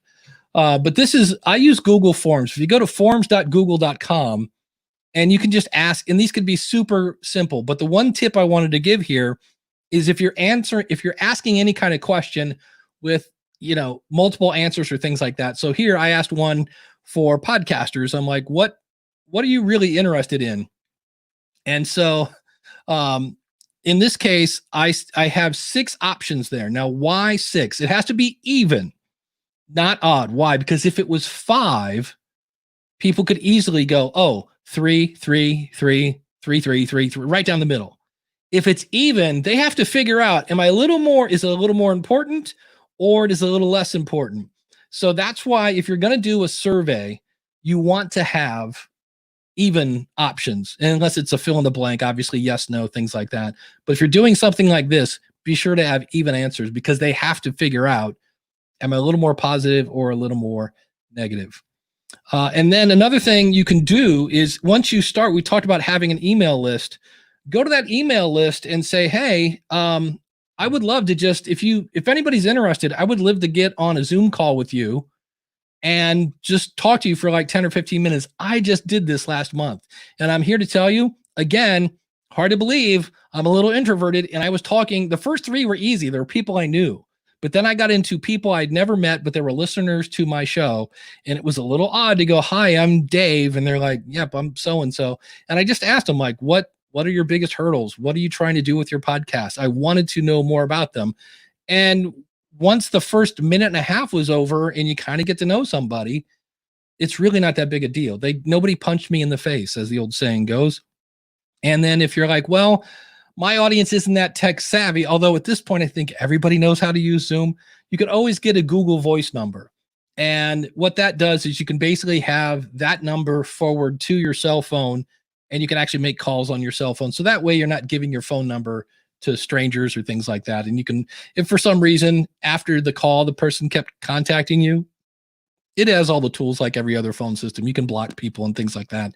So for some reason you didn't want to use Zoom, you can get on the line. And when I did that, there were some things that I was asking about, topics A, B, and C. And I had a few people that said, well, what about D? Like, I'm kind of struggling with D. And I'm like, D? Really? Didn't really think about that. So I learned stuff by actually just talking to my audience. It's the best place to get the information about your audience is from, well, your audience. Is it a little uncomfortable? Is it a little weird if you're shy? Yeah. But I got information that I couldn't get anyplace else. So in the end, it's when the need to serve your audience is greater than the fear of, oh, I'm introverted. That's actually kind of when you come out of your shell. And that's really what it boils down to. Every good podcaster that I run into, somebody who's really just crushing it, in their heart, you kind of figure out that they're really just trying to serve their audience, whether it's to make them laugh or cry or think or groan or educate or entertain. Somewhere in there, they're trying to help their audience in a way. And when that need, that desire is greater than your fear of people might not like me, or I don't know, I don't want to look stupid, because you're not going to look stupid. We just showed you how you can go find what your audience is looking for, do an episode about that, and realize that no matter what you do, once you start episode 1, by the time you get to episode 15, things are going to be different. You're going to find out, because more of your audience will then find you and go, oh, have you ever thought about talking about this? And that's fine. Your podcast is a recipe. It's not a statue. You can change it anytime you want. And once you get that podcast ready and you're good to go, I've got a little thing coming up. This will actually be coming out tomorrow. 20 strategies to promote your podcast. If you go over to schoolofpodcasting.com/IndiePodcon, that will take you there. And Joe, that's why I'm glad you gave me the 1 minute left, because I am Dundee. Again, that's schoolofpodcasting.com/IndiePodcon. And if you want to follow me on Apple, just text SOP to 31996. Look at that. 45 seconds to go, my friend. You are a true pro, sir. You are a true pro. Taking it in for a landing right at the end. I just wanted to come in and say thank you, Dave. And thank you. It's great to see you, Joe. It's great to see you too. Did you happen to hear that we're doing an Icon event in September? Oh, he left. All right. Well, we are doing an Icon event in September in my backyard. Where it's so I give some super claps in the chat for Dave Jackson. I didn't mean to scare him off like that, unless maybe he closed the window a little too early. I don't know. Something happens. I've done it before, and he must have done it because he's back anyway. I was like, I went to not share my screen and went, oop, that's the wrong button. No, I have done that. When are you having an Indie PodCon? September 12th. Beautiful. 2020. It's going to be in my backyard. There's a total of 50 tickets available. Nice. And it'll be live streamed.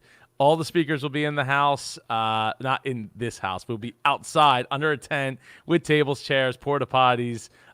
We'll get food. It's gonna be a great time. Rain Day's the 13th, September 13th.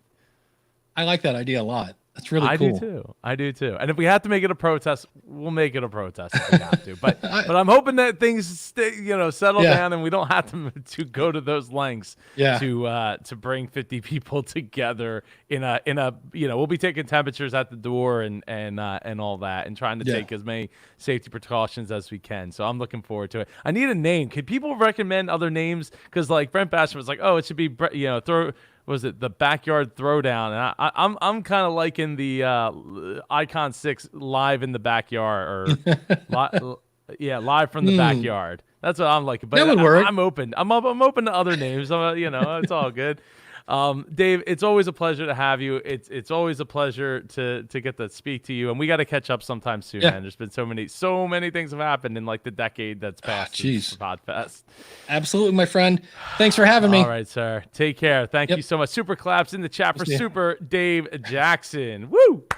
Always influencing everybody. And bringing people together. Raf says, how big is your backyard? I'm bringing the tent. Well, the backyard is pretty big. If you actually have a tent that's big enough for that, then I am open to that. And that's such a great idea. Icon 6 family. We've done so many family reunions at our house. Pod tent live. Oh, we did. Well, wait, there was a pod tent. There was the beer tent podcast was one of the podcasts from one of the indie MapCon events that we created. Icon 6 Going Yard. Oh, I like that one too. Man, I'm gonna have to write some of these down in a second here. All right. Well, we are running way far behind, and I don't want to run out of time because if we hit the 8-hour mark, we're going to go off live here. So I'm going to bring on the next speaker.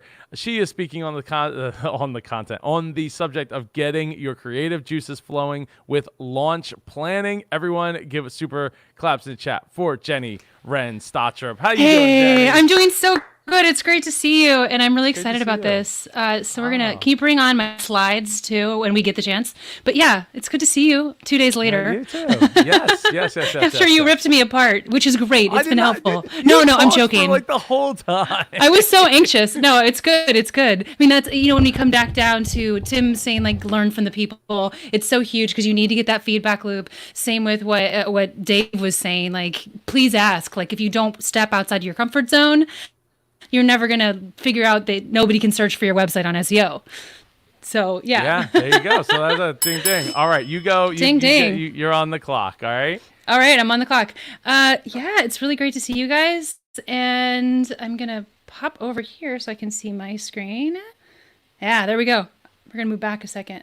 So yeah, this is me. I'm Jenny. I'm a podcast producer. I'm a musician and a coach. I've been studying campaigns now for 18 years. I got a degree in political communication and in vocal performance, and I have been using it for the last 15 years to create events, to work with musicians, to put on my own shows, to create albums, and all the planning and the psychology behind it, as well as the tools for management that I've learned as a Montessori teacher and as a person with ADHD have allowed me to really get to know how people can just kill it with launches. And this last year, I actually did 6 launches for different clients, and I'm continuing to learn from them to be able to tweak. So we're going to just get started right here. This is the name of the talk. So using a launch plan to free your creative juices, because I want you to think about this. I'm going to tell you a story really quick. So you are a sports fanatic. You're that person that when you head over to your friend's house, all you guys do are watching sports. When you have a league, they want you on it because they want to beat you. So it's never weird if someone is like, hey, I want you to have a sports podcast. You're hearing what they're saying. You're getting it going. And you go to the store and you get yourself a microphone and you're ready to just push record. You're following Dave Jackson's like, let's just get a show right out. And then isolation starts and all the entire seasons all get canceled. And now you can't talk about your fantasy league. You can't talk about the games. You can't talk about any of this. So what the heck are you going to do? And your show gets put off. You can name that across any scenarios. Any of your shows, if you are simply leading from one element of structure, you're going to get stuck. But there is another way. So you can create a fresh, innovative show with 3 basic concepts, 3 major tiers that you really want to think about when you're launching your show. And the first is that you want to follow a plan with actionable and timely goals. The second is you need to build accountability. And the third is you need to build up your creative well so you can really get to know your show and your voice.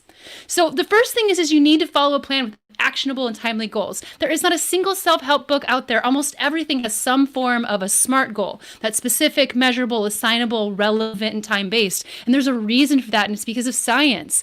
When you're looking at how people are learning, they all learn differently, but everyone has this in common. They have to have the structure. They have to know when things are happening. They need to have that within the context of life, right? So no matter what your circumstances, no matter where you are, you need to be able to have a plan. And so here, goals are meaningless without a plan on how to achieve them. Create a roadmap toward the life you want by defining your life goals and then break down these life goals in actionable steps. And this is from Self Journal. I have 3. I really like working with paper journals, being a writer and having worked with kids with writing. Prompt and Montessori are a huge part of the elementary program. So we're constantly tearing things apart to be able to have that journey of self-discovery. And I really like this particular one, which sets a 13-week plan. And it's a really neat one that I'm going to be using soon. Because trying them out yourself, to come back to something that Tim said, is really important. If you're just telling people how to do it and not learning it yourself, you're going to miss a lot of gaps. So first of all, you need to be able to track your progress, create communication within your community. These are your goals for your podcast. And then plan for the unexpected, have space to celebrate wins. So when you release your podcast, you should be able to have these 4 things. There should be like a feedback loop with your community. You should be able to have, somebody cancel an interview and not miss a week. You should have a plan for that. You should have at least a lot of ideas for content, a lot of different people, so that when you hit those, you're totally fine. You're most successful when you have a clear vision. So at the very least, if you're looking for a podcast launch template, there are so many of them out there. There are checklists upon checklists. Just go ahead and search Google podcast launch checklist. There's so many out there. And get a calendar and an online program. I use both. So I use a whiteboard. I use yellow notebooks. I have 3 whiteboards out right now. And then I also use journals, including the Panda Planner, the Start Planner, and the Self Journal. Each of them have a different kind of use, but what they do is they guide the vision forward and have actionable plans, as well as forming gratitude. And then the next one is you're going to be breaking your timeline into usable dates. So when you're first doing this, like for my clients, I have it in a 6-part launch plan with 2 phases. So I have it all in Trello, everything's built up, and then I have workshops that I give throughout it and one-on-ones that help me work on certain elements of it. So the first part is just pre-launch, and the second one is, so it's orientation and foundation building. This is where we're getting all our ideas out. This is where I'm doing the creative consult, and that's where we're going to be getting into a little bit later about getting those juices flowing. And then also setting up the foundation, what your show is about, where you're going, who you're going to be hosting with, like all these little tiny pieces, who's going to be on the show, what kind of gear you're getting, just the part where you're saying, I'm having a show, I'm going to be doing this. And then that's pre-record final steps. And then in my second phase, we're going into trailer episode, social launch, recording launch, and launch. And each of those has tracks within it. So you're not leaving content from the beginning. That's a continuous thing that's going on. Recording, it's phased into there along with that feedback loop, because not everyone gets it right away. Your promotion, same thing. Just because you have a launch party you're talking about in the 5th section, which is actually the longest time phrase of one, you probably are thinking about that before. It's just sort of like planting the seeds, your design, your community, etc. So then that leads into the next phase of it, right? So if you're talking about going ahead and having those planning, that is one form of accountability. So the next big thing you need to have is accountability. And that can come in a lot of different ways. When we are climbing, if all we think about is putting one foot before the other, fatigue will overtake us as long before we reach our goal. But if we walk in a group, happy at the thought of the marvelous view, we will surely discover up there, we will reach the summit without fatigue and will benefit in both joy and health. Maria Montessori was a pioneer of education. She was a doctor who was one of the first doctors in the world. She went ahead and studied using behavioral science to be able to see how people were learning. And in Montessori, we talk about the 3-part lesson. We talk about preparing your environment. And that's really what this is, and why it's so important to how I help my clients and how I do this in my own planning for when I'm doing a new project. What I did with my album, what I did with any of my video projects, anytime I'm working with a large client on a bigger project, we need to explore it and have that accountability, because it's not just looking at it saying like, well, how are we going to be looking at with other people? So what this is we're brain training. We are setting the cognitive behavioral patterns that allow our brain to get used to this.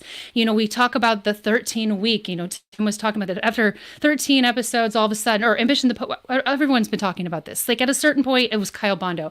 They're done. They've hit fatigue. They don't have any more ideas, or maybe they're just tired, but we want to keep going. And they say it's anywhere between 21 to 66 days to be able to have a habit formed. Currently, I'm using the Productive app to be able to really kind of guide me back into some practices, especially with everything going on and not having normal schedules. It's really very not the same. Like I get people now asking if they can do a consult on a weekend, where that would be completely unheard of.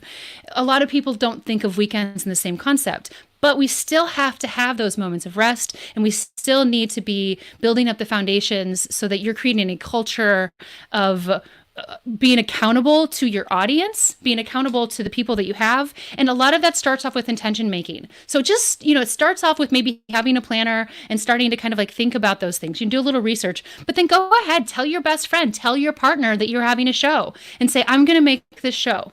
And that was what I did when I first started this podcast. I had just finished producing a soul music festival, and the year before I'd released my record, and I knew I wasn't ready to step back on stage. I have PTSD, and during that time I was starting to have panic attacks, and that was where I learned a lot about cognitive behavior as well. It was really important to me to figure out something that I could do because I loved creating and I wanted to stay connected with my audience and the people that were part of my music community. So I created a music podcast, but I spent time developing that, and it was that first step with my friends saying, I'll make a podcast. I'm going to do this. And they helped me with the title and things like that. And I was able to get feedback loops with them. I practiced on interviews with them. It was a really nice feedback loop.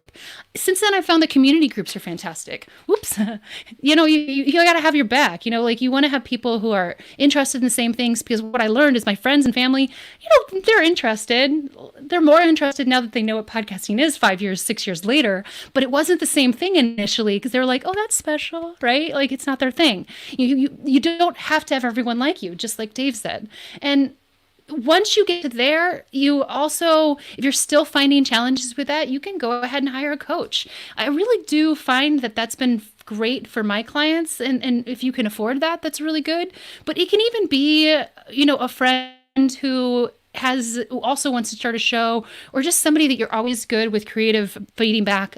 So my friend Matthew, for example, we do a lot of creative feedback with each other because both of us have that same interest. And so we're able to learn from each other and say when an idea doesn't quite work, and it helps pull that out. And that's something that I started developing when I was really young, because being in theater and in music and in performance, you have both your performances for you practice with your teacher, and then you have studio. It's called studio, and all of you get critiqued around, and it's part of this like feedback loop, and it's kind of embarrassing. I mentioned that with Joe. It's important to get yourself out of your comfort zone and be told, to be able to be grounded so that you can be able to grow. And that's sort of where this comes down to, is that accountability will allow you to have that focus and that excitement heading into week 13 as well. Oops, where are we at? Oh, so I got 7 minutes. Perfect. Okay, so once you set the intention out loud and make a promise to be accountability, you're already ahead of the game. And what you're doing is you're having habits. The number one thing that I see with my clients is they hit this anxiety. So we'll do the creative outlet, and that ended up making me change my program. And I realized that I needed to set more of the structure earlier and have actionable goals that they could do when I was away, so that I wasn't the one always kind of pulling them and pushing them, but really just having those check-ins, having more things where like they feel part in a community. And then that also led me to realize that I needed to build more community with all my clients. And it's been really, really life-changing for me, as well as developing my next show. So the last thing, and this is where we're bringing into in the last 5 minutes, is where this all comes down to, is if we want to be having our show continuing, this structure is all fantastic, but if you don't have the creative inspiration behind it, you're still going to be lost. You're going to get stuck at a certain point. And this is where I think a lot of shows don't end up pulling this into a little bit later, or because everyone's a little bit different. Some people are more analytical. I have clients where going through this process is really challenging for them. And I have clients where this is like all they can do, and the structure side is hard. So I want us to look at comedy as a guide for show creation. There's a reason that comedy podcasts are so popular. When you look at a comedian, it's not like I don't know a single comedian who doesn't spend hours working on jokes. And then there's a huge comedy community here in Portland. And then they'll go to an open mic. They'll show up at 6 o'clock to get on the list and perform at 1 a.m., possibly to completely tank. And it's that practice of like getting up there and getting and writing that allows them, when they're having podcasts, to never have an issue with more content, because they're always going ahead and checking Twitter headlines or seeing what's relevant. You know, they've got the jokes, they know the stuff, they're listening to other comedians, they're doing the research. And that's sort of what we're doing, is we're creating this foundation. So what I recommend is going ahead and setting a 3 to 4 hour block in the first week for a deep creative dive and a development day. And this is something I think you should do quarterly, and the quarterly ones are going to look a little differently, but what we're doing is we're going to have in the hour one, we're going to take the who, what, why, really just a writing session, deep dive, 45 minutes, get your snacks. And then you're going to take a 15-minute break. I really recommend doing physical exercises or, drinking water, having a snack, because we really want our brains to be as with it as they can. And then hour two is a 30-minute topic list, 5-minute break, and then a 25-minute guest exercise. So topic is like name every single topic you can think of that you might cover. 25 is like mention every single person you might be inspired to interview. If you're getting stuck, maybe you can add whatever question you want to ask them. Just list it. Then you're going to take a 15-minute break, take that walk, get away from it, then come back into what you had before and try to see if you can expand it. When you're coming back to Kyle's plan, I do this where if I'm doing it with clients, I do this one-on-one, and we'll have everything go into a Google Doc, but then you can separate those and have it be those next tiers so you can have more questions and be more broken down. Okay, where are we at? Okay, perfect, 344. And then from there, so we're going to talk about the who, what, why. So what is your mission statement? This is one of the questions. What is your business plan, your elevator pitch? Like, what's that short statement that you're going to tell people? What's a short one? Do a long one as well. What is the tone and the culture of your show? When someone listens to it, is it upbeat and funny? Is it dark and this? Is it, what are you wanting people to feel when they're coming onto your show? Next, who's your ideal guest? Who is your audience? What does your audience do? Who are they? What do they look like? When you're looking at market research, this is something that's really important. If you've ever gone to a business plan class, you're going to go ahead, and I liked this in Kyle's, and I want to, expand upon this more, is you're doing, and same with Dave, going to those Google searches, but also finding out what are they into? I find sometimes clients are like, this is for 18-year-olds to 56-year-olds. And I'm like, is it really 18-year-olds? Like, is that really where you want to? Because that's going to eventually inform like where you want to spend advertising dollars, what kind of topics you're looking at, what kind of groups you're a part of, and that's going to make a difference. It's really going to change your messaging. And then finally, why does this matter to you? And as my dad always says, like, why would it matter to them? When I was giving a talk, a podcast movement a couple of years ago for a storytelling thing, and I lost him, and he goes, why should some old fart like me care? Like, and I was, torn, and it really brought me back in to be able to capture that story, because ultimately we're coming back down at the very beginning to that person, because that was, starting the show. We want to have that sports enthusiast be able to find his audience and find out something that's exciting for him to show up to, that's exciting for other people, because we're creating a culture of development. So more 10-minute morning pages every day. I choose night or morning lately because if I forget, I want to be able to still say every day I'm doing it. I'm using the Productive app to be able to track things. 1 hour a week. Go ahead and set up a development. Sarah Warner's Seriously Podcasters, we were in there the other day, and I did a half an hour there, and that was fantastic. Do your research and find engaging ways to do things that are fun. So don't just be like, I have to focus on the show. Like, go somewhere that's exciting. You'll gain malleability. You'll gain resilience. You'll have room to focus on your show with community and content if you're following all three of these things. And just so you know, I'm putting these to practice myself. I'm starting a new show. I'm really excited about it. And this was me. So that's kind of the long and skinny of what we've been going there. And I think that I'm showing 1 minute and 10 seconds. And yeah, that's 1 minute and 10 seconds. So I think really when it comes down to it, we're thinking about not just sociology, but also the psychology of what you need to be building. And it's really, really great to make sure that you're understanding what people are looking at in the broad spectrum, but also getting to know yourself so that you can be able to understand that and rip your show apart in the right way. So 10-minute morning pages. Go ahead, and there's a couple books that I love. One is Write Better Lyrics, and there's a lot of writing exercises. Go ahead and find books about writing exercises.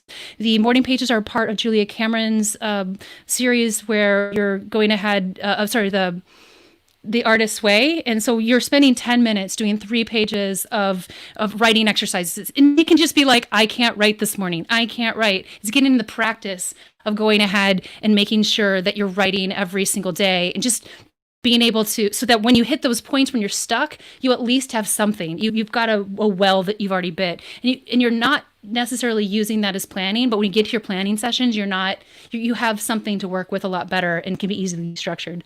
And I hit timer. Hey, Jenny, that was awesome. Thank you. Thank you so much. That was fun.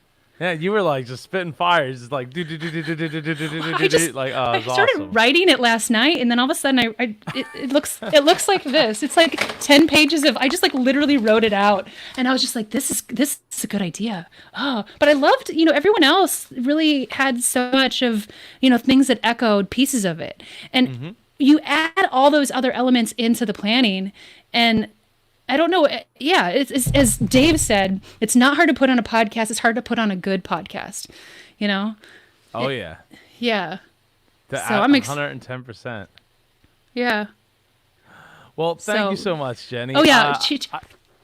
I'm there sorry, you go, what? Carrie. Oh, there's Carrie the wanted me to. Yes. Where's it? I don't know. I think it was. Well, it's this face. Oh, it's. Yeah. Okay. All right, Jenny. I gotta let you go because we're gonna be pushing right up against the time. But Matthew thank you Passy. so much. Yes. Yes. Our next I'll catch you speaker guys a little coming bit up later. here. Yes. Thank you so much, Jenny. And I need super claps in the chat for Super Jenny Wren Stottrop. Have a great rest of your Tim, weekend. I'll come there, on your Jenny. show. Yeah. All right. So, so our next speaker, we're just going to go right into it so we can try to maybe catch up a little bit here, is speaking on the topic of remote recording in 2020 for 2020 is so crazy. I don't know where you're going to be remote recording right now, but it's not impossible. You could go to like a park that may happen to be open. I don't know what's open, what's closed. I don't know up is down and down is up. But I do know that Carrie's giving some super claps in the chat for Jenny. Thank you so much, Carrie. Thank you so much, Larry. You guys are just rhyming it up over here. All right, so our next speaker is speaking on remote recording in 2020. I need super claps in the chat for Super Matthew Passy. Woo! What is going on, sir? Howdy, Joe. Doing well. How are you today?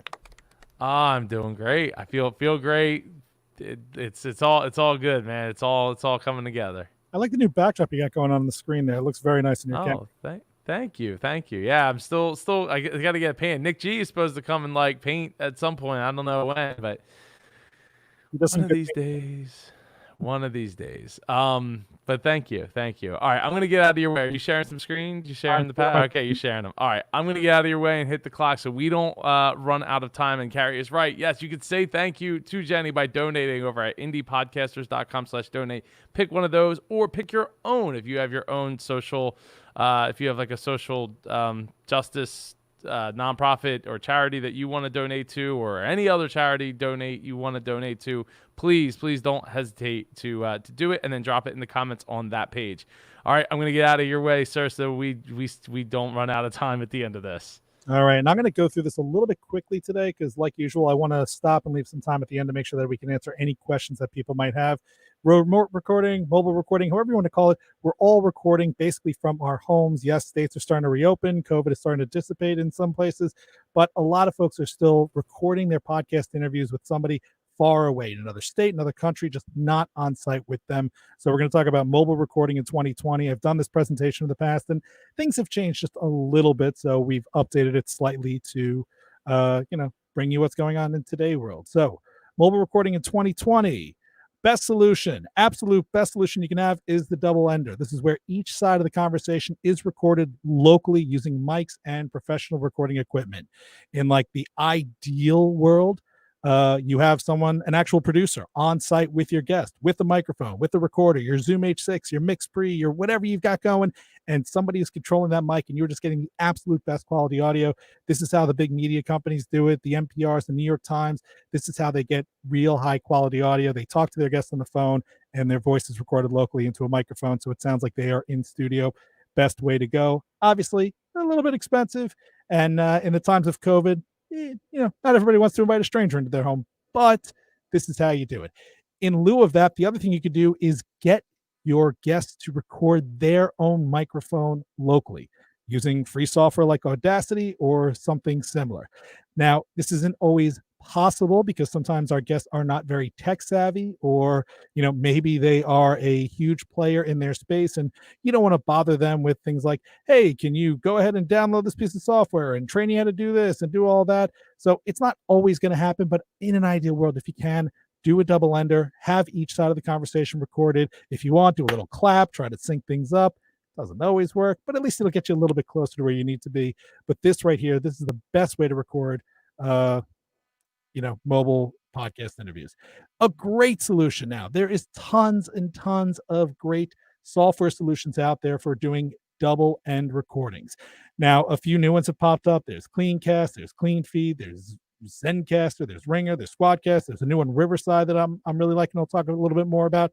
But basically, these are going to replicate that process for you. You are going to create this conversation. You are going to send your guest the link. They're going to click on it. And ideally, they're connecting with a mic. But essentially, the software is going to say, don't worry, I'll record the microphone on their end for you. I will record your microphone on your end.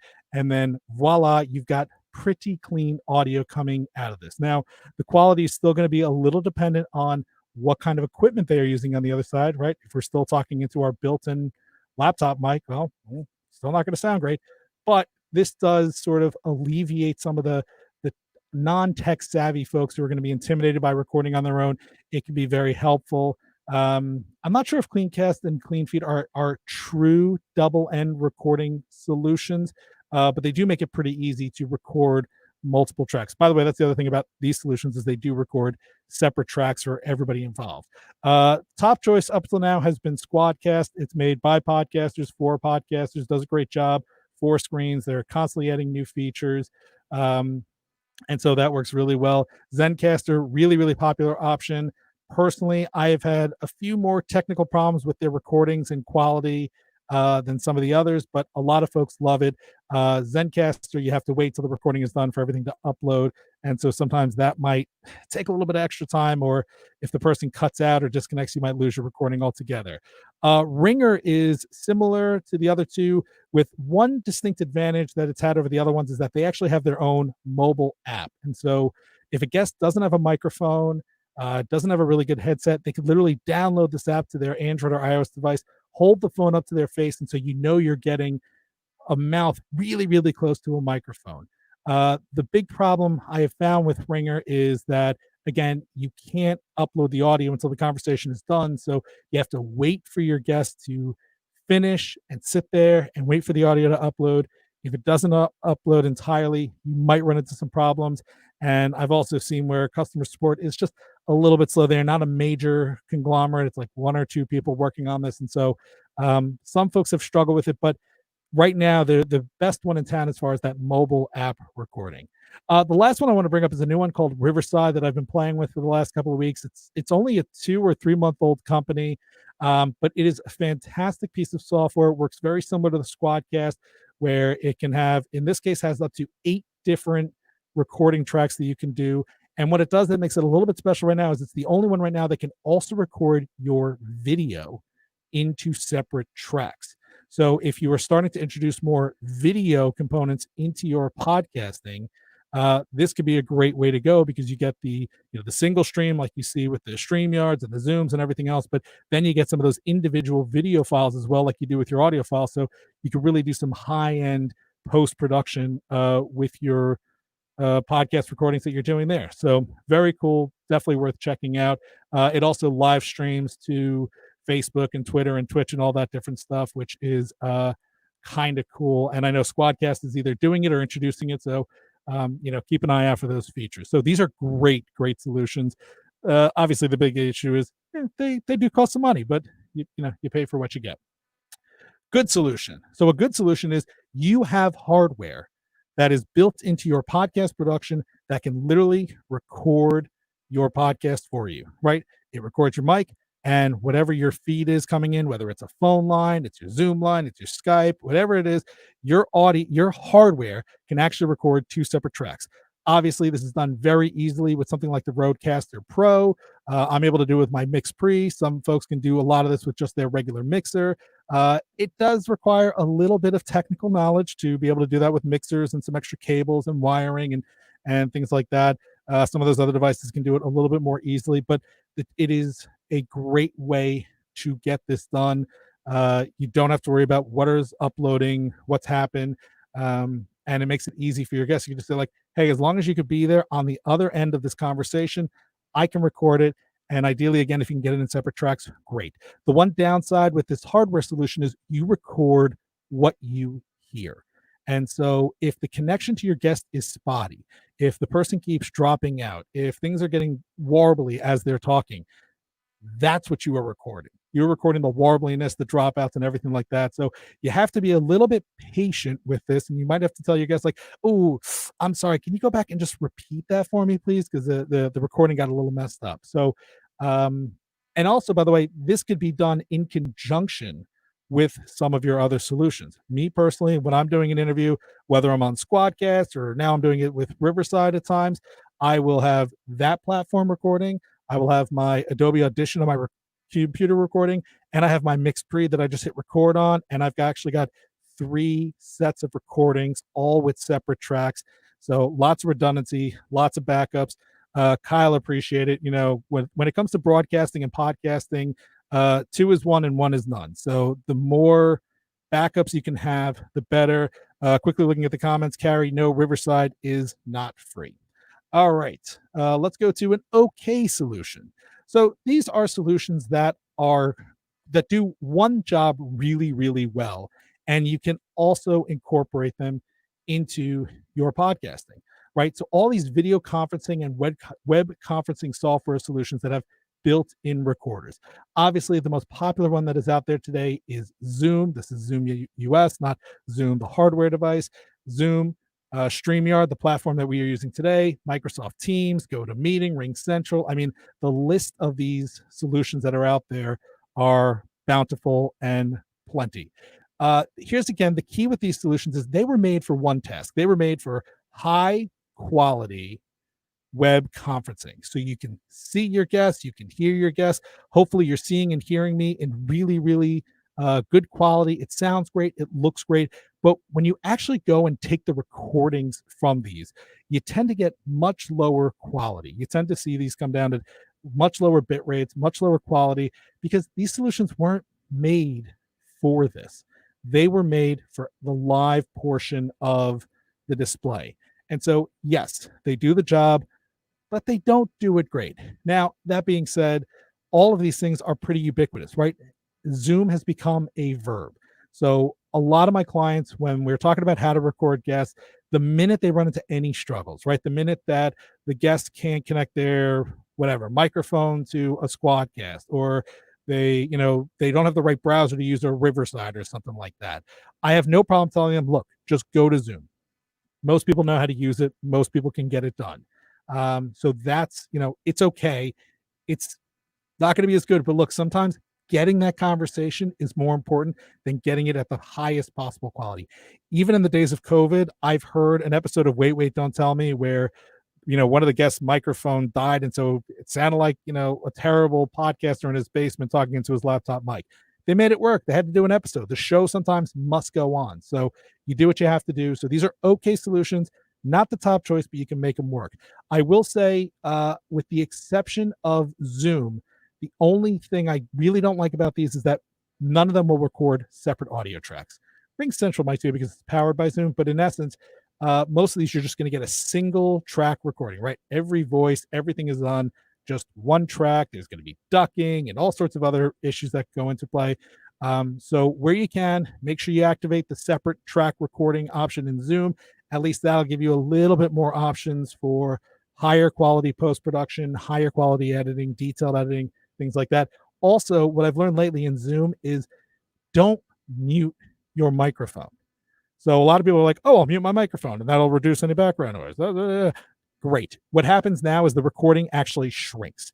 So instead of just recording the silence, what I've actually found with some of my clients is that the recording files are no longer the same length, right? Instead of getting 3 30-minute files, I get a 30, a 26, and like a 12 if the third person really doesn't talk all that often, which means you've then got to go in there and cut and chop and move and shift and do blah, blah, blah, blah.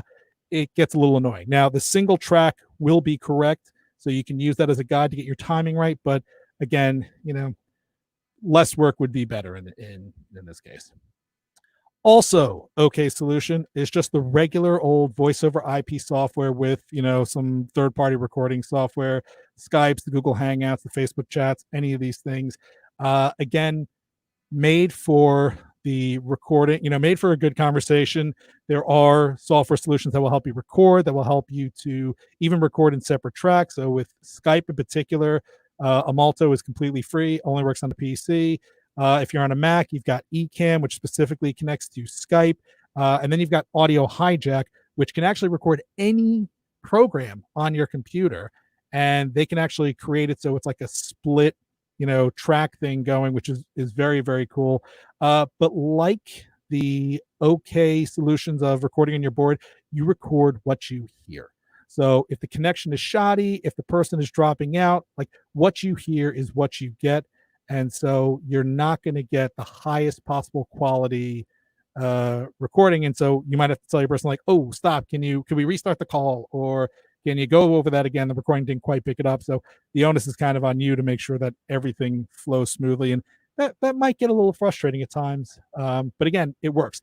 The other thing that is kind of cool about, in this case, say Skype, or even in the case of Zoom, is let's say you're interviewing a guest, super high profile, doesn't have a smartphone, doesn't want to download anything. Literally all they say is, I've got my landline phone. Call me on that.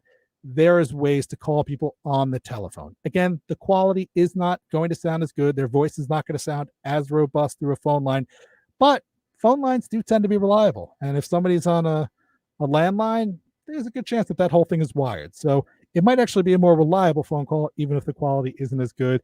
And again, if the show must go on, you record the conversation, you do what you can, you make it work, because these are important guests and people you want to talk to, and good content outweighs mediocre quality. All right, when we are recording in any of these solutions, here are the best practices for your guests as far as the equipment. If they have a mic and a headphone, yay, amazing. Use the mic, use the headphones, make sure all the inputs and outputs are set correctly. There's nothing worse than having someone sit in front of an ATR 2100, record the interview. You go back and listen and go, did this person have a microphone? And you say, no, they did, but they didn't use it. So, having equipment is good. Checking to make sure it works is better. Earbuds, right? Earbuds that come with your smartphone with a built-in mic. Cool. We'll make it work. Connecting using a smartphone mic, right? Hold the phone up to your face. Again, those mics are pretty high quality. Puts the mic really close to the mouth. That's great. Also, puts the audio back in their ear. Again, on the phone line, it's reliable. Quality suffers a little bit. Built-in computer mic with headphones. I'd rather you didn't, but that's all they have. Fine. The headphones are going to be super important then, so that the mic isn't picking up what's coming out of the speaker. And if they're doing a built-in computer mic and no headphones, well, hopefully you're getting like Oprah or Shaq or, someone really, really good to make that whole experience worth it.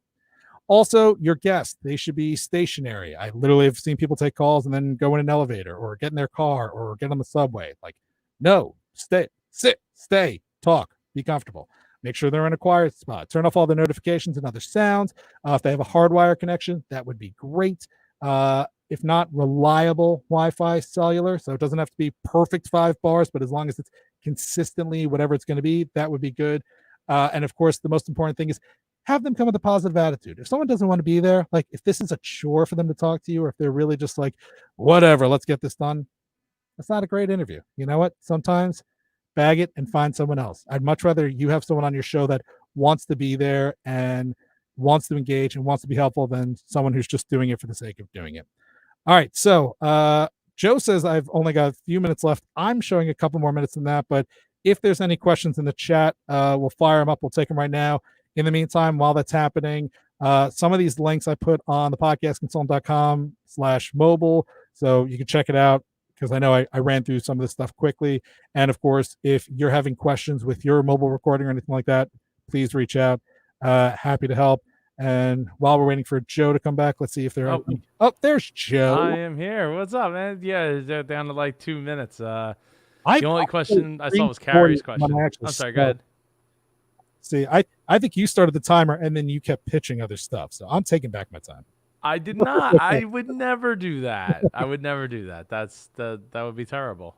I'm seeing, based on the crowd that we have in here, most of these folks are probably in really, really good shape and probably don't have a ton of serious questions. So if you want, I can yield my time back to you so you can try and catch back up on your schedule.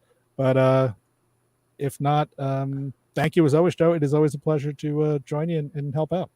It is always a pleasure to have you, Matt. I really appreciate you, and I appreciate all that you do for the Icon community, because like a lot of people might not realize how much you have done over the years for both me and for the community. Like one of our our charities that we've raised money for, HopeWorks. Like I would never have been involved with that if it wasn't for you hooking me up with Jonathan Grzybowski. Like that wouldn't be a thing. So I don't even know if you know all the things that you've done, but you have done so much, and I'm getting lots of cheers in the chat room. Oh, thank you. For And by you, Matthew. This is a lot easier to do this in 20 minutes versus the first time I did it at MapCon 2 when I had only 8 minutes. So a lot more breathing. Hey, real quick, could you go to the cam and mic button at the bottom of your screen and see and go to audio and disable your audio processing, because I think I don't have you will it. sound a lot louder. Okay, disabled.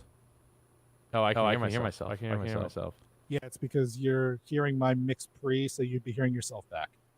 Well, no, I was just saying disable the audio processing. But there's like a checkbox on Right. the audio. As soon as I checked that, you heard yourself back though, right?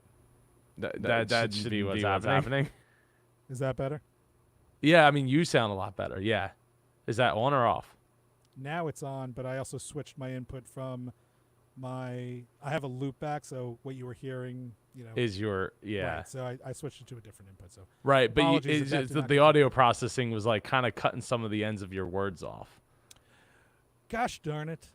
Yeah. So it sounded good. It just, as long as I'm not talking, because otherwise, and that would explain, because it was the loop back thing was probably picking up on me. And it's like, oh, no, that's not Matt talking. You know what I discovered very, very recently? I can't remember what group it was, but if you go into your... I mean, you're a lot quieter now, too. I had to turn my speakers up. Okay. Oh, there you go.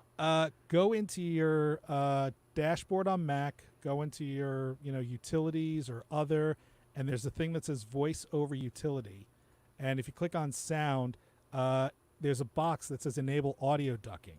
I think the latest iteration of Apple automatically did that, because I found in Zoom calls lately, like, I am always the first one whose voice gets reduced when other people are talking. Interesting. So that might be what's impacting you and I as well right now.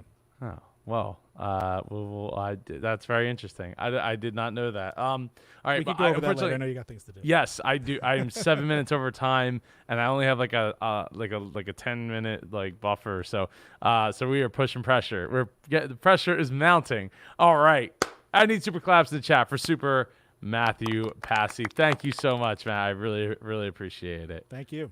I'll talk to you soon. Hopefully I'll see you in September. I hope. All right, our next speaker is speaking on the topic of Know Your Why, crafting a killer mission statement. Everybody, give it up for our donation cheerleader, Super Carrie Caulfield Eric. Woo! I said it right, Eric, right? Joe. Eric, right? Eric? Yes, No, Eric. Yes, you got it Eric. right. You got it right. You're fine. You're fine. So, thank you so much. oh, you're welcome. I'm gonna try and get you back on schedule, because I can go through this really fast. Sounds good. I'm looking forward to it. You got slides you need to share? I sure do. All right, share your screen there. So, And while you're doing that, I wrote down all the names for Icon 6, the backyard, event or going yard or I don't know, all the ones that what else would I have them? Family Icon 6 family reunion, Icon 6 going yard, Indie Pod Tent event, Pod Tent live, Icon 6 live from the backyard.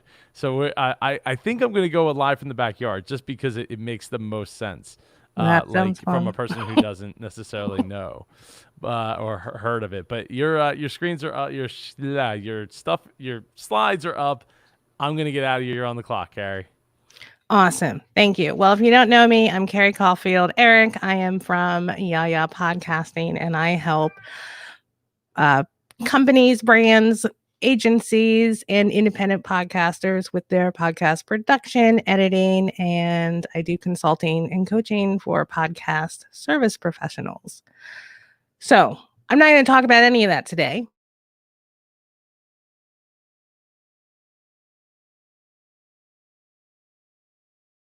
That to craft. Oh, okay. It Oh. froze on my screen for like Okay. a long, uncomfortable time.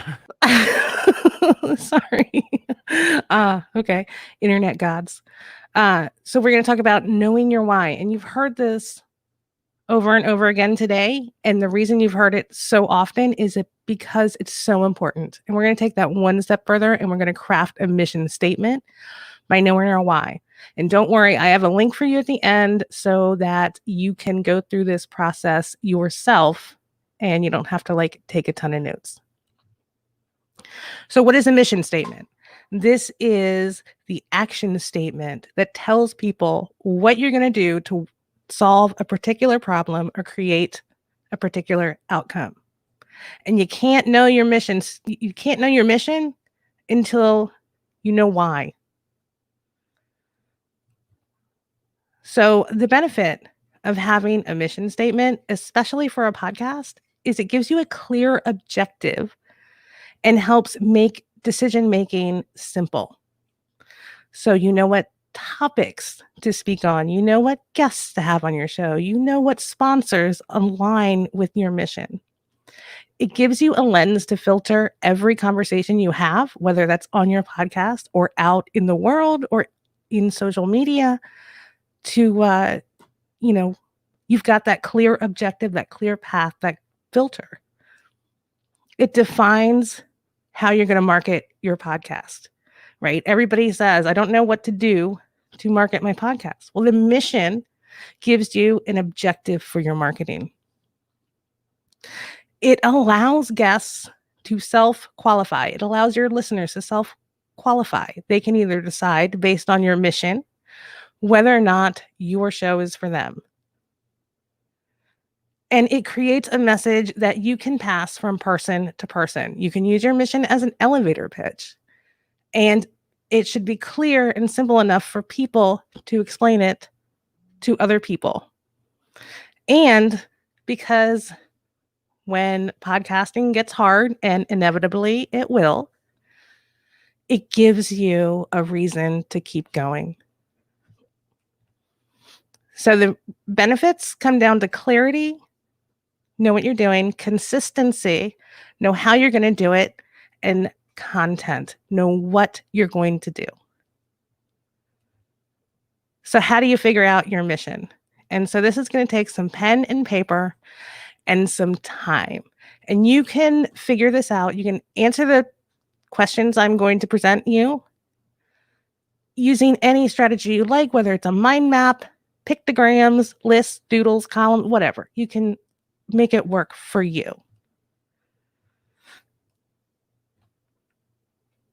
So, first thing to figure out your mission is to figure out, who are you? Why are you the way you are? And that's really about your core values. Because while your podcast is going to be filtered through your mission statement, else is going to be filtered through you. So who are you? Now, pick 5 adjectives that describe those core values. And because we're human, Sometimes we pick things that aren't necessarily that we aspire to and not necessarily that we, are actually. You want to involve some friends and family and have them tell you what core values they think you have. And the truth really lies on what is in common on both those lists. Now, after you've done that, you need to figure out why this podcast, why this topic, what causes you to have an emotion when you think about this topic for your podcast or your niche or whatever it is you're going to be talking about. What gets you worked up? What makes you excited? What makes you orate for hours about, what is that thing that really drives you when it comes to this topic? And then you want to think about what nobody is talking about in that particular niche. What are the conversations that you'd like to have that nobody else is having? What do you want to know? What do you want to learn in that topic? And then you want to take that and figure out, what are people reflecting back to me when I talk about this thing? And who isn't talking to me when I talk about this thing? Now, these aren't questions you're going to be able to answer like in 10 minutes. This is going to take some time to really develop. But when you do, it's worth it. And all this will lead you to your through line. That is the theme, the overarching theme, and the categories. This is your overarching theme to your why.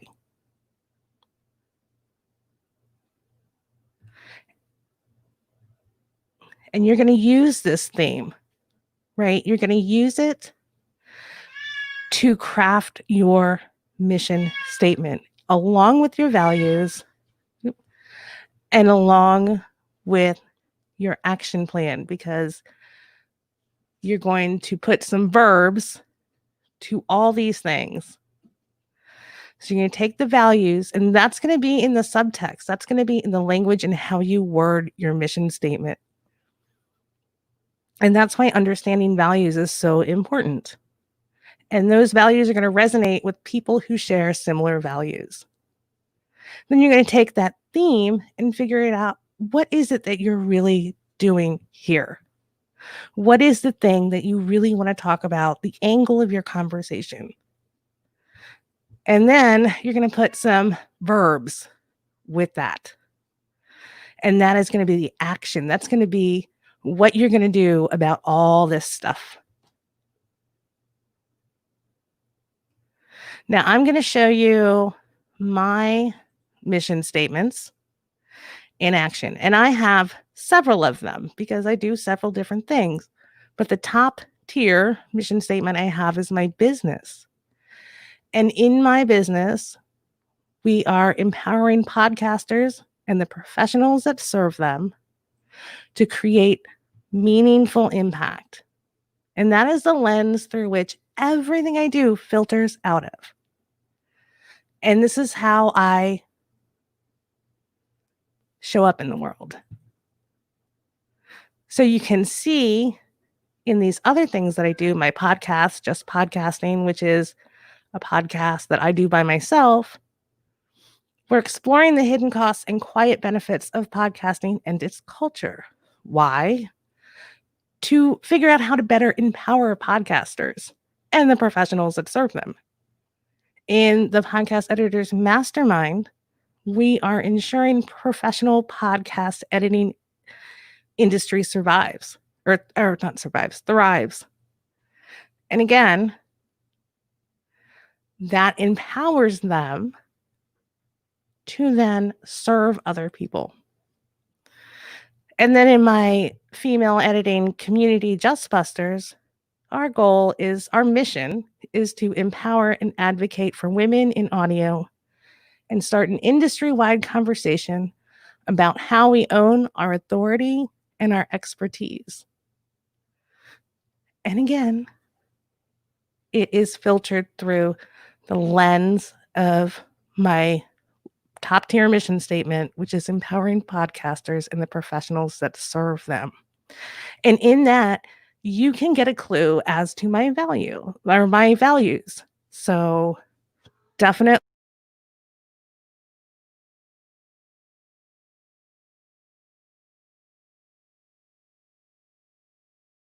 Curious is one of my values, because all of this is essentially asking, how do we do this? And then you can see the language that I use appeals to people who are like-minded. And then I can use these statements for each of the things that I do to figure out, should I have that guest on? Should I be aligned with that sponsor? What should I talk about? What's the content I'm going to make? So by having this mission statement, if a guest falls through, which happened to us recently, we were able to, in a matter of 15 minutes, figure out what to talk about because we knew what our mission was. It makes it super duper easy. And this is a step so many new podcasters miss. Even if it's a marketing company, they miss this piece with podcasting. That's why it's so important. That's why we keep talking about it over and over again. So it's okay if you have not done this for your podcast yet and you're already podcasting to go back and do this work, because that clarity will open up everything for you. And just through a simple mission statement. And notice there's not like fancy language here. It's very clear. So I talked about homework, and you can get that at yayapodcasting.com/mission. And that's all I got. Thank you for coming to my TED Talk. Woo! Oh, that was oh, I love it. I love it. Love it. Love it. Thank you so much, Carrie. I really appreciate you not only speaking but championing the donation button. We're still at $30, which hopefully some people will pitch in $1, just $1. Now I don't know. Oh wow. Okay, so somebody has pitched in some money. Awesome. It looks like Raph. I'm gonna give some super claps for Raph because he pitched in like $50. Like $50 there, Raph. Thank you so much. Raph says, you are very correct. Squadcast and StreamYard always mixing up those two together. Yeah, yeah. Well, at least Squadcast now allows you to see each other in more than like a postage stamp size. You know, a Joe talk. A Joe talk. Yeah, that's right. I got so much value today. Thank you all, Raph says. No, thank you for joining us, Raph. And thank you for donating. That is huge. I got to add up math in my head. 70, was it 70, 80, 80 plus, so $85. I mean, we're well over the $1,200. We are well on our way to $1,300 donated total across all of the events that we've been running here. So that is awesome. Did Joe freeze or did I freeze? I hear you. I see you. I'm Who here. froze? I'm here. Can you still see me? Oh no! I'm here. Oh no! I thought I was gonna have to continue. I got. Oh no! I'm here. Did he freeze again? No. Oh no! No! I'm here. Okay, so go donate money. Yeah. Joe needs a new internet connection. Can you see me? I can see you. I can see you. You can hear me. You can see me. I can hear you and see you. Okay. Yeah. Okay. Cool. Yeah, you were freezing up though. Oh, weird. I do actually have gigabit internet here, so it must be something maybe had happening. I don't know. You were fine though. Your screen's kind of glitching a little bit. Like I know. I think my camera needs. I need to replace my camera. I think. Yeah. Jenny says neither of us were frozen. Yes, I didn't think so, but I don't know. Weird. That It was is weird. freaky. It is freaky. All right. So so that brings us total to $85, which is absolutely awesome, and our total across this is just blowing up. Thank you so much, Carrie. Please give super claps in the chat for Super Carrie Caulfield Eric. Yes, Is it Eric? Eric. Just like Eric. the Like first E. name. Yeah, Like like an E. E. Yeah. E-R-I-K. Yep. Yep. Thank you so much, Joe, for my letting me do my speed talk. Of course. Thank you for being a few minutes ahead of schedule. And now we can get our last speaker up, and then I'll have just a few minutes to say my thank yous and get us out of here before 8 hours hits up. Alrighty. All right. Thanks, everybody. Thank you. Enjoy the rest of your day there.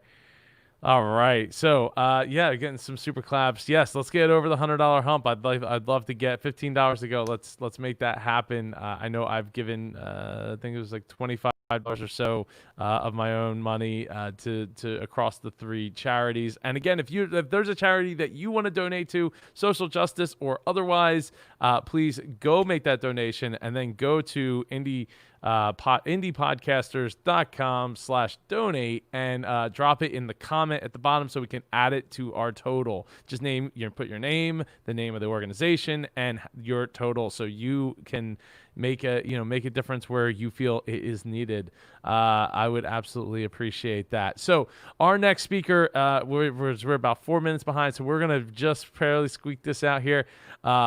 Speaking on the topic of pod connections, become a compelling host or co-host, and that is such a powerful piece because so many people want to be I'm getting paid million, I'm getting Joe Rogan money. Like how do I do that? Well, first you got to ask how do I get good, right? And then Dave Jackson has been championing that at MapCon events for years, and now I get to introduce Super Rob Greenlee. Woo! How you doing, Rob? It's great to be here. It's great to have you here. I love how Yeah. you have all these like ATR 2100s and other microphones behind you. Yeah, I've got quite a graveyard of microphones. I always have a backup mic if I need it, Joe. me too. As I was saying earlier, you can barely see it, but there's an ATR 2100 right there on my arm. Right. I can just like whip it out and bring it over here, and bam, like I'm back in business here. Right. All right, Rob. Do you have any slides or no? Yeah, I do actually. Can you share your screen? Yeah, I can throw it up on the screen here. Hang on here. Awesome. And let's see here. Share. Let's see. Your screen. Let's see here. All right. I think we're getting there. Oh wait, application window. That's what I want. Oh, okay. I guess. Yeah, that should be good.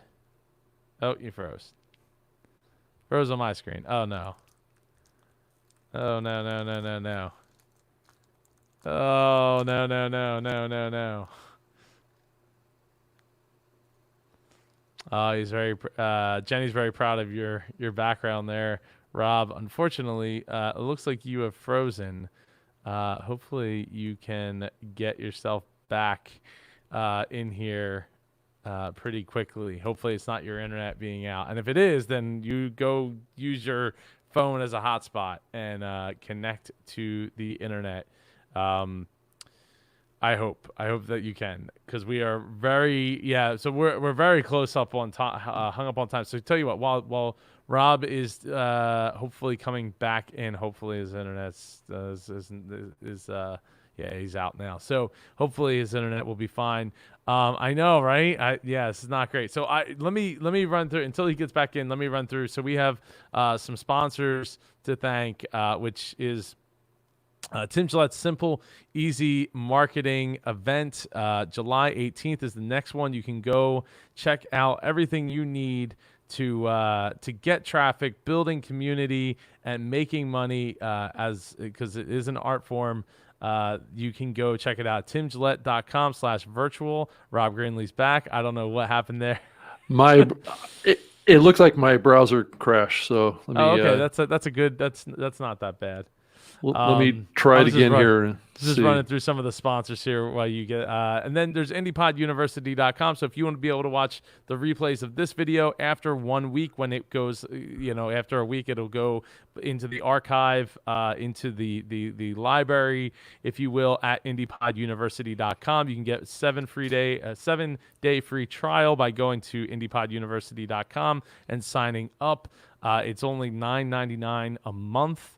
Or $99 a year, and if you do a year, it's like you get like 2 free months plus I think it's plus a 7-day free trial. So you're getting lots of free trials. If you missed the announcements, we have canceled the September 24th to the 26th event. We are pushing that to September 9th through the 11th in 2021, but we are doing an event in my backyard, which the name is still to be announced, but we're calling it, for right now, it's Indie PodCon 6 live from the backyard. 50 tickets will be on sale for live in-person people to come. We will have a tent, we'll have porta potties, we will have a way to test your temperature on site here at the house. So it's literally going to happen in my backyard. I'm pumped. I'm excited. I want people to stay safe, and we'll be live streaming, so you'll be able to buy a ticket live stream. So look for that in about a week. I expect tickets will probably sell out, but not for the live stream. So if you can't make it or don't jump on it soon enough, it's an option. And that is September 12th with a rain date of the 13th. It'll be like a party, a family reunion. It's gonna be a great time. And look for speaker call out for that as well. All right, Rob, I'm not going to take any more of your time. You can jump in and. Okay. Well, I appreciate you watching today and following the virtual conference. It's great to be here, and I appreciate the opportunity. And wanted to come in and talk with you today a little bit about becoming a compelling host or co-host on your podcast. I've been doing podcasting for a very long time myself. I've been involved in a lot of different shows with multiple co-hosts, solo shows, done all sorts of different stuff. But just to do a quick rundown on who I am, I'm the VP of Content and Partnership at Libsyn, and I'm currently the chairperson for the Podcast Academy, which is going to be firing up here and open for membership on June 22nd. I also do a show called The New Media Show with Todd Cochran, who's the CEO of Blueberry. So, I'm coming at this from kind of a personal experience standpoint of talking about becoming a compelling host and a co-host. So that's what I'm going to share with you is really some things that I've learned in from the perspective of the School of Hard Knocks, as they might say. But, to really become a compelling host of a podcast or really kind of any piece of content, whether it be YouTube or anything online, even on radio, passion is the key. And I believe that is really key. You have to come at a show with a passion that you're going to deep dive into every aspect of that topic. Because what it does is it builds trust and respect from your audience. If they know that you're engaged in this topic, you're digging for information, you're going to bring value to them because they probably have a similar desire to learn that same information. So I think passion is key. And then also hosting a podcast or any kind of an online show needs to be taken pretty seriously. And I think that's something that, I'm not sure that all podcasters really think about when they're starting a podcast, is because the potential is there to really impact people's lives in a profound way. And that's one thing I've really noticed really over the years with shows that have been able to make connections with audiences, is the fundamental impact that host is having on people's lives and improving people's lives and helping build community and connections with others and helping people build knowledge.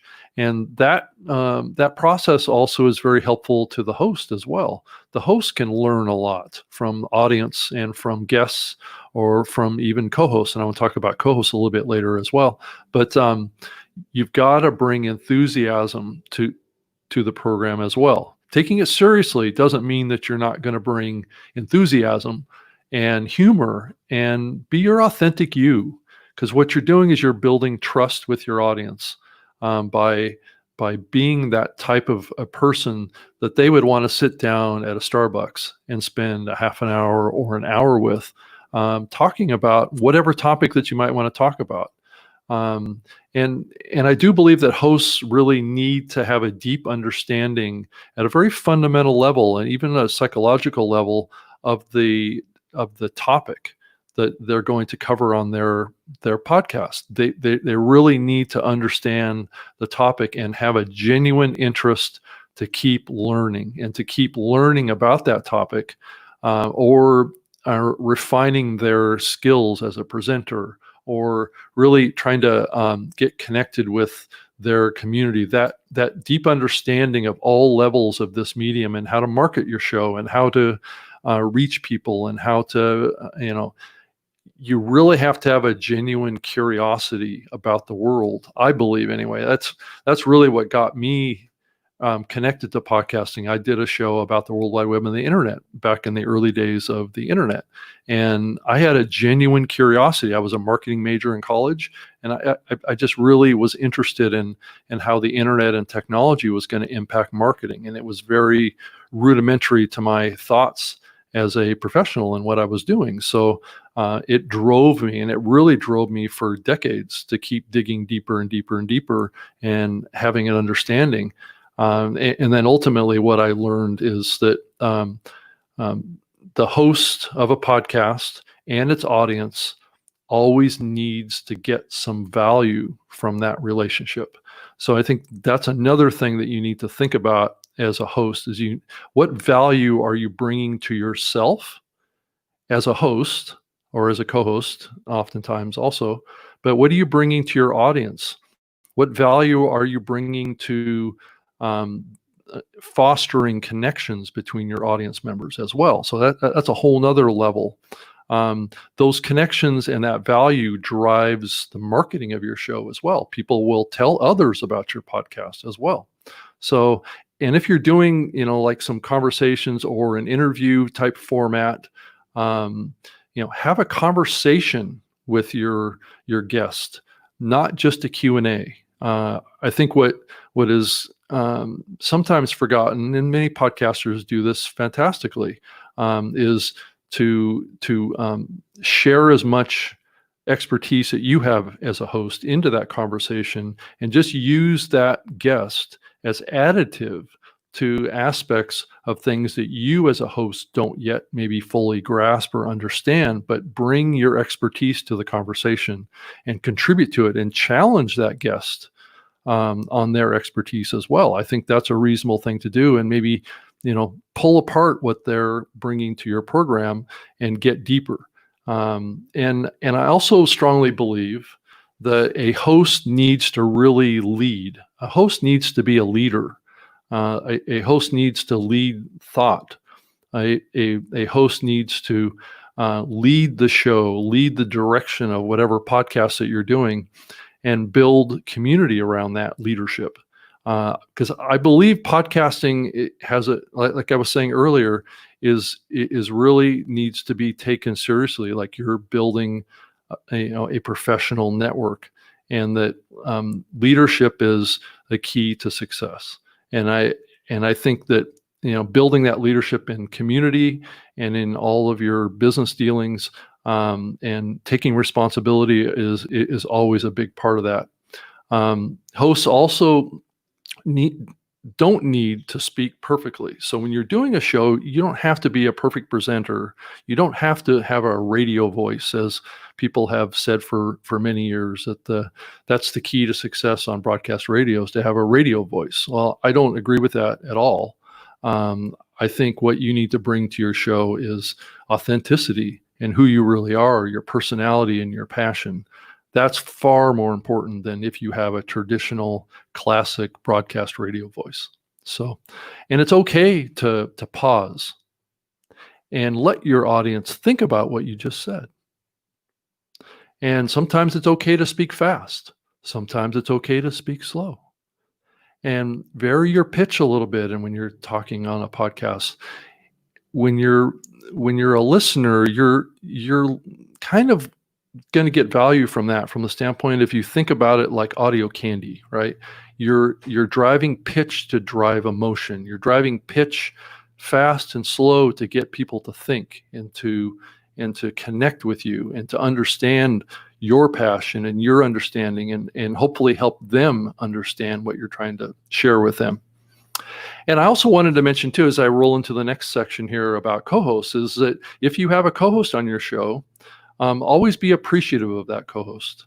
And over time, what you'll find, and I've experienced this myself personally many times, is you start building a really tight relationship with that co-host, and that chemistry starts to really kind of gel, right? Where you as a host can really, I mean, it almost will, sometimes it'll send tingles up and down your body when these magical moments happen between you and your co-host, and that you're just in sync. What you're talking about just flows, and that's at that point is when you really start driving, audience and audience engagement, because it is true that each co-host and host tends to pick up fans for the show, and listeners will come in to hear a co-host oftentimes as much as they'll come in to hear a host. So it's very important, that kind of co-host relationship, and making sure that you give your co-host time to contribute to the show.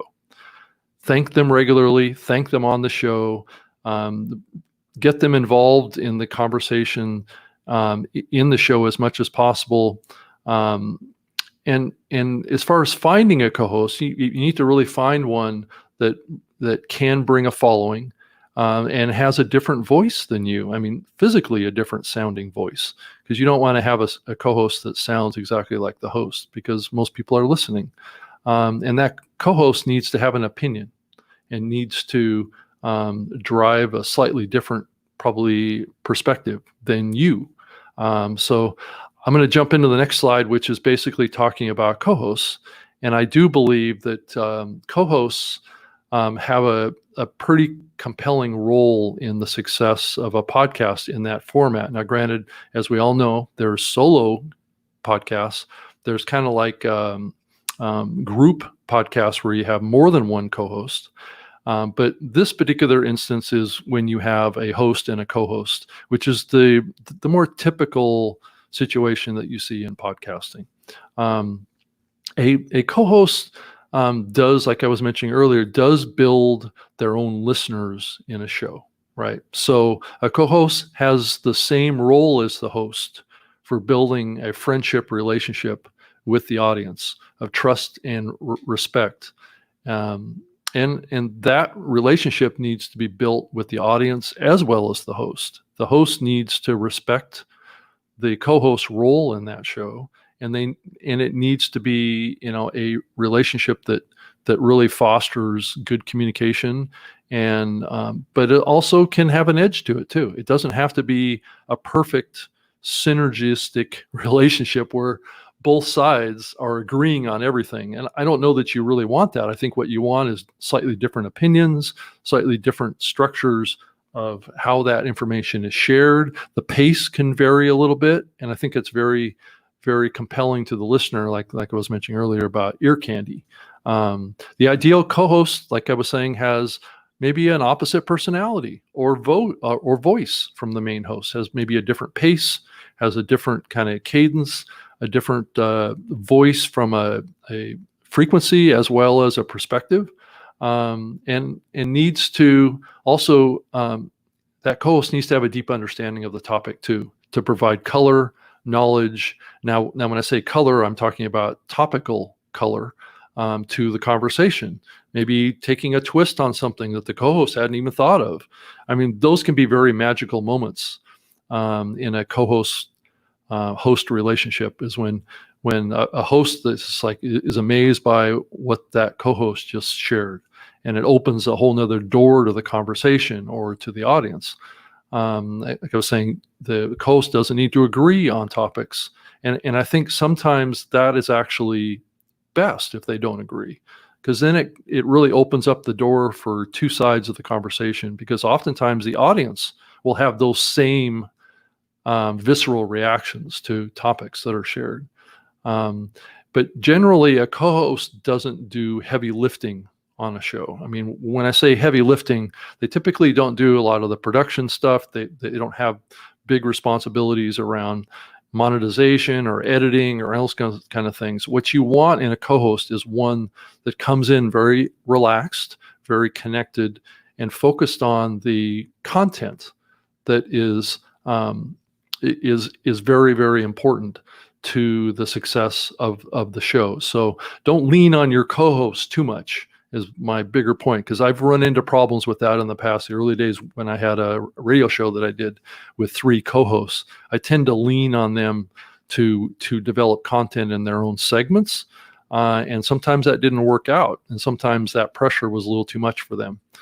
So you have to, weigh it against their personality, their role. And also sometimes the success of a show can cause conflict between hosts as well, too, because maybe the host wants to get cut into the benefits or revenue or something like that. So you need to keep all these things in mind, too. But as a co-host, you want to show up on time, make it easy for the host to have you on the show. Be there when the host asks you to be there, and be prepared for what you're doing. Have a great mic setup, sound great. And as a co-host, be appreciative of your host and the opportunity that host is presenting to you, because it's a guest situation. And also expect, as a co-host, adequate time in the show to contribute to the show. And also expect the show, when you're a host of a show and you add a co-host, expect that the show is going to be longer than maybe it would be if you were a solo caster. So I basically have seen it where it almost doubles in length. So if you go from a solo cast to adding a co-host, the length of the show basically almost doubles. So that's kind of something to think about too. And compatibility, I think, is a big part of success in a co-host type of relationship too.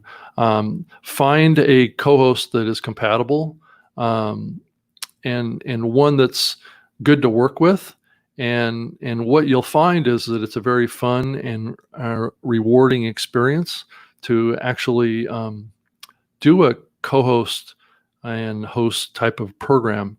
And I think, all the shows that I've had success with have been host, co-host type of programs. I think people are either inclined to do solo casts, like my co-host on the New Media Show, Todd Cochran. He's been doing his Geek News Central podcast for many, many years as a solo caster, and he does fantastic. He's very opinionated. He likes to share his information. And when I got him connected up and I started working with him with the New Media Show that we do every twice a week, I think it opened his eyes a little bit to the situation with co-hosts, right? And how that can be, especially with my background of being a lead host and his background about leading a podcast, it kind of created this dual hosting type of situation, which is also a little bit unique as well, where, I'm just as strong as a lead host as he is. But I tend to understand the concepts of host and co-host relationships a little bit better than Todd had leading into doing this 10-year-long show. But I think Todd has learned a lot from it. But I've really enjoyed podcasting, and I've kind of covered all of the slides that I have. But I just wanted to let people, I just wanted to share some of my experience with this stuff, because I think these things people can get into trouble with, but yet at the same time, they're opportunities for all of us to do better shows because we're engaging with others. And I think since this is such a personal medium, that I think connecting with others with your show should always be the focus of what you're doing, and thinking about others and getting others involved in your show, I think, is also key too, in a variety of different ways. But I think I'm gonna wrap it up, Joe, and give you a couple minutes left at the end to kind of wrap up with what you have. But I've pretty much shared, and if you'd like a copy of this slide, you're more than welcome to send me an email, robg@lipson.com, and I'll be happy to send it to you. But Joe, hey, They absolutely should. I appreciate the time on being on your conference, and I think it was a great success. Oh, thank you. I think so too. We raised $135 today between the 3 charities. Again, if you have a charity that you want to donate to, please go do it. But go to indiepodcasters.com/donate so that you can let us know in the comments where you donated to. Rob, thank you so much for taking the time. I think that's a great topic, and I have so many questions I want to ask you. Maybe I could get you. I want to get you on the Wisdom Wednesdays where we just talk about co-hosting, because I'm still kind of green to that myself, and I now do a show with two females, Jennifer Crawford of DC Podfest and Samantha Riley from down in Australia. Right. So it's a thing where I've had a co-host before, but it's definitely a thing that, you know, it's hard sometimes, but it can I'm be down. So I am down to 1 minute and 10 seconds before Facebook kicks us off, because Facebook in 8 hours is the limit. So thank you so much, Rob. I will be in contact. I definitely want to get you on the show, on the IndiePod podcast. Awesome. Well, thank you, Joe, and I appreciate being here. Thank you. I appreciate you coming. Thank you so Okay. much. All right. So thank you, everybody. We've crossed the $100 mark. I'm happy to say $135. That means we are we are actually over $1,300 total across all the donations that we've made. If you missed the announcements, I'll be making more announcements, but mark on your calendar, June 27th. That's the next conference here in the IndiePod group. Looking forward to having that. It's Monetize Your Podcast. A lot of people have probably been waiting for that one. I'm looking forward to that one. Guess what? You can go register as a speaker right this second. You can go to indiepodcon.com/virtual and register. Click on the apply and register button. You have a week to do it. I got about 10 seconds. Thank you, everybody. I hope you're all staying safe. I hope that your families are staying safe and staying healthy, and continue to distance. Take care.